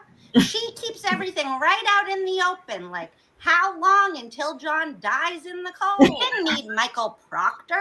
Tully is our Uber driver now. As the trial ends, we remember Barrows lied not, Kelly Dever. I know our times changed to whatever, but cops can't solve crime in bad weather. She is funny. I love the start. John is not a buffalo on a prairie walking back and forth. Oh gosh. She is too much. I was pissing myself watching the rest of them. Yeah, I just saw the one where she was being Jen McCabe. Yeah, let me find that one because that one's was on hilarious. Jimmy. Oh my god. Yeah, with Jimmy. Yeah. Rolling. And I told her, "Shut up! I haven't had my Rise coffee yet. I went downstairs." Oh my god, it was so funny. And does she live in Dedham? So she's very close by. She's in Norfolk County. I don't know where her like why she sounds like she sounds, but she's close by because she took pictures and put pictures up of what it looks like what it looked like 2 weeks, 3 weeks, something like that after the big snow event. And there was zero snow on the ground. And I remember I'm more north and we usually get more snow. And there were still there were snowbanks because that's what they said, that he was found in a snowbank. And was like, wait a minute, this doesn't make. Oh my god, the Man Shannon one is hilarious too. Wait a second, let me play this one. Oh wait. Did you That guys really freeze? was funny when Bree. Can you guys hear that? No. Wait a second, hang on. Can you hear this? Anything? Nothing. No. Nothing. Damn it. All right, hang on. Let me wait a second. One second. This is too funny. All right, Kat. All right, this is the last one. Well, the last one that I played of that girl, it kicked me off the internet. It kicked you off the internet. Yeah, I was gone. That's where I was when I wasn't talking to you guys. I was completely booted off of StreamYard, so I don't want to open that link again. Oh god damn it! Oh, I'm nervous too because I don't want to get a virus on my computer. Right, exactly. I don't exactly know what is she on. Like, what is the link? That's YouTube. It is YouTube. Yeah. I don't know. It was weird though because it literally booted me just like that. I was completely gone out of StreamYard. All my tabs closed, everything. Yeah, YouTube. Right. I was able to just hit restore, luckily, and it brought me right back in real quickly. But I had to go back in through StreamYard too, which is why I was gone for like a minute. So I'm kind of hesitant to put it back up again because I don't know why. I don't know if I'll get back in. But I guess if I don't, I don't. It doesn't matter. It's late at night anyway. Where is it? It's the last one. 11:51. YouTube Shorts. Yep. Yeah, I see it. Yeah, youtube.com/shorts. This one's Man Shannon.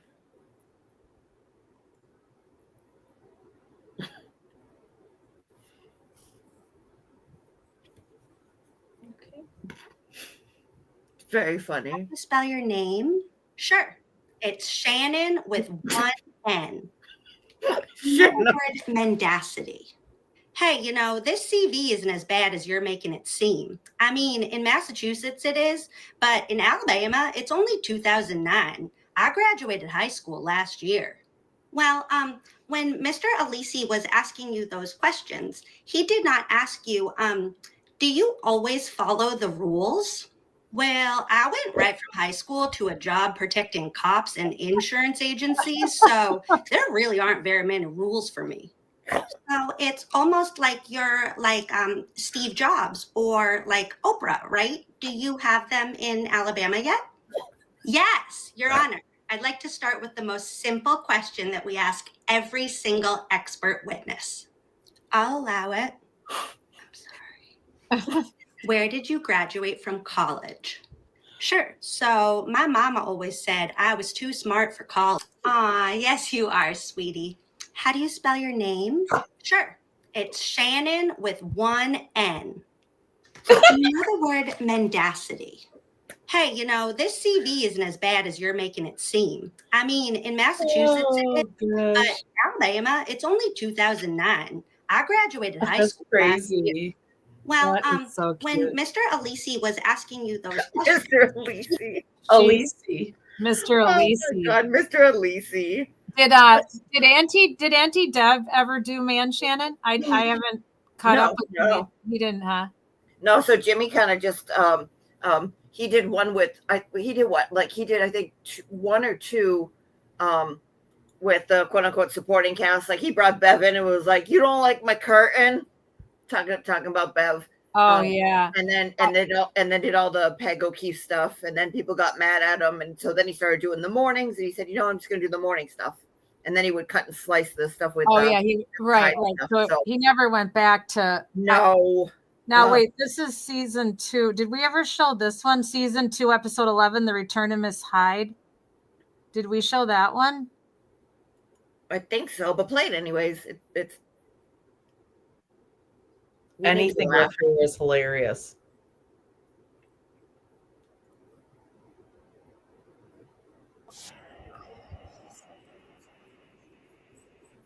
I'm going to start with the easiest question. Thank you.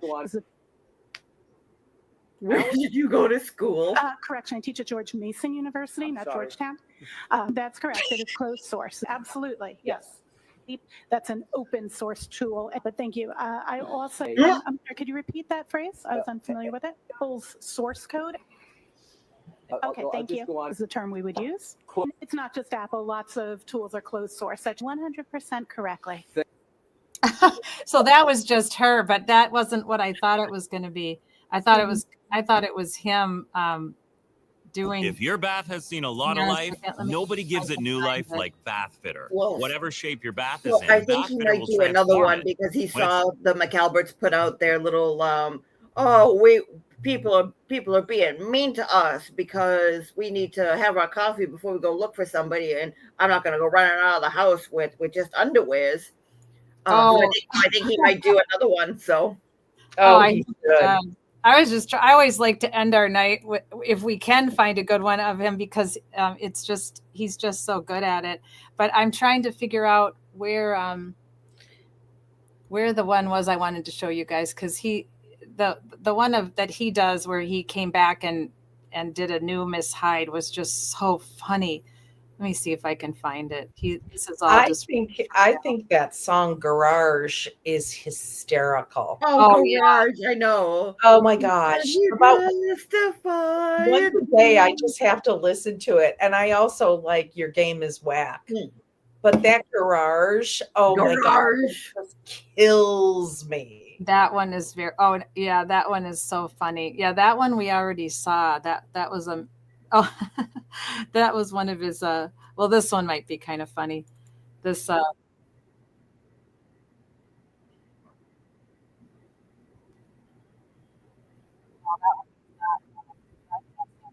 one of his originals. Like I want to find he's done so many now, I'm trying to go back to one of his originals when he did when he first did Miss Hyde, because it's just so classic. Like he's just so talented. And when he originally did Miss Hyde, I like lost my mind. I don't know if, let's see if that's one of them. Ceiling fans have 4 panels. Huh? Everybody knows that. Tell them where. Now you want to split hairs and poke holes. Now I can drink the blood of the Lord because I did my first communist. I have some bad news. Sally was found dead. Stabbed by a red pen. Don't look at me. I used up all of my red pens. Half a red pen for the book report on The Giver, 2 full sleeves for Colin, and 1 full pen for Trooper Paul. Still enough left for Sally. Even if you are correct, that's 1 + 2 + 1 + 1. Oh, this is Clue. 2 + 1 + 1 + 1. Ceiling fans have 4 panels. Huh? Everybody knows that. Tell them where. Now you want to split hairs and poke holes. Oh my God. Drink the blood of the Lord because I did my first communist. I have some bad news. The time that he did the colon, I was peeing my pants. Okay? I know. All right. In the words of The the great witness Jim Ross advocate. Jr., you're gonna look like a red-headed stepchild of a rented mule. But who shot JR? Haven't you figured this all out yet? Is that a new wig? You're kidding me. What's that? I'm gonna kill Deb. I'm gonna kill Deb. I'm gonna kill Deb. Really? I've been here the whole time.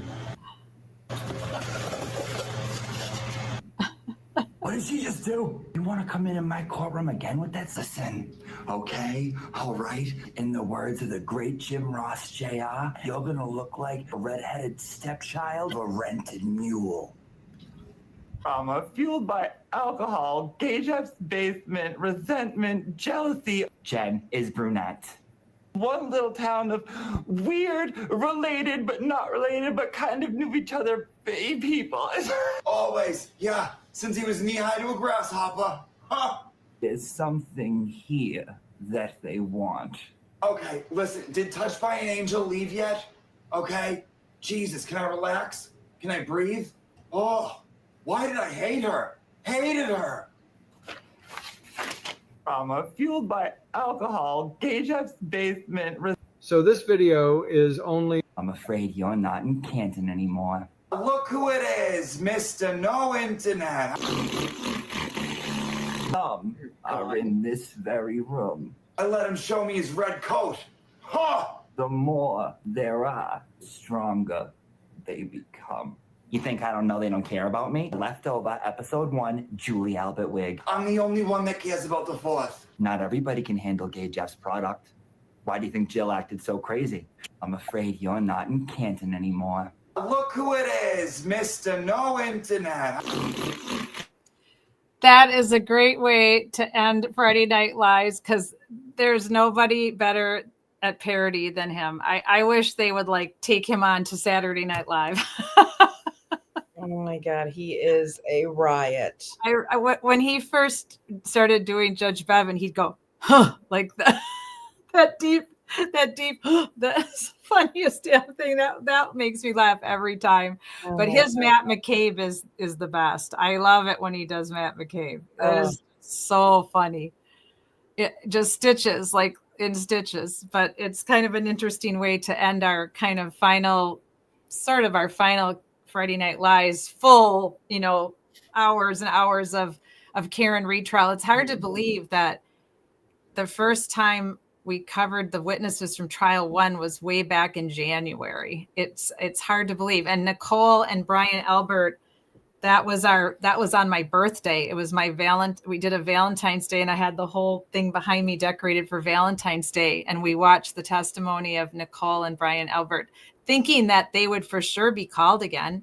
Right. Never in a million, especially Brian Albert. I never thought that he wouldn't be called. I'm still utterly stunned that he wasn't called. I can't get over it. I just thought. Yeah, I mean, we thought we were going to be comparing the 2 trials.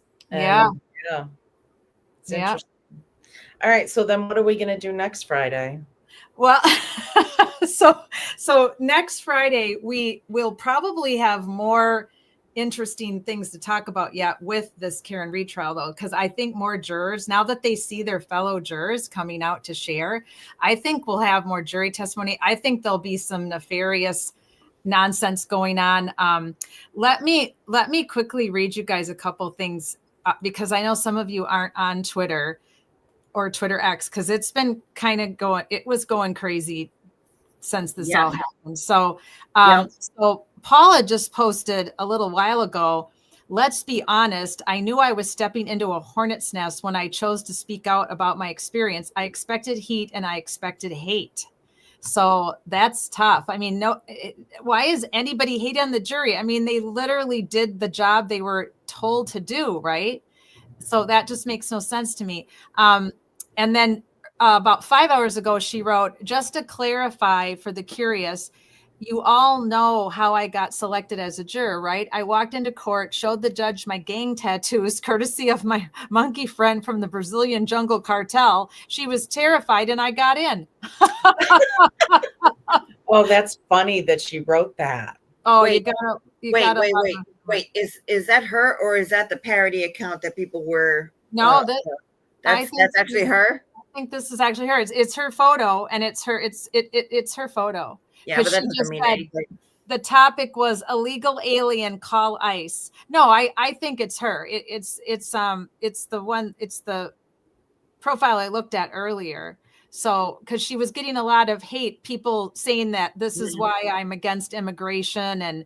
I know. I didn't like that at all. Like, you want to have a problem with some of the stuff that, may or may not, or who knows what's going on, fine. But don't go around and be like, see, she doesn't speak English. She should have, deport her.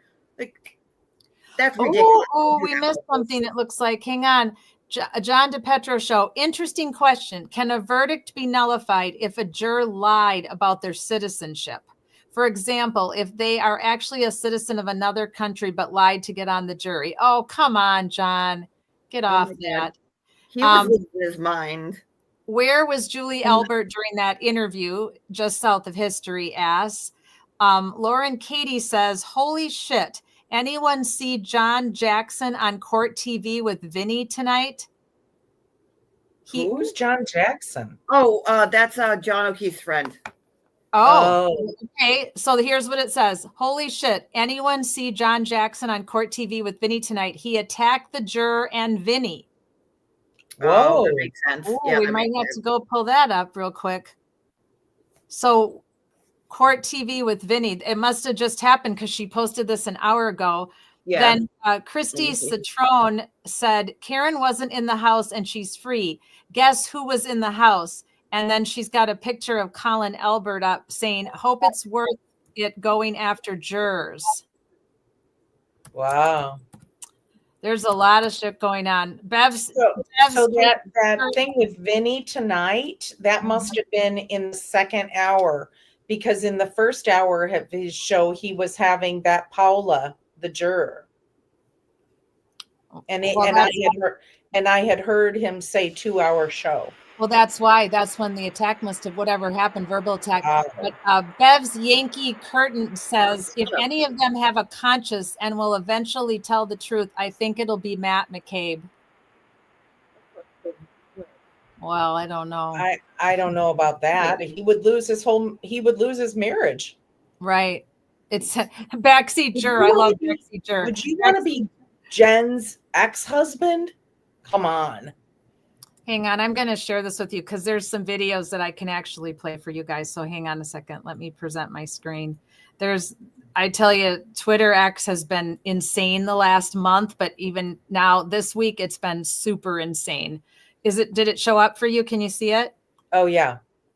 Okay, hang on a second. Let me click on this. So backseat juror has been to some of our live streams, and she or he wrote, Matt McCabe took the high road. Brian Albert isn't a cat and cop. Why should Chris Albert have to move? Think before you're a witness. Thoughts? Those were the key things that they said in that stupid interview. And she's not wrong. Hang on. Let me try to make nothing to do with we did the civic duty, came and told the truth. and that's it. Free Karen Reed! It's the case that has captivated the country and divided a town. Hang on, that's not the one I wanted. Karen Reed, accused of killing her Boston police officer boyfriend, John O'Keefe, hitting him with her SUV and leaving him to die in a blizzard. Not guilty. Not guilty. Now, after a second trial, a jury acquitting her of the most serious charges, second-degree murder and manslaughter. I'm trying to go back to the tab I wanted. What the hell is this thing? Pink, Karen Reed's favorite color, cheering as the verdict came down yesterday. I could not be standing here without these amazing supporters. People turned this thing into a tailgate party, it looked like some days. Board games, cornhole, cookouts. This is a guy that was murdered. It's atrocious for that family. While the prosecutors blamed Reed for O'Keefe's death, the defense said this group of family members framed Reed to cover up what really happened that night. Ever since, their lives becoming open season for endless conspiracy theories. What they've done is they've dehumanized us to the sense where we're not real people. We're almost like caricatures. We're pawns. Have each of you been called murderers? Like actual murderers? Oh, yeah, on a daily basis. Anybody who's touched this case has been called a murderer at some point. And anyone who's friends with us support cop killers. After 3+ years, the saga wrapped up yesterday. Reed captured celebrating at dinner with her father, and today seen walking with her attorney, Alan Jackson.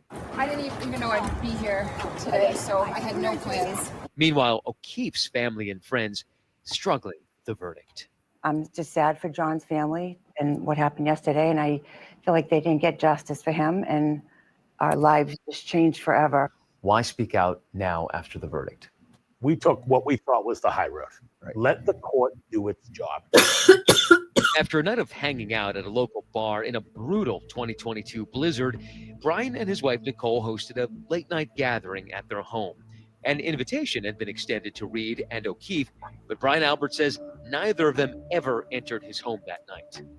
O'Keefe was found lying unconscious in the snow of Albert's front lawn. He was pronounced dead in the hospital hours later. The defense's theory? A violent altercation at the Alberts' home, possibly involving other members of law enforcement. Did John ever come in the house? Never, no. You never saw John O'Keefe in the house, right? Never. Never. These are people in your own community who believe the conspiracy theories, who believe that there were other law enforcement officials and agents involved in this. Why is it people in your own community who believe these conspiracy theories? You do realize for this conspiracy to be true, it would take 30 to 50 people. You'd have to have That's not true at multiple all. cops on 2 different police departments, multiple civilians, the medical examiner, firemen, EMTs, you name it. That's how preposterous and silly this is. And great question. I don't understand how people bought this. Brian Albert says he and Nicole only found out about John's death when Jen McCabe, who is Nicole's sister, barged into their bedroom. She was just upset, and I immediately thought something had happened to one of her children or one of my children, because why else is she in my bedroom at 6:30 in the morning right now? And what did she tell you? She said, John's out front. I think John's dead out front. I said, what the are you talking about, Jen? I'm like, who? I didn't know. You still didn't piece it I together. didn't understand what she was talking about, because why would John be out front of my house? So massively confusing. There are police officers, EMTs on your front lawn. You're an officer. It's really not that confusing. Investigate or take a look. I'm not a Canton police officer. I'm a Boston police officer. I was just woken up out of a cold sleep from hanging out the night before. By the time I came downstairs, the police were already in my house. John was already gone. There was nobody to save. I would have taken a bullet for John O'Keefe because he was a fellow cop. That's the most ridiculous question that people always ask. It makes zero sense. What am I supposed to do? Run out front in my underwear and start running yellow tape around the fire hydrant? Over the course of the night, Reed called and texted John 52 times. She then Mhm. called Jen asking for help to find John. Karen previously telling me she and John had gotten into an argument that night. Would you say that you were angry with John that night? Yes.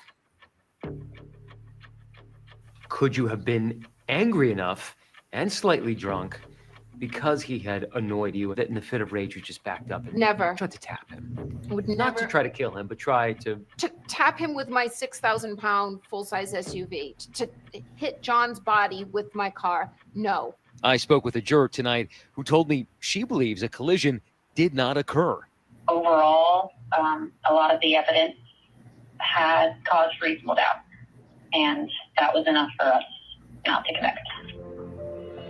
A little after 6 a.m., Karen found John's body in the snow. Jen called 911. 911, what's emergency? There's a man passed out in the snow. There's a man passed out in the snow. I don't know. Hello? But what raised eyebrows at Reed's trial was a defense theory about a Google search Jen had made about how long it takes to die in the cold. The defense claiming she searched it before O'Keefe's body was found. So much has been made about that Google search that morning. Was it at 6 a.m. or was it at 6:27 a.m.? How long to die in the cold? What's your answer?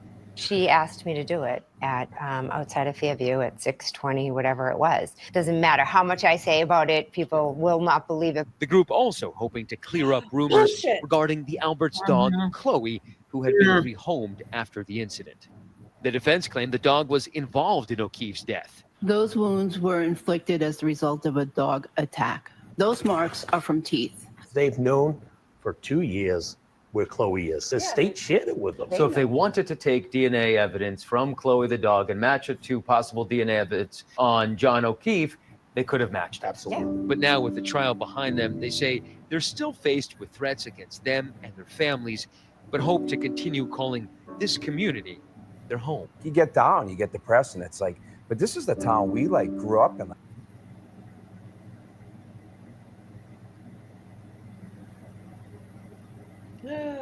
No words. That was, yeah, that was on Twitter. So it was worth seeing again because it was all just massive defensive, you know. They were just being defensive the whole time. Yeah. So anyway, there's just a lot that's people are putting up. What's the name of Vinny's show? Isn't it just the Vinny Closing arguments? Oh, closing arguments. Yes, there it is right there. I just read on Facebook that John's friend was on Vinny Politan's closing arguments tonight. He gave it to Vinny about his coverage at the courthouse and other things. I guess after hearing the jury speak, he got a little upset, and I understand that. I thought let's see what she say here. I thought I would share this in case you hadn't seen it. You may want to check out tonight's episode, she wrote. And then I'll allow it. Says, picture the scene. Brian Albert is in a cold sleep. See, I wasn't the only one who picked up on that. Who says cold sleep? It's like a dead sleep. So she picture the scene. Brian Albert is in a cold sleep, whatever that means. Not a sound sleep, a cold sleep. Jen bursts in the room. He hears the news. He's completely befuddled. He must hastily get up, throw some clothes on, and run downstairs. At this point, his plan must be to at least open the front door and look around. If not, run over to the area. But cops are in his house. At some point in the next 30 seconds, he must be informed that JOK was found injured on the lawn. He's on his way to the hospital. There's nothing BA can do at this point. So he gives up the idea of looking around outside and sits in the house with family. You're a cop, a fugitive task force detective, ex-military, boxer, main character of his family. A badge flash opens doors for you. You would take a bullet for John, but you're not going to go to Good Sam to see what the fuck is going on? You mean to tell me one of the CPD couldn't take time there, lights and sirens? They're all cops, for fuck's sake. You know how rare it is for a fleet of cops not to be at the hospital? Okay, fine. It was early Saturday during a blizzard, not on duty, but there's no fucking way. But no fucking was big bad Brian Albert doesn't hop on with Lanker Gallagher or the fucking deputy chief neighbor across the street and run code to the hospital. And he has the balls to say he'd take a bullet. He wouldn't put pants on or go to the hospital. Jesus H. Christ. How did this get to this point? Mic drop. That was from Mr. I'll allow it. He's and so then, right. Yep, this person says there's nothing more to talk about. She got off. She found a way to win. When the odds are against you, self-preservation because the number one agenda and the most skillful of people find ways to win. She knew she couldn't win with David. Why? So she brought in Jackson. Oh gosh. Yeah, that's just all this stuff that There's just a lot goes of on. evidence. It was not evidence for one attorney. Mm-hmm. I mean, people throwing shade on Yannetti like he couldn't do it himself?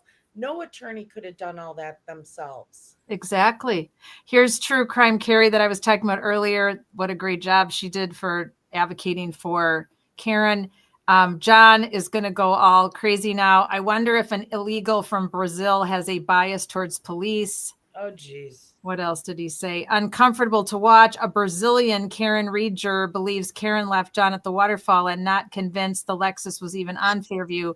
CW needed a translator for some on the jury. I think her car touched him, how you say a little bit. Oh, he was absolutely ridiculous today. He did a parody where he said, "Oh, we interviewed a juror," and he just had somebody just speaking in like garbled Spanish, Portuguese. I don't know what it was. It was like, "Oh, okay, well, I think one of them was like, "Oh, how did you guys react to Karen saying she had between 7 and 9 drinks?" And he did like the garbled stuff, and then like the computer was talking back. It was like, actually, it humanized her. We were all related. It was like, oh, okay, that makes sense. And then went off, like he went off today.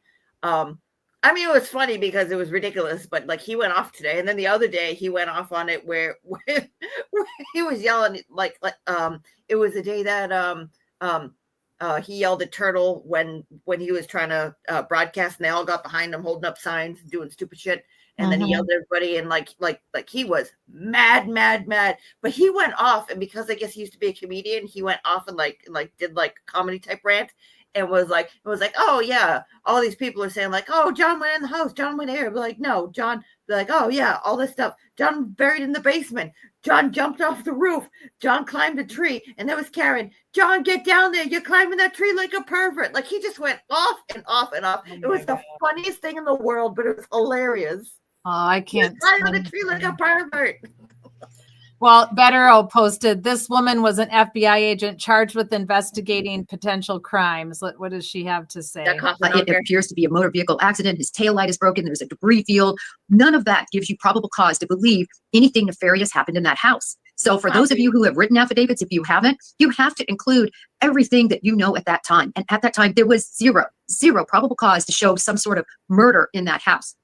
And what we call DRT, dead right there. This is not a case where they had any signs of seeing anything other than that. So I understand why they did not try to ask for a consent search. There was no possible way you could ask or you could get a warrant. Zero. You know why? You can't lie on an affidavit in a warrant. And on that affidavit, you would have to say, there's somebody on scene that's screaming she hit him. She's going crazy. She's acting berserk. She specifically is involved with him. You would have to say that his shoe was found there. You would have to say that it appears there's grass underneath him. The snow is on top of him. His cell phone is right there. It appears to be a motor vehicle accident. His taillight is broken. There's a debris field. None of that gives you probable cause to believe anything nefarious happened in that house. So for those of you who have written affidavits, if you haven't, you have to include everything that you know at that time. And at that time, there was zero probable cause to show some. But here's the problem, Miss Jen. There wasn't a debris field that early in the morning when they could have asked for a warrant to go in Brian Albert's house because they hadn't even come close to finding even half those taillight pieces at that point. So there really wasn't a debris field at the early time in the morning when they could have tried to get a warrant to go in the house. So she's wrong there. She's wrong, all right. I can't believe that she is a trained law enforcement officer and doesn't understand there's a dead guy on the lawn, knock on the goddamn door, the property owner, and say, everybody okay in there?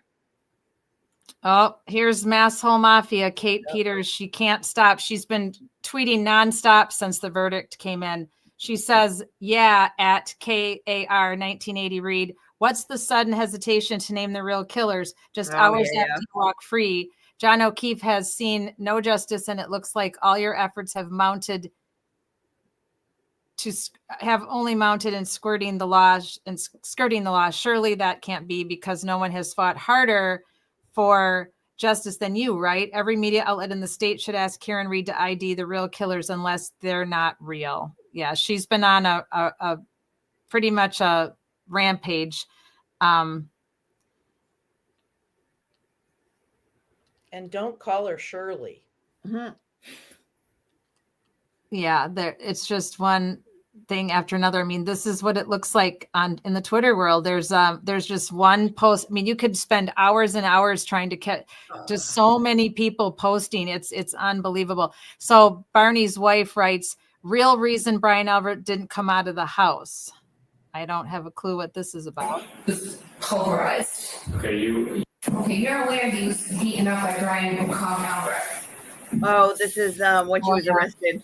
Yeah, we're all in on the same joke, right?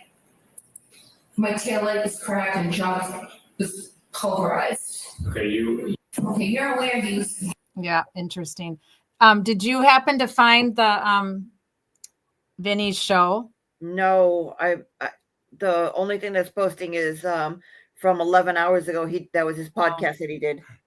I don't know if they show it. I can't find it. I know. Maybe we can find it for next week. Post it till the next day or something. There'll be something. We'll have plenty to talk about next Friday Night Lies now. So there'll be a whole lot of stuff going on this week. I can guarantee you there will. Did you guys hear that crazy thing that happened on Wednesday, the day of the verdict? That DePietro backed into somebody's truck. He also went off on that too. Yeah. I literally was rolling. I'm like, how? Like, how? Like, you can't even make this stuff up. It's absolutely insanity. That was the other thing that he went off on too. He went off on he's like, well, I don't even know if it was broken. I don't know how it could have hit. And then he started repeating Karen's words of well, I don't know if I hit him, but like, did I maybe like clip him? And maybe in the car's drunkenness, he went like he started quoting all this other stuff. Like, he's funny. He is very funny. Like he doesn't make a lot of sense sometimes, but he is funny. And I guess the woman that he hit was a person who drove from Texas all the way up here. And so it was an older car. And so like he was writing it out and filling out, which like everybody down there wanted to make a scene like, oh my God, it was a hit and run. I guess they called the police and it was like, John DePetro hit somebody. And they were like, oh my God, like they thought it was like a pedestrian strike. And they're like, no, this happened. And then they saw like he wrote it on a dry cleaning bill. He was like, I wrote it here, but like, here's my attempt. Like, here's, like, hey, I'm sorry, but here's my information. Here you go.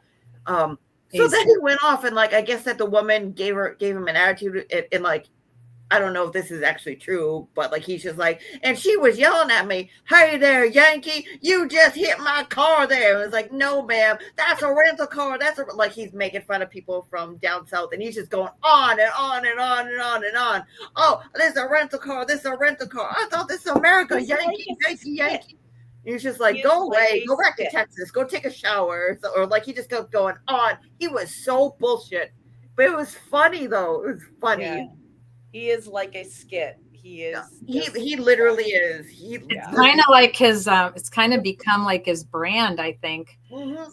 Well, anyway, thanks everybody that joined us live tonight in the Friend Zone. We appreciate all your comments and interaction with us while we're live streaming, wrapping up the entire last week of the Karen Reed trial and the jury deliberations. It was quite something. Thank goodness that justice prevailed. There was. Regardless if you believe what you believe, that's how it is in America. If there's reasonable doubt, if the Commonwealth, they did not prove their case in chief, you cannot convict, and they did the right thing. They followed all the testimony, and it sounds like from all the jurors that we listened to, they went over everything very carefully and succinctly, and they paid a lot of critical attention to everything that they heard. And I thought from what we learned from the jurors that spoke, they did exactly what you're supposed to do as a jury. You're not supposed to figure out who did it.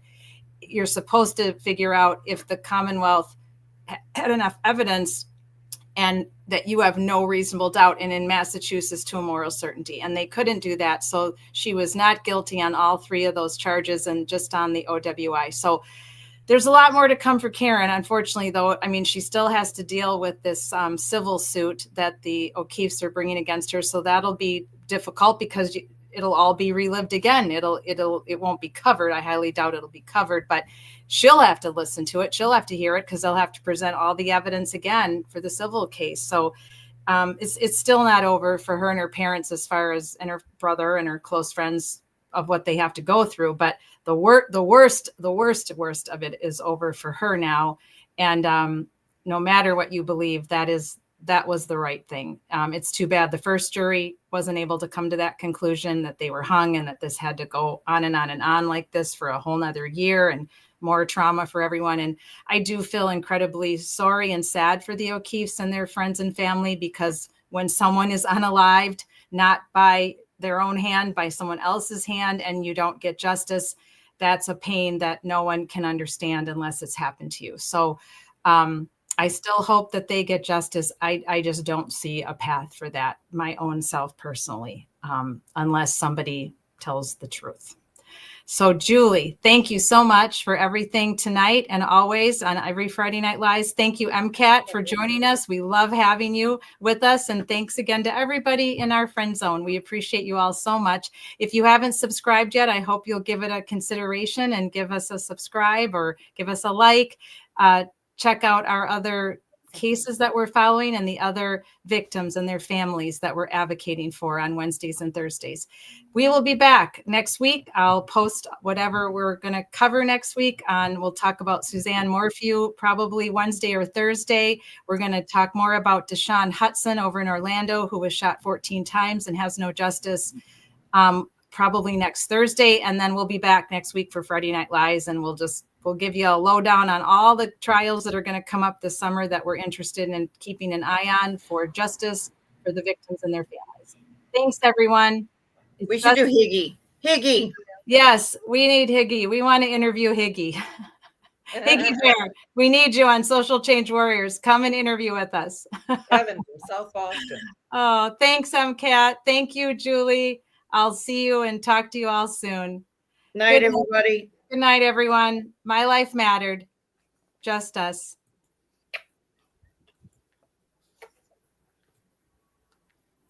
Freshies.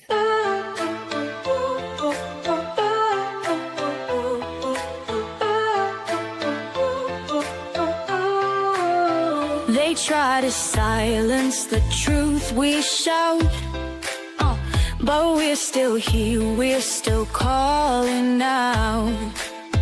Corruption hides behind a badge of name. We light the fire, expose the shame. We're justice seekers, we'll fight the fight for every voice lost in the night. My life mattered is the cry we sing for the ones they tried to bury within. It's just us, we're a movement wide. Together we rise, won't run nor hide.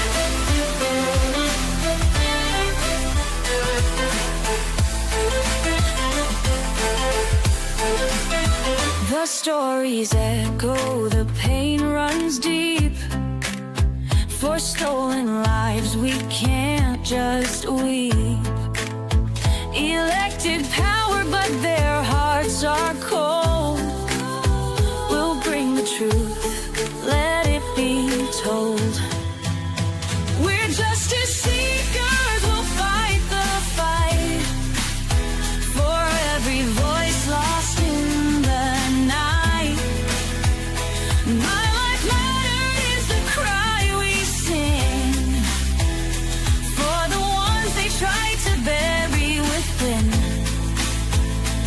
It's just us, we're a movement wide. Together we rise, won't run nor hide.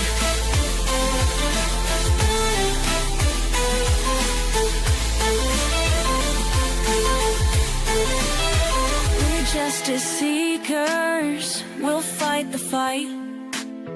The heroes undo the harm. Calling out corruption, we'll stand tall for justice and truth.